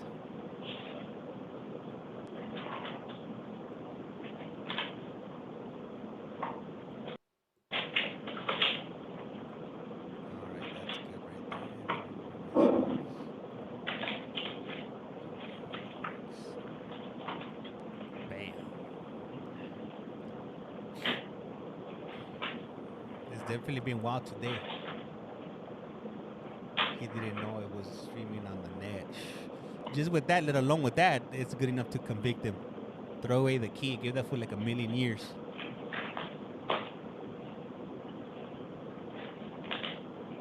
That's pretty messed up, you know, preying on your own bloodline, your kids, your grandkids. Who does that? Is this a trial? No, this is gonna be different people. This is just the initial appearance, so we're just gonna see them going through a bunch of different individuals. Hey, what up, Jasmine? How's it going? How you been? I'm doing pretty good.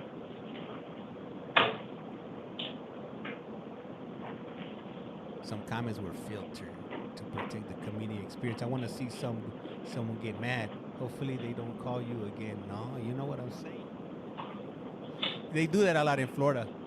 Because in Florida, I'm actually in the Zoom meeting or the Microsoft team meeting. It's not like these other states. Like I know on here, on this one, it looks like I'm in the Teams meeting, but I'm not actually in the Teams meeting. This is a mirror of the screen. Happened to my daughter, her grandpa, not my dad, my ex's dad. Damn, that's awful, Nikki. Like, man, if you can't, you can't even trust family because you never know. And that's one of the major reasons that me and my wife, if my daughter's not with me or my wife, she's not gonna be with anybody else because you just never know. You never know. You know who's plotting, who's waiting for that moment for you to let your guard down and then take advantage of your children. Can't trust no one, yo. Straight up. Trust no one. Yeah, everybody's suspect. You don't know what are on people's minds. Yeah, I agree with you right there, Kimberly. 110%.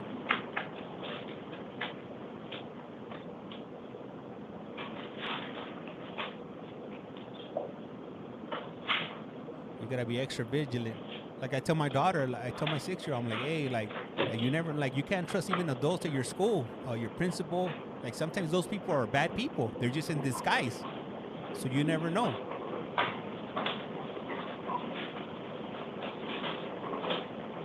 My ex took advantage of my girls. Damn, justice system needs to do better, yeah. And then a lot of times they give them a slap on the hand. They give them a break. It's like, come on, like, or they consider it not a violent crime. Like, how is that not a violent crime? Doing that to somebody, especially a kid. All right. All right. Okay. All right, thank you. Please be seated. Oh, I like this judge.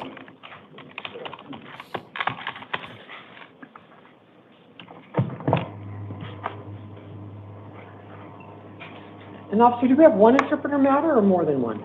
I believe just one. Okay, thank you. This is the same cop from earlier on. Just getting booted up. Can the interpreter hear me? Yes, Your Honor. Ah, we got the Timu interpreter. Wood chipper feet first. Yup, you already know it. What say, kid? Hell yeah, the only way to do it. And run it on slow.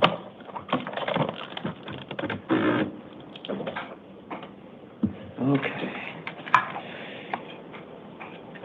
Damn, that's awful, man. That's awful. Debbie. All right, this is the 11 a.m. initial appearance calendar for June 18th, 2025. Este es el calendario de comparecencias iniciales de las 11 de la mañana del 18 de junio del 2025. Oh, this guy, he's a pretty good translator. The court's orders for the taking of finger. Hang on.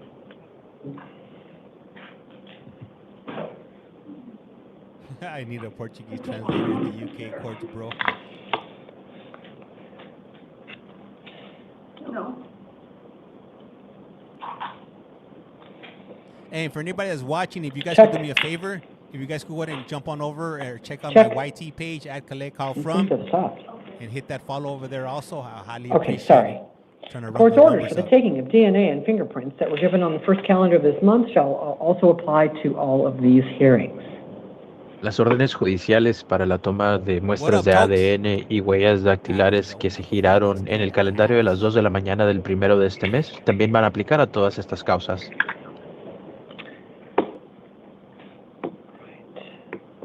Mr. Reyes, Adan Reyes, will you please come all the way to the podium? El señor Reyes, Adán Reyes, por favor, pase hasta el podio. Come on down, Adan. Come on down. Let's see what Adan did.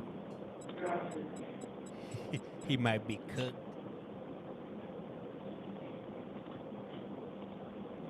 Come on, Adan. Good morning, sir. May I have your full name and your date of birth, please? Buen día, señor. ¿Me da su nombre completo y su fecha de nacimiento, por favor? Adán Sánchez Reyes, nací el 5 de abril de 1997. Adán Sánchez Reyes. I was born on April 5th, 1997. All right, thank you. You are here on a warrant in a pending criminal case. Se lo agradezco. Usted se encuentra aquí debido a una orden de detención de un caso de materia penal que está pendiente. In this case, you have been charged with possession of dangerous drugs, a Class 4 felony, identity theft, a Class 4 felony, and forgery, a Class 4 felony. En este caso, a usted se le está imputando con la tenencia de droga nociva, un delito de clase 4, usurpación de identidad, delito de clase 4, y falsificación, delito de clase 4. You already have a lawyer appointed for you in this case. ¿Usted ya tiene un abogado para este caso? No, no, todavía. I'm scheduling 2 court dates for you in this case. Identity theft. Voy a programar 2 audiencias judiciales para usted, para este caso. Okay. The first is the status conference, June 24th at 8:30 in the morning in the downtown Superior Court. La primera de ellas es una consulta de actualización para el 24 de junio a las 8:30 de la mañana en el Tribunal Superior en Downtown. And the second is a preliminary hearing, June 26th at 8:30 in the morning. Y la segunda es una audiencia preliminar el día 26 de junio a las 8:30 de la mañana. You have a $500 secured appearance bond and written release conditions you're ordered to comply with. Usted va a tener una fianza, una caución real de $500 y se va a ordenar que usted cumpla con todas las medidas cautelares que van a estar por escrito. Those include not possessing any weapons or any drugs without a valid prescription. Estas incluyen que usted no debe estar en tenencia de ningún arma o droga sin una receta vigente.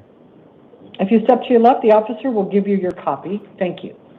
Si pasa hacia su izquierda, el agente le va a dar la copia del papeleo. Gracias. Okay.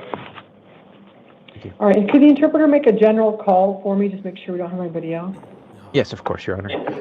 Si encuentra alguien más en la sala que requiera asistencia de un intérprete, si puede alzar la mano si hay alguien que necesita un intérprete. Okay, looks like we have no hands. Did anybody catch his bill? Thank you, Your Honor. Have a nice Bill day. amount? Okay, thank you. Bye-bye.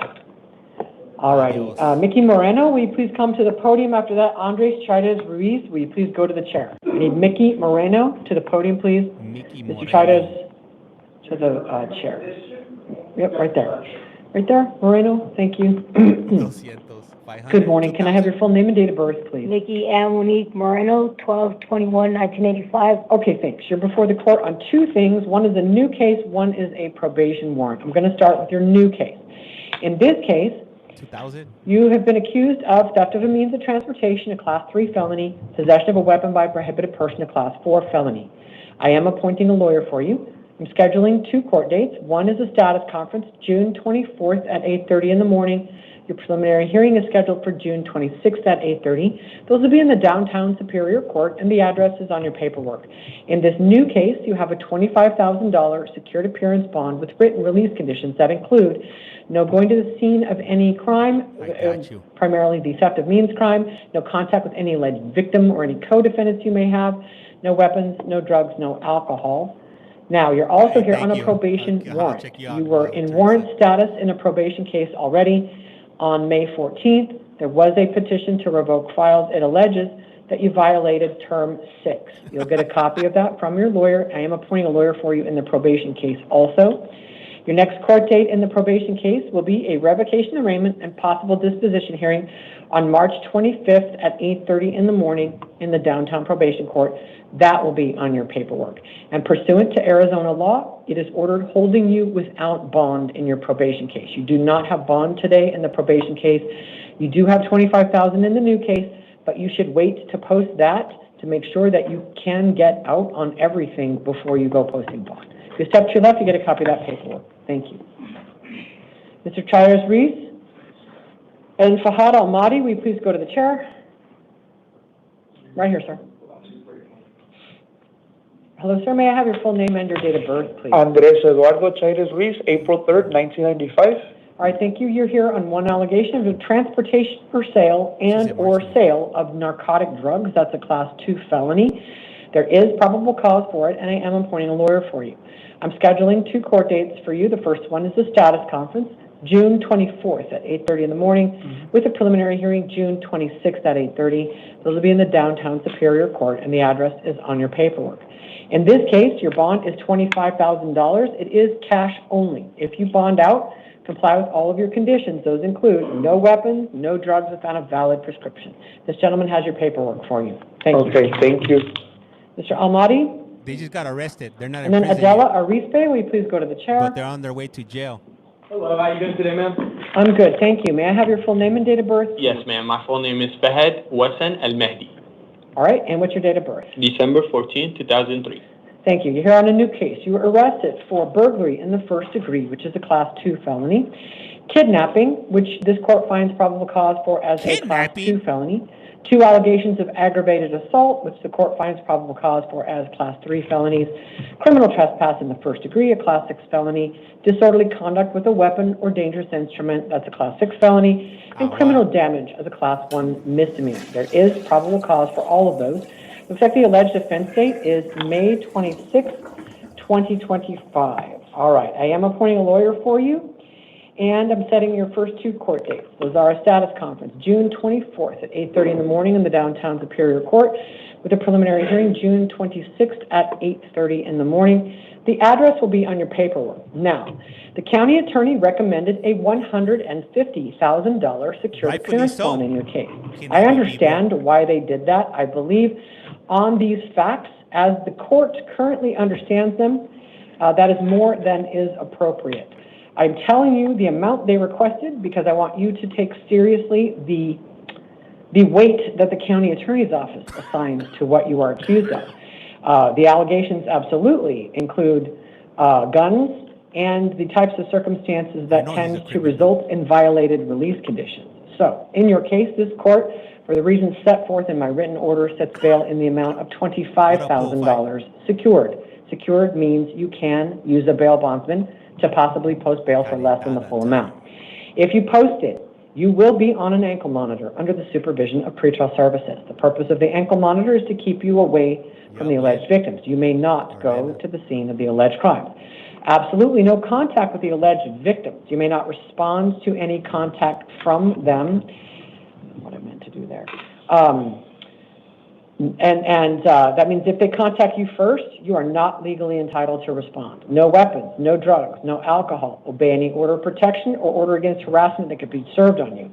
And I will let you know what you are accused of, if this is what they charge you with, if this is what you get convicted on. Some of these are prison mandatory. You should be very, very careful to comply with release conditions. Don't do anything that could get you accused of violating a no victim contact order. The best thing that will happen is you get a higher bond. The worst thing that will happen is you get held no bond on a new crime.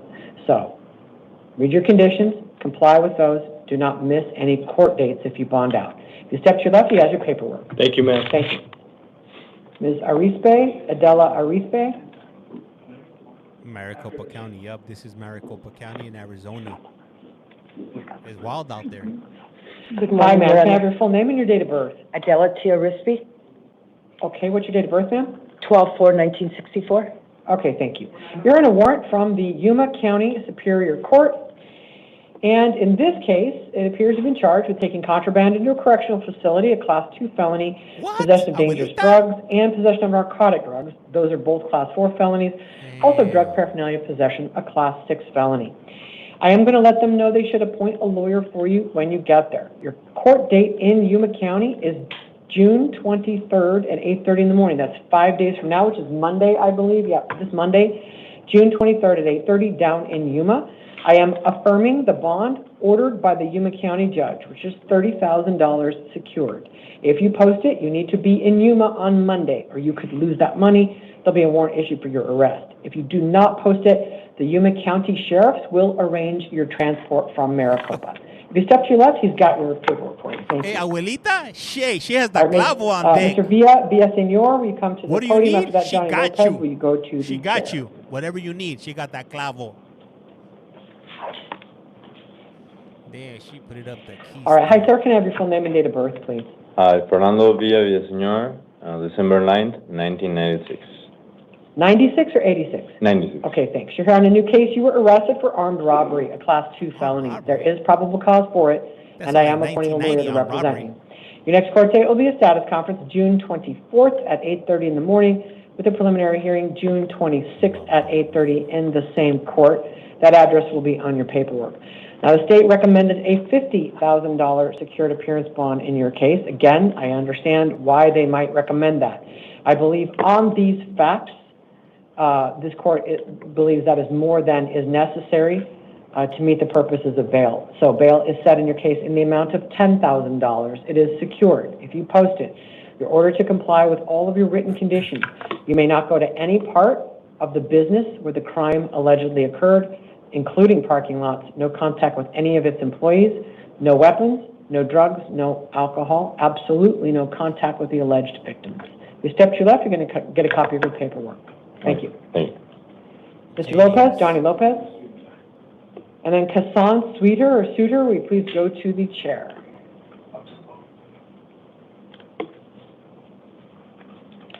Hello, sir, can I have your full name and date of birth? Johnny Robert Lopez, January 14th, 1991. All right, thank you. You're on a new case. You were arrested for possession of a weapon by a prohibited person. It is a Class 4 felony. There is probable cause for it, and I am appointing a lawyer to represent you. Your next court date is a status conference, June 24th at 8:30 in the morning in the downtown Superior Court. Preliminary hearing, June 26th at 8:30. The court address is on your paperwork. And in this case, the state requested a $25,000 cash bail. I'm quite sure that is based on your priors. That being said, they are not accusing you of anything immediately beyond the mere possession of the weapon, which they've shown probable cause for, and the illegality of it for you. So this court is setting bail in your case at $10,000. It is cash only, not cash only, I apologize. It is secured. If you bond out, comply with your release conditions. Do not miss your court dates. Everything is on your paperwork. It, of course, includes no weapon. If you step to your left, you get a copy of that paperwork. All right, Mr. Suiter. Yeah, who's And wearing then long Dominic socks Warren, and will Nike you please go to the chair? Cortezes. Jesus, cut off shorts. He was definitely dressed for the occasion. Hello, may I have your full name and date of birth, please? Yes, of course. Kassan Suiter, Kassan Clarence Suiter, 0508-1998. What did you say before your last name the second time? Sometime Suiter? Clarence. Okay, Kassan no Clarence problem. Suiter. Sorry, I was trying to process that. Okay. You're here on two things. One is a new case, one is a probation hold. In the new case, you were arrested for threatening and intimidating as a Class 3 felony, aggravated driving under the influence of alcohol or drugs, a Class 4 felony, aggravated assault on a law enforcement officer, a Class 5 felony, and disobeying a court order, a Class 1 misdemeanor. There is probable cause for all of those, and I am appointing a lawyer for you. Your next court date will be in the downtown Superior Court. The address is on your paperwork. That'll be a status conference June 24th at 8:30 with a preliminary hearing June 26th at 8:30. In this new case, your bond is $2,500 secured with written conditions that include alcohol and drug testing and a strict prohibition against driving. Regardless of the status of your license, you do not have permission to drive. It is at least a misdemeanor to violate that order. You're also here because you are on probation for endangerment and DUI.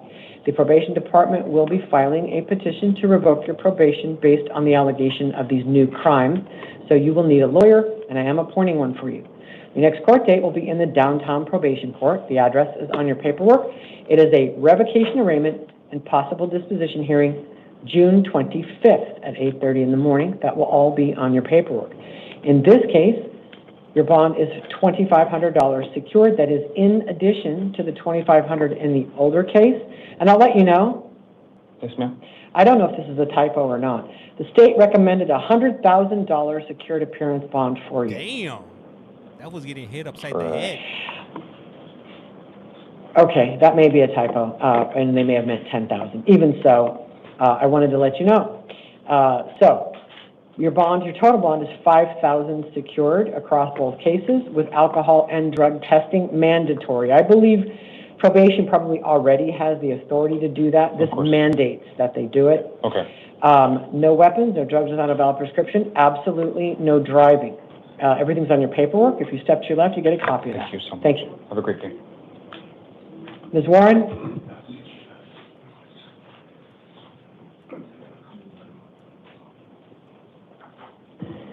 All right, after Ms. Warren will be Jason Kendra. If you go to the chair, Mr. Kendra.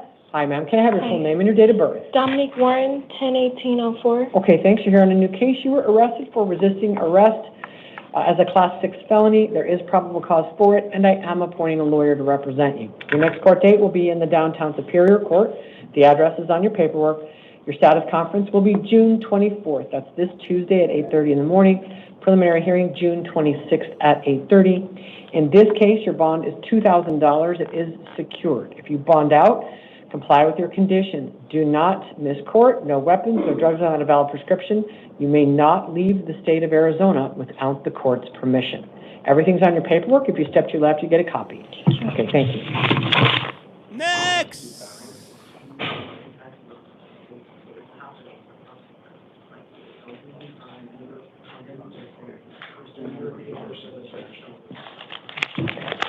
Alrighty, after Mr. Kendra will be Trevon Smith. Hi, sir, can I have your full name and date of birth, please? Hi, Jason Michael Kendra, April 12th, 1991. All right, thanks. You're here on one probation warrant, two probation warrants. You're on probation in 2 felony cases. There were petitions to revoke filed in both of your cases. Those petitions to revoke allege that you violated terms 3, 5, and 15. You get a copy of those from your lawyer at your next court date. I am appointing a lawyer to represent you in both cases. You're going to have the same next court date for both cases.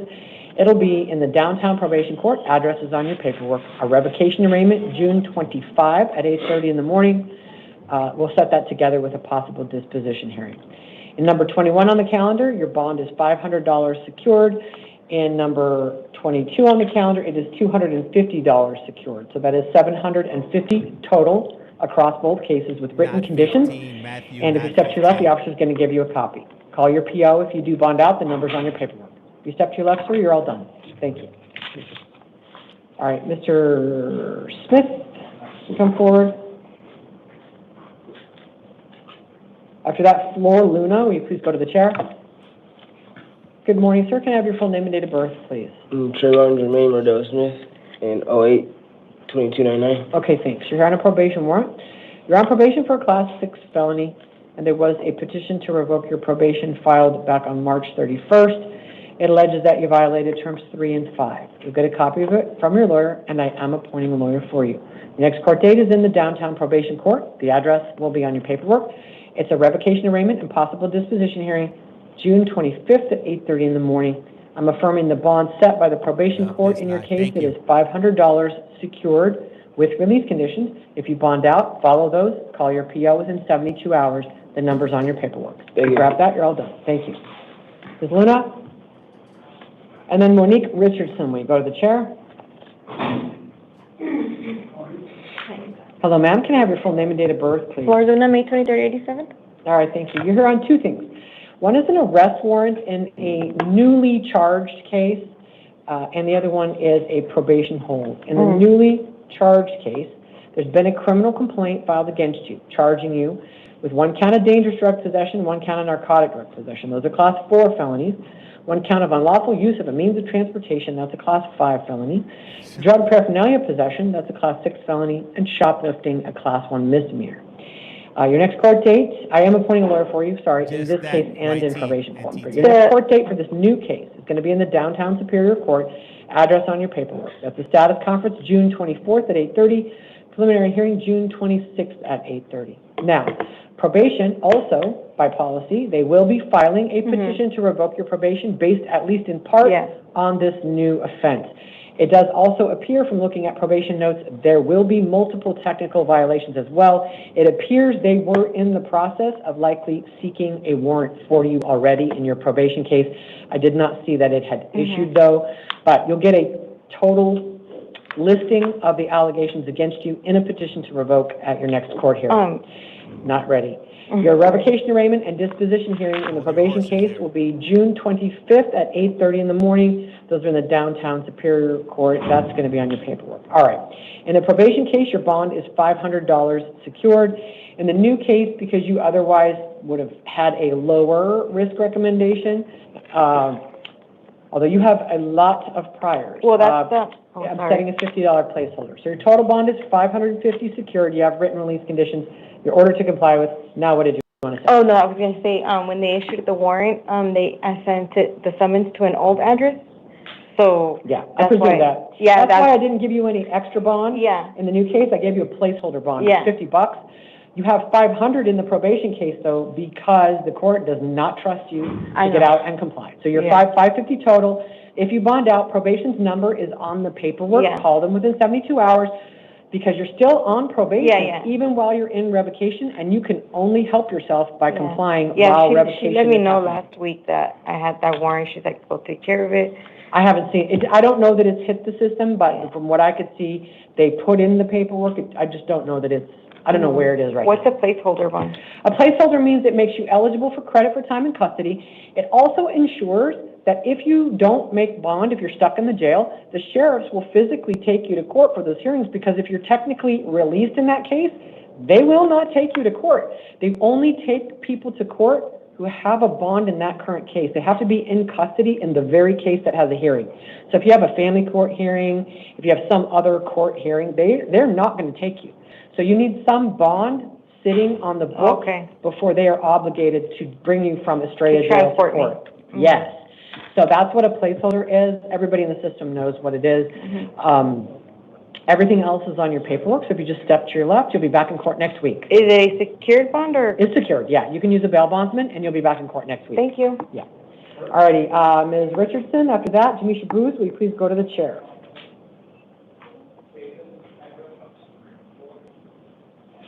Hi, ma'am. Can I have your full name and date of birth? Monique Richardson, 043091. All right, thank you. You are here on a warrant in a pending case, and looks like you've been charged with narcotic drug possession, of Class 4 felony. You already have a lawyer appointed. Your next court date will be in the downtown Superior Court. It's a status conference, June 24th at 8:30 in the morning. Preliminary hearing, June 26th at 8:30. I'm affirming the bond in your case. It is $250 secured. If you post it, comply with your conditions. Do not miss your court dates. Everything you need to know is on your paperwork if you step to your left. Okay. Thank you. All right, Ms. Booth, after that, Fernando Dick, will you please go to the chair?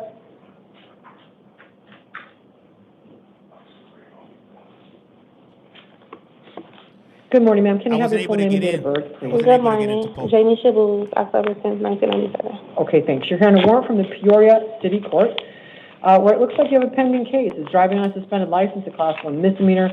The alleged offense date is back in 2018. This warrant issued in 2019. And you're going to have an arraignment hearing in this case, June 24th, which is this Tuesday at 9 in the morning. That is 6 days from now. In the Peoria City Court, your bond is $100. It is secured. If you bond out, comply with your release conditions. They include no driving without a valid license and go to court on Tuesday. Everything's on your paperwork. If you step to your left, you'll be all done. Thank you. Mr. Dick, and then Juan Rodriguez Quinones. We go to the chair. Who? Come again? Yeah. That one got me off guard. All right, sir, can I have your full name and date of birth? Fernando Dick, 12/1882. Okay, thanks. You're here on two things. One is an arrest warrant in a newly filed or newly charged criminal case. The other one is a warrant from Encanto Justice Court. So I'm going to start with the felony case. You've been charged in a criminal complaint with 1 count of dangerous drug possession, 2 counts of narcotic drug possession. All of those are class 4 felonies. Also, drug paraphernalia possession, a class 6 felony. Looks like the offense date was back in January 7th of 2025. If that doesn't ring a bell, you will get police reports and a copy of the charges from your lawyer. I am appointing a lawyer for you. Your status conference is going to be in 2 weeks. It is July 3rd at 8:30 in the morning with a preliminary hearing July 8th at 8:30. Those are in the downtown Superior Court. The address is on your paperwork. And on this type of case, even with your criminal history, you do qualify for release on your own recognizance. That means we will give you a chance to go to court on your own. It's been like 14 years since your last conviction. So this is a drug case. We're going to give you a chance to come on your own. Okay. If you prove that you won't, you're going to end up with a bond. So come. I gave you a lawyer. People in your situation are, even now, getting offers of probation and treatment. That is up to the county attorney. There's no guarantee. Okay. But if you don't show up, they're not going to be very motivated to give you a probation. I'll be here. I'll be there. So go talk to your lawyer, okay? Okay. Alrighty. Now, you're also here on a warrant from Encanto Justice Court in a driving on suspended license case. This looks like it is a pending case. It may be that you owe them money. It looks to me like it was a pending case. Yeah, it's just a good ticket. 1 second.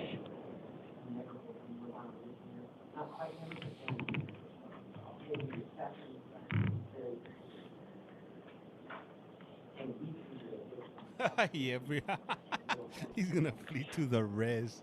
Okay, Right, so in this case, and honestly, because I'm releasing you in the drug case, I'm going to give you another chance to go to Encanto Justice Court. Because I hope you know, your lawyer will be super unhappy with you if you pick up a warrant while your drug case is pending.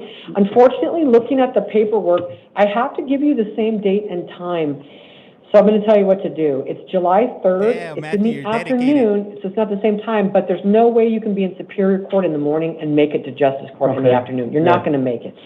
So you need to call ahead. We do have the Justice Court phone numbers on our paperwork. So when you have your paperwork, you get out, you've got 2 weeks to call the Justice Court and say, hey, can I get a different court date?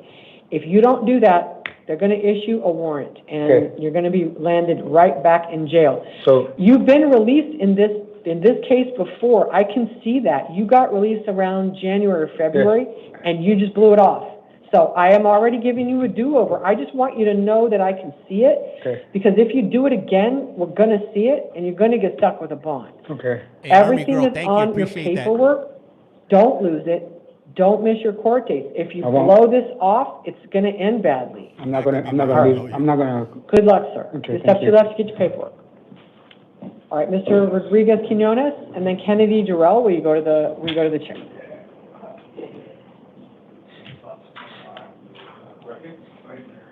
Hello, sir. Can I have your full name and date of birth? Juan David Rodriguez Quiñones. Which date of birth, sir? December 19th of 2006. Okay, thanks. You're here on a new case. You got arrested for reckless driving, which is a class 2 misdemeanor, and criminal speeding, which is a class 3 misdemeanor. There is probable cause for both of those. I'm not appointing a lawyer for you, though, because we don't appoint lawyers in this type of misdemeanor case. You have the right to hire one at your own expense or to represent yourself. Your next court date is going to be July 2nd in the Manny C Justice Court. That's on your paperwork. It's going to be at 10:30 in the morning. All of that will be on your paperwork. And I'm going to release you on your own recognizance on the theory that a night in jail and getting your bike impounded for 20 days is enough to convince you that you should go to court. And I will say a point in your favor, even if you did exactly what they accuse you of, you did not flee from the cops, which is a felony. You didn't commit the ultimate dumb decision, which is commit a felony to avoid a misdemeanor. So these are misdemeanors. Go to court, deal with them. They will never go away. I'm only telling you this because you're young and I don't see any criminal history listed for you.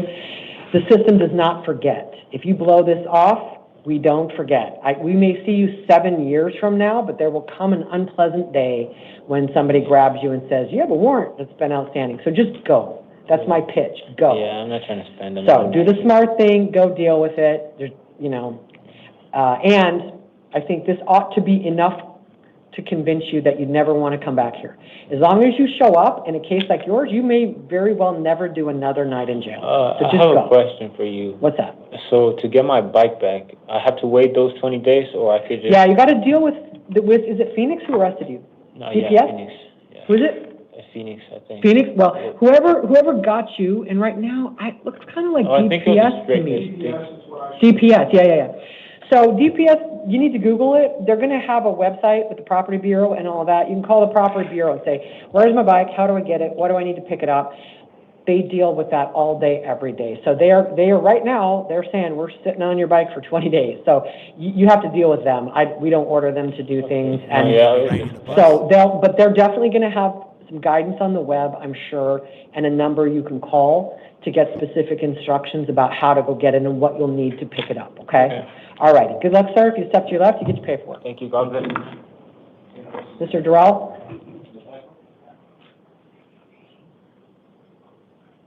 Morning, Your Honor. Hi, sir. Can I have your full name and date of birth? Kennedy Christopher Durrell, What's your date of birth? 12/28/1991. Okay, thanks. You're on a new case. You were arrested for allegations of resisting arrest, a Class 6 felony, and failure to obey a police officer, which is a Class 2 misdemeanor. There is probable cause for those. I'm not appointing a lawyer for you because you don't financially qualify. You do have the right to hire a lawyer at your own expense or to represent yourself. Your two next court dates will be in the downtown Superior Court. The address is on your paperwork. The first is a status conference, July 3rd at 8:30 in the morning. Preliminary hearing, July 8th at 8:30. And I don't see much criminal history for you. I saw an eyebrow-raising arrest from 2012. There is no listed disposition. So, and I see a disorderly conduct arrest with a court dismissal, but that's over 10 years old. So, even though I don't love these facts and they don't tend to suggest that the person will come to court and voluntarily surrender to state authority, I'm going to release you on your own recognizance and give you a chance to prove whether you will or won't come to court. Thank you for the mercy, Your Honor. Absolutely no contact with the alleged victim. The officer is an alleged victim in a resisting arrest case. Okay. That is by case law. Thank you, ma'am. No weapons, no drugs without a valid prescription, no contact with any of the arresting officers. Everything is on your paperwork. You just need to comply with your basic conditions and come to court. Will you do those things? Yes, Your Honor. All righty. Then we will see you downtown, July 3rd at 8:30. Everything's on your paperwork. And then just a quick confirmation on firearms, alcohol. I have legally owned firearms, so simply don't touch them. Get them into somebody else's possession where you do not live. If you exercise dominion and control over them, you are in possession. That means my car is in the parking lot. It is in my possession. I'm not in it. I can't even see it. It's in my possession. Okay, This so I is need my to- pen. If I put it on the desk, it's still in my possession. So possession is a legal definition. So you need to get them into someone else's possession where you do not live. Absolutely, Your Honor. All right. Thank you. Good luck. Take your paperwork. You'll be all done. Thank you, ma'am.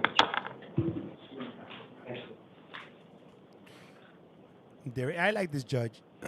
She's pretty fair. All right. Are you Mr. Kate? No, are you Mr. Durrell? Kate. Sorry, you're Mr. Kate. Okay. Yes, ma'am, yeah. And then Elton Driscoll, we go to the chart. Mr. Kate, can I have your full name, date of birth?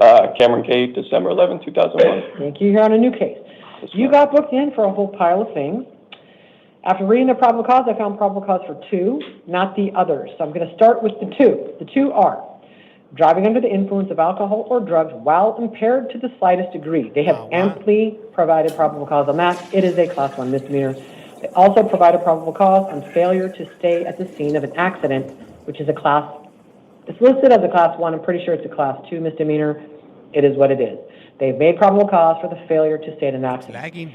So, for purposes of this hearing only, because we do not dismiss charges, these allegations are not dismissed against you. I'm just not setting release conditions based on them. So they are. So these are just accusations at this point. The county attorney will decide whether they go forward. 5 allegations of obstructing a criminal investigation or prosecution. Those are Class 5 felonies. No probable cause for those. Resisting arrest with a resist of physical injury. They did not describe any action which would have met that standard, or they failed to. So no probable cause for that either. They also allege DUI with a blood alcohol level of 0.08 or more, but they don't allege any breath test. So there's no probable cause. You need an alleged breath test for that charge. So again, I only found probable cause for DUI while impaired to the slightest degree and leaving the scene of an accident. So I am appointing a lawyer for you. You do have to go to Superior Court because right now you are accused of felonies. Your case is going to Superior Court at this moment in time. Your status conference will be July 3rd at 8:30 in the morning. That's about 2 weeks from now. Preliminary hearing, July 8th at 8:30. The address in downtown Phoenix is on your paperwork. Now, on these facts, I consider, because I can do it in a felony case, making you alcohol test, etc. I'm not doing that because when I look at your history, whoops, wrong button. When I look at your history, even though there is evidence put forth that you have an addiction to alcohol, and that is categorically dangerous when someone is behind the wheel of a 1,000-pound plus car, you don't have a history of DUI offenses. And so, yeah, that's today's, okay. Yeah, the thing in New Hampshire was just operating without a license, it looks like. So, in any event, it is very iffy to me whether you're going to end up charged with any felonies. And so I don't want to waste taxpayer dollars testing you. So, no contact with any alleged victims or complaining witnesses. That'd be whoever was in the house. They didn't specifically say that you hit the house, so those people may not be victims. Don't go back there. If your car is there, or you think any of your belongings are there, you can go to that location on a civil standby with a law enforcement officer. You need to bring a cop from that jurisdiction. It looks like it's a Buckeye. Yeah. Bring a Buckeye officer if you think your car is there, if it hasn't been towed. Okay. Don't just go there on your own. Yeah. No drugs without a valid prescription. No alcohol. Do not drive without a valid license. And you can look yourself up on the MVD website to check if they've taken action against your license. Make sure your address is current, because if MVD mails some action to your current address, it's effective. It doesn't matter if you don't live there anymore. They don't have to prove you actually got the notice, only that they mailed it to your last address. So if they're going to take action on your license, you need to make sure your license is updated so that you find out. Everything is on your paperwork, Mr. Kate. Go to court on July 3rd. If the county attorney decides to do it as a misdemeanor case, that's when you will find out. Everything's on your paperwork, okay? Thank you. Mr. Driscoll? And after that, we're going to do Stephen Smell's case, then officer after Smell, after the FOJ, officer. I'm going to do my house call, and then we need to... All right. They got some bad cases. Elton John Driscoll. Elton John What's your date of birth? Driscoll. 12/3/72. Okay, thanks. You're here on a new case. You got arrested for possessing narcotic drugs, a Class 4 felony, and drug paraphernalia, a Class 6 felony. I am appointing a lawyer for you. I'm going to give you 2 court dates in the downtown Superior Court. Status conference July 3rd at 8:30. Preliminary hearing July 8th at 8:30. Based on what the police presented, they did not provide sufficient information to make probable cause on these charges. So for purposes of this hearing only, I am not finding probable cause in your case. That does not mean it's dismissed. It means you're entitled to be released. So I am releasing you. Awesome. And I may well have done that anyway. Okay. But you're entitled to be released when we don't find probable cause. Okay. But wait for it. The case is not dismissed. Okay. You have to go to court. I did give you a lawyer. You're just entitled to go home. Okay. So go home. Don't miss your court dates. I did put a phone number on there. You can call a few days in advance if you want to find out if your case is actually going forward on the 3rd. But everything is on your paperwork. I think you're probably going to tell me something about how you didn't do it, and I will tell you, it doesn't matter. I didn't find probable cause. I'm releasing you. You literally got the #1 best outcome you could get from me. And I'm all for it. But I've been in 90-day recovery. Okay. So today was my first day out of there. So actually I've been incarcerated for 15 months. And I got sprung really high. I'm not going to lie. So you don't need to pay any of they this. rolled up on me. This seems like a bad idea. And busted me with meth. But what I'm saying is it was my first day out in 15 months. Oh, yeah. Well. That doesn't count. You should go to court, comply with release conditions, and we're just going to pretend like you didn't say anything. So it's not violating parole or nothing like that? Are you on parole? Yeah. Oh, you Well, that's dummy. not, I mean, we didn't know But it I yet. haven't violated. It's up to your parole officer Yeah. whether they put a hold on you. We don't have anything to do with that. The DOs can check for you after court if a parole hold has popped up. Okay. And they can let me know, because if they did get but I didn't find probable cause. I can't put a placeholder on you if I didn't find probable cause. I can't put $1 on you. No, I appreciate you. You'll find out through the release process if DOC put a hold on you. Okay. But they're here's gonna the thing, check now. and you're always, I know this is a standard provision of parolees, is you have 24 hours to call them from release. So if you get released, you need to call your parole officer. Okay. Check in. Don't forget. Like, Okay. the worst thing you Maybe can do he's is start crying out for dodging help. them. That's how you're gonna land back. Yeah, no, I've been keeping my tabs. I've been doing my monthly check-ins, and Well, good I've luck, only been Mr. in jail for maybe 8 hours, so it shouldn't even affect my parole. But I'm glad you're letting me out, because I wasn't thinking I was getting out. I would imagine you're probably surprised. And it wasn't even worth it. Like, I barely got high. I didn't even get to smoke no pills or nothing. I barely got high. All right. Well, good luck, Mr. Driscoll. bye-bye. Take care. What a mess. Oh yeah, they're gonna go check him. They're gonna go call his PO. Mandatory, they're calling his PO. Ain't no way they're gonna let that fool walk out of there after he just admitted all of that. I do, Mr. Yeah, it's That fool smoked. He said they didn't even hit him. He didn't even get to do the whole clavo. What a goofball. Let's see what this guy's story is. She muted us. I barely got it. Mr. Smell, can I have your full name and date of birth, Gotta please? clip that. Stephen Robert Smell, May 19th, 1961. Okay, thanks. Mr. Smell, you're here on 2 warrants from the state of Texas, and that works differently than in-state warrants. Can we get them to keep it down, please? I can still hear that fool. Or you can shut the door. I don't care. He's like, they let me out. All right, I'm on so- parole. They're letting me go home. With emphasis. All righty. So, Hey, honestly, it's Texas not has 2 always the warrants best out for you. policy. One is from Grayson County, the other one was from Dallas County. And in the Grayson County case, it looks like you've got a larceny charge.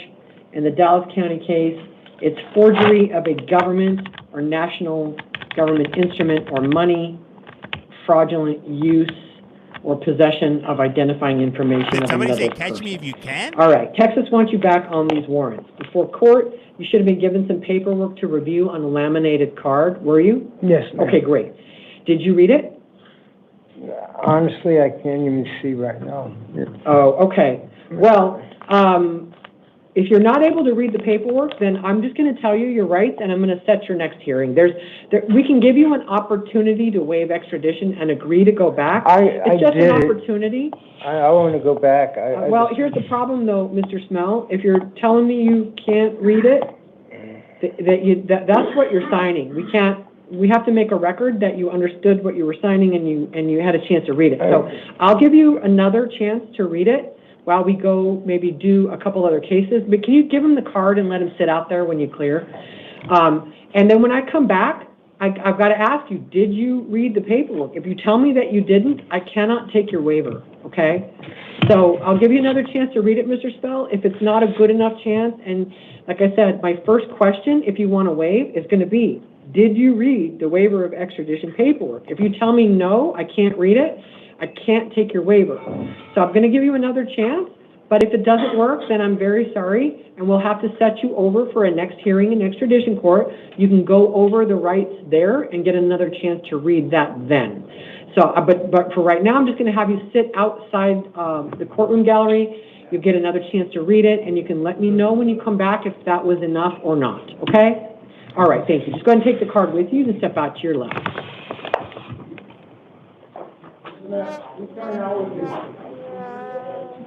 Up next on The Price is Wrong.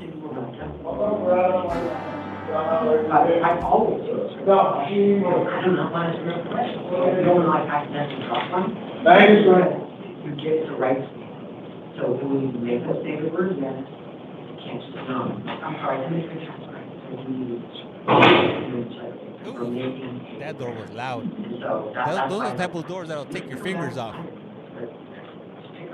And just so you're aware, I believe she said to clear out the courtroom, so there might be some All bad right, cases we're going to coming go our with way. Ms. Reynolds first, please. What up, Chad? Hello, ma'am. Can I have your full name and your date of birth? My name is Barbara Reynolds. My date of birth is 2785. Okay, thank you. You've been arrested on one allegation of child abuse as a Class 3 felony. Based on what the police have presented, there is probable cause for that, and I am appointing a lawyer for you. I'm scheduling 2 court dates for you in the downtown Superior Court. The first is a status conference July 3rd at 8:30 in the morning, which is about 2 weeks from now, with a preliminary hearing July 8th at 8:30 in the same court. Now, in your case, the state did recommend a bond, but on these facts, it's this court's belief that if I get an ankle monitor on you and get you away from where any children are, I'm going to order whatever I do. I'm going to order you can't have the care or custody of children while the case is pending. Provided that you're complying with those, I think you can safely be released into the community. But my plan is to put you on an ankle monitor with drug testing. The ankle monitor is to ensure compliance with the conditions of staying away from kids and where kids are living. And that, of course, includes the alleged victim, the younger child. You can't have contact with them. That is the alleged victim in this case. So you can't live with that child, and you can't have the care or custody of anybody else's kids, even temporarily, without a further court order. So that means under 18. I think you may have adult children. Do you have adult children? It's fine to have contact with them. No, I have 5 in total.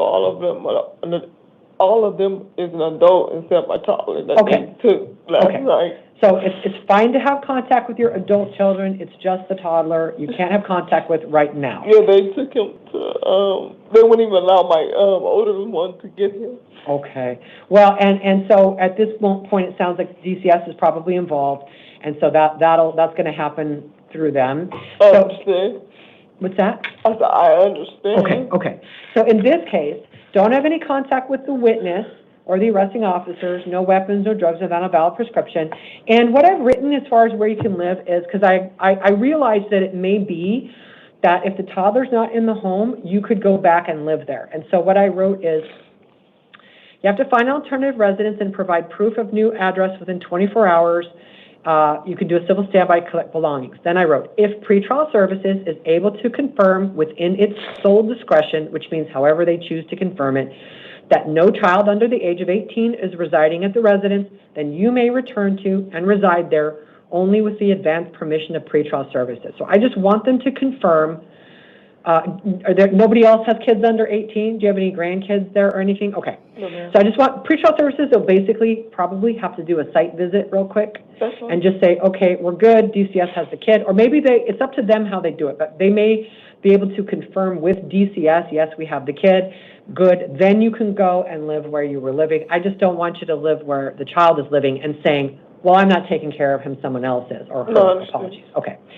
All right. Everything is on your paperwork. It's going to delay your release a little to get the ankle monitor, but you should be out later today. The hookups will happen probably a little bit in a few hours. I'm not sure when they come. They send an officer to do the hookups for anybody who needs one. So you'll have to wait for that, but you should hopefully be out by tonight. Okay? I appreciate it. All right. Thank you, man. Thank you. Step to your left, you'll be all done. All righty. And then if we can, are we able to switch?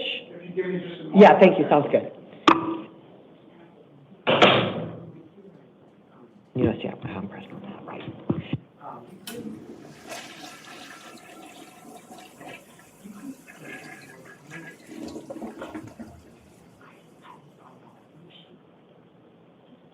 Like, if they were out in population, because it is co-ed population, if she were to call her.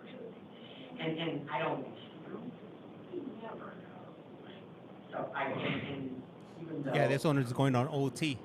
We're going over that.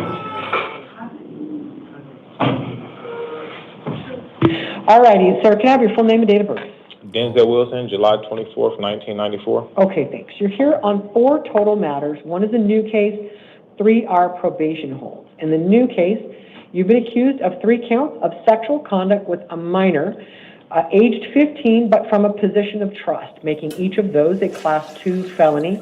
2 allegations of luring a minor for purposes of sexual exploitation. I meant to change this on your paperwork. Those are Class 3 felonies. like a I'm not teacher going or to have them something. reprint it for it because it'll stay. The law says it's a Class 3 felony. The police just erroneously marked it as a 4. It's a 3. That's the luring. So there is probable cause for all of those, and I am appointing a lawyer to represent you. Your next court dates will be 2 in the downtown Superior Court. That address is on your paperwork. The first is a status conference, June 24th, followed by preliminary hearing, June 26th at 8:30. Now, in this case only, without reference to your probation cases, let me double check the state's recommendation. Yeah, so the state is recommending $250,000 cash only. I understand why they're recommending that. And in this case, the court might have gone higher if not for the probation cases as well. There is abuse over a long period of time alleged and multiple offense dates, which increases the likelihood of conviction and the likelihood of a lengthy prison sentence. So the court is very concerned about flight to avoid possible prosecution and conviction. The court is very concerned about the potential for victim or witness safety and intimidation or retaliation. Based on all of those, on the totality of circumstances, the court sets bail in your case at $100,000 cash only.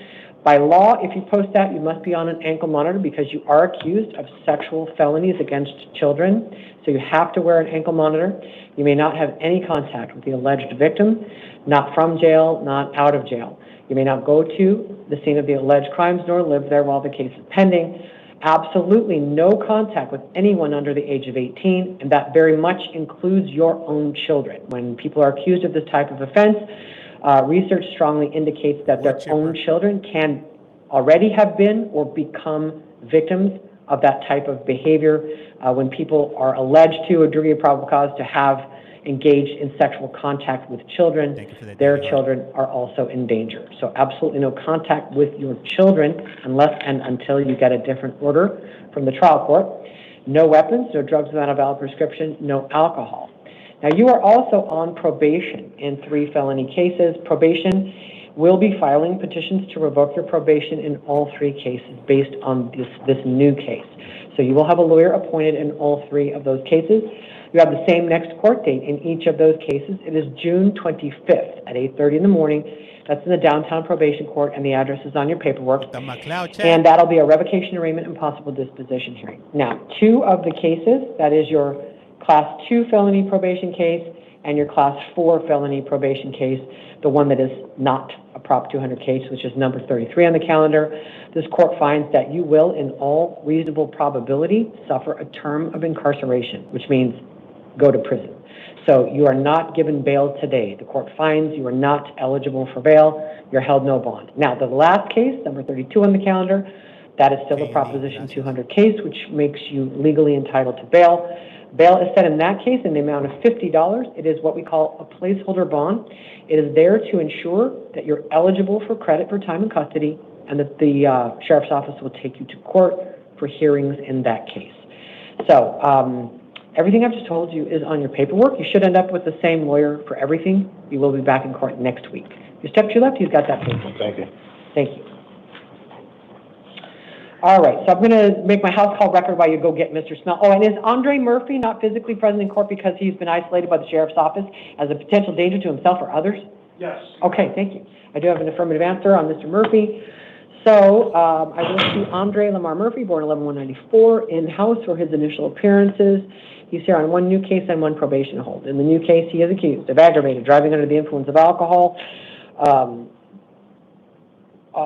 And that's a Class 4 felony. I do find probable cause for it. I am appointing a lawyer for him. His status conference will be June 24th at 8:30 in the morning with the preliminary hearing June 26th at 8:30. So it's in the downtown Superior Court, and we will have the address on his paperwork. I'm currently inclined to set bail in the amount of $5,000 secured with alcohol testing and monitoring and written conditions that I will go over with him, which include no going to the scene of the alleged crimes, no contact with any alleged victims or witnesses, no weapons, drugs, or alcohol. He's also on probation for a Class 3 felony, and the probation department will be filing a supplemental petition to revoke his probation based on this new crime, singular, So I'll advise him that I am appointing a lawyer for him, giving him a court date of June 25 at 8:30 in the morning. That's a revocation arraignment of possible disposition hearing in the downtown Superior Court with the address on his paperwork. And based on what's been presented, this court finds that he will, in all reasonable probability, suffer a term of incarceration in his probation case. Therefore, it is ordered holding him without bail in his probation case. If anything changes after I see Mr. Murphy in-house to conduct this initial appearance, my final written order will reflect the court's ultimate decision in the case. It's not the court's intention to update the recording afterward. All right, Mr. Smell, you can go ahead and come back in, sir. We're always trying to multitask if you can do one thing while other things are happening. All right, Mr. Smell, you go ahead and go up to the podium. We're going to go back on the record in number 16 and 17 on the calendar. This is Mr. Smell's case. And Mr. Smell, did you have a chance to read the card? Were you able to? Yes, Your Honor. Okay, then let me go ahead and ask you the questions, because it sounds like you do understand the rights you have. Would you like me to summarize the 4 rights that you have? Yes, if you would, please. Sure. Thank you, Your Honor. You have, sorry. So you have the right to have an extradition hearing. Just 1 second. All right.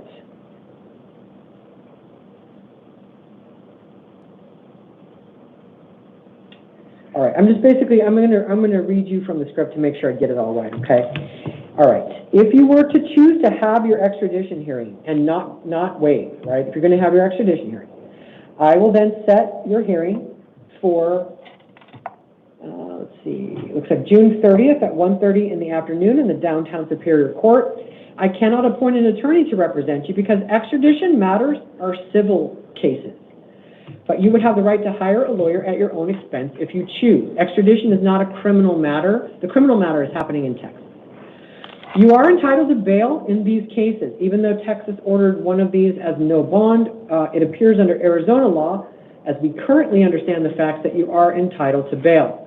I would set bail in each of these cases at $40,000 secured if you don't waive extradition. If you don't want to give up your right to an extradition hearing, you are entitled to bail. But if you are unable to post that bail, you would be held in custody during that time or until another judge modifies your bail. All right, and lastly, a governor's warrant of both states is required to extradite you to Texas. That process may take up to 90 days. It cannot take longer than 90 days, but they have up to 90 days to get the governor's warrant and give you your extradition hearing here in Arizona. That is a right that you have. Now, if you want to sign a waiver of extradition, I will need to ask you questions as we are making a record of the proceeding. I do need to establish that you understand the rights you have, and then I will ask if you want to give them up. Do you have any questions for me before I ask you those questions? I do. I just, I don't want to take up your time. If I can answer your question, I will. Unfortunately, I can't give legal advice, but I can give you information on what may happen depending on what you decide. My whole thing with this was that I've had a service animal for 13 years, and I was hoping he'd die so I could go take care of this, but didn't. So I want to get it done. I want to take care of this. So I think I should just go. There's only 2 basic outcomes from this case. From this hearing. We can only do 2 things today. I can either set your next hearing, she was found not you guilty? keep your rights, and I'm going to set your bail. That means you're on a 90-day path toward an extradition hearing. And if you can't decide today, that's what I'm going to do. You're going to keep your rights, I'm going to set bail, and I'm going to give you your next hearing. The only other choice today, and it is your choice, is if you want to give up your rights, you can do that, and that will start a 30 calendar day clock running against Texas. Texas will have 30 calendar days to come and get you. If they don't, you do get released, but the warrant stays active in the national system, and you could be rearrested on it. But if you want to give up your right to the extradition hearing, there will be no governor's warrant. You will not have any more court dates because there's no more extradition case if you waive. You'll just sit in the jail. We have to hold you no bond if you waive. You'll sit Texas will have 30 calendar days to come and get you. It starts the day after you waive, so if you waive today, Texas's clock starts tomorrow. That is provided you don't have any other Arizona charges or holds. I don't have. Right. If you do, then it starts at the conclusion of the Arizona matters. So really all you can do today is waive or not waive. If you want to waive, I can take your waiver, provided I'm able to ask you the questions and I'm satisfied that you understand what you're doing. Come on, Grandpa, make that up will your start mind. the 30-day clock, gotta and go you to will be lunch. held no bond. That's if you waive. If you can't decide, if you just don't want to waive, I'm going to give you your next court date on June 30th. I'm going to set the bail, and I'm going to... so it'd be $80,000. Correct, secured. And that's 80. That's not 10% of 80,000. Well, it can be 10% to a bail bondsman, but you need collateral, and that's negotiated between you and the bail bondsman. And the 10% to a bail bondsman is a fee. You never get it back. It's a fee. And then they want collateral for the full amount, but you do have to negotiate that directly with them. It's whatever they are demanding. And you can shop around for a bail bond service. You are also able to request a bond reduction at your next court hearing. I'm setting bond in line with what Texas asked for. You're allowed to ask for a change, and it is up to the extradition judge whether she does that or not. Again, all we can do today is you can waive. That starts a 30 calendar day clock against Texas, and you're held without bond. You do not go back to court.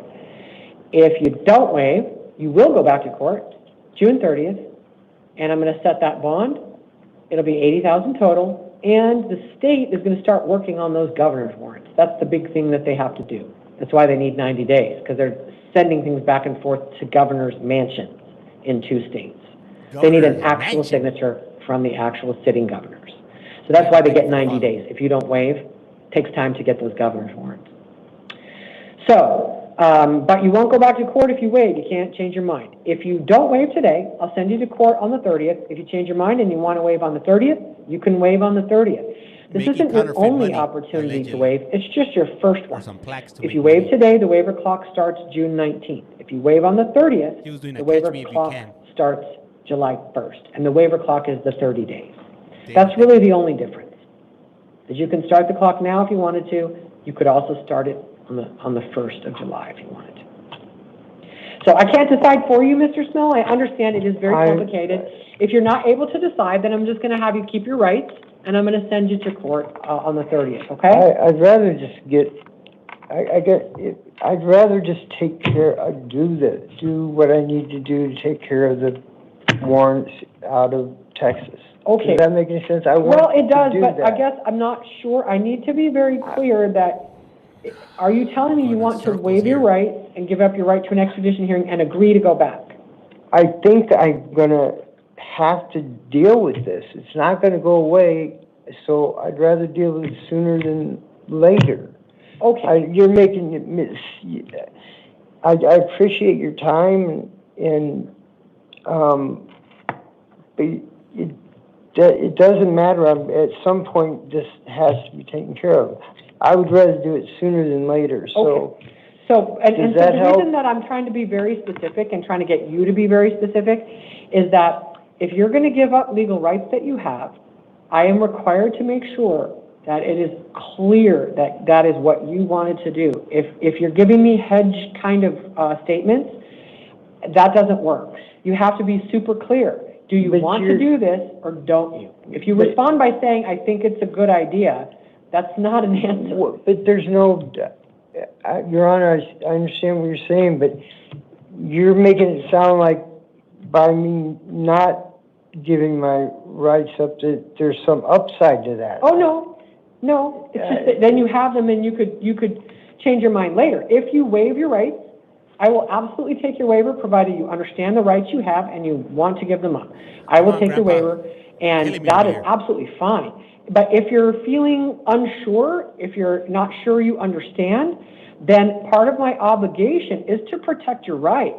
And I don't want to take a waiver from you if I'm not sure that you understand it. Not only do I not want to, I'm legally obligated not to. I just made a cup of coffee. So I just want to make sure that you know what you're doing. And if you want to do it. If I don't give up my rights, do I get an attorney?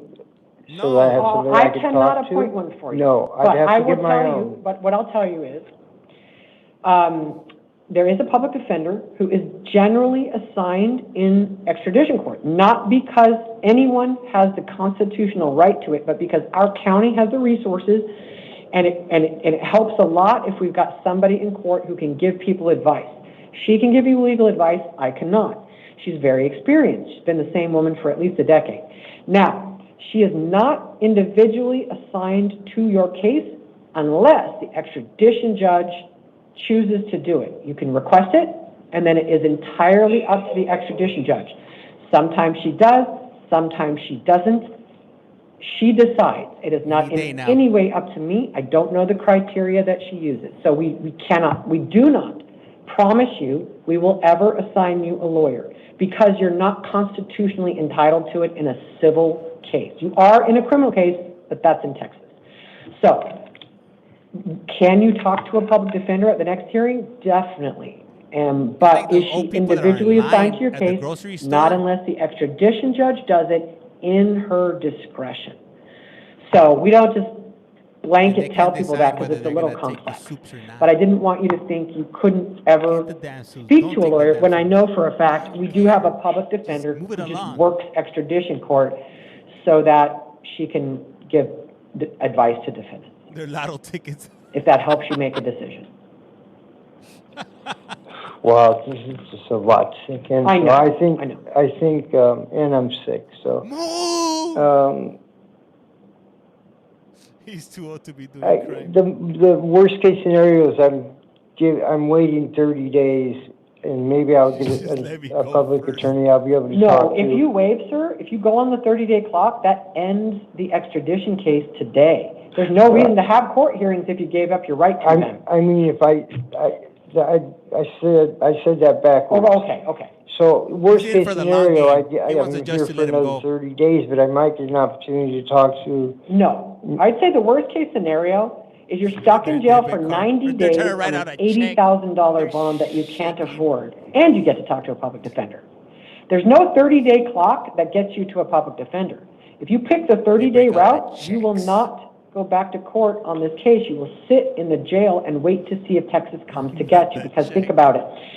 We do not give you a next court date if you gave up your right to the hearing that court date relates to. You will end the case with me. You and I will end the case today. If you waive and go on the 30-day clock, there is no extradition case. You agreed to go back. And so you just sit in the jail. You will not see a lawyer from us. You will not go back to court. The only way you go back to court is if you keep your rights. Then you're on the 90-day clock. You'll go to court on the 30th because you're going to have about 2 court hearings before the actual extradition hearing. The extradition judge is going to have this first one that I set, then she'll have another check-in, 30 to 60 days out, and then your actual extradition hearing. So you go to court because you're on the road to an actual extradition hearing. If you waive extradition, you're on the road to nothing. Texas either comes to get you or not. You will not see a lawyer. Then I don't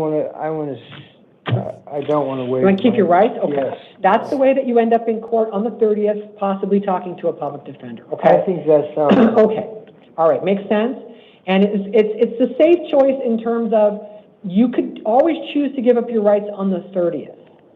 You know what I'm saying? If you talk to the PD and you go, fine, I'll agree to go back. You can still do that. But if you waive today and 2 days from now you tell them, can you take me to court? I want to undo that. They'll say, nope. You can't take it back.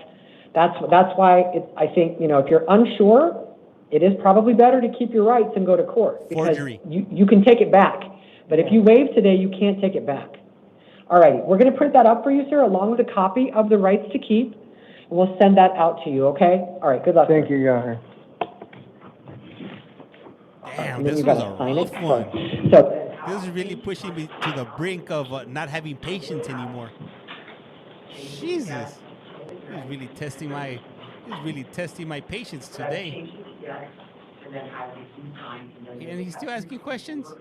Don't bring him back, please. Close the door behind him, please.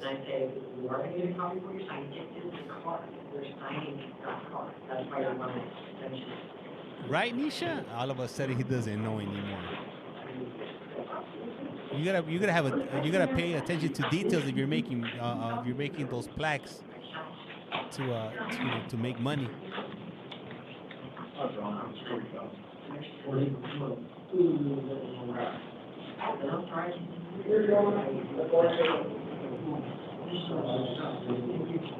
He's going to be taking me out here in a second.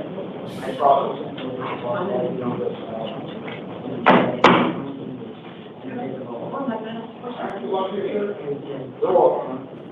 That's why he got caught. He moved too slow. What up, Jennifer?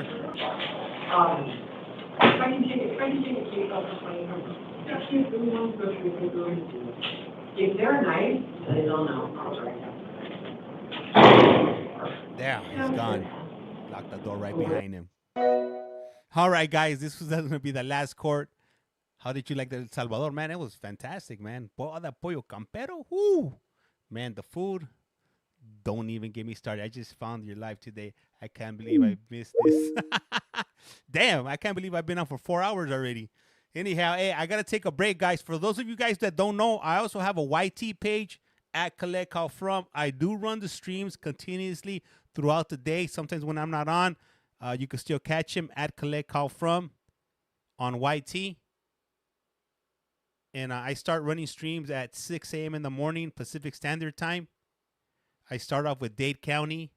Then we go out to Maricopa County. And from there, we go to Pima County, and then we bounce around. Anyhow, hey, I do appreciate you guys. Will you be back? I'm not sure. I got some other things I got to take care of. But if I do, then I'll be on. I just can't guarantee it. Anyhow, hey, I do appreciate you guys. I am Collect Call James. You are watching. You have a Collect Call From.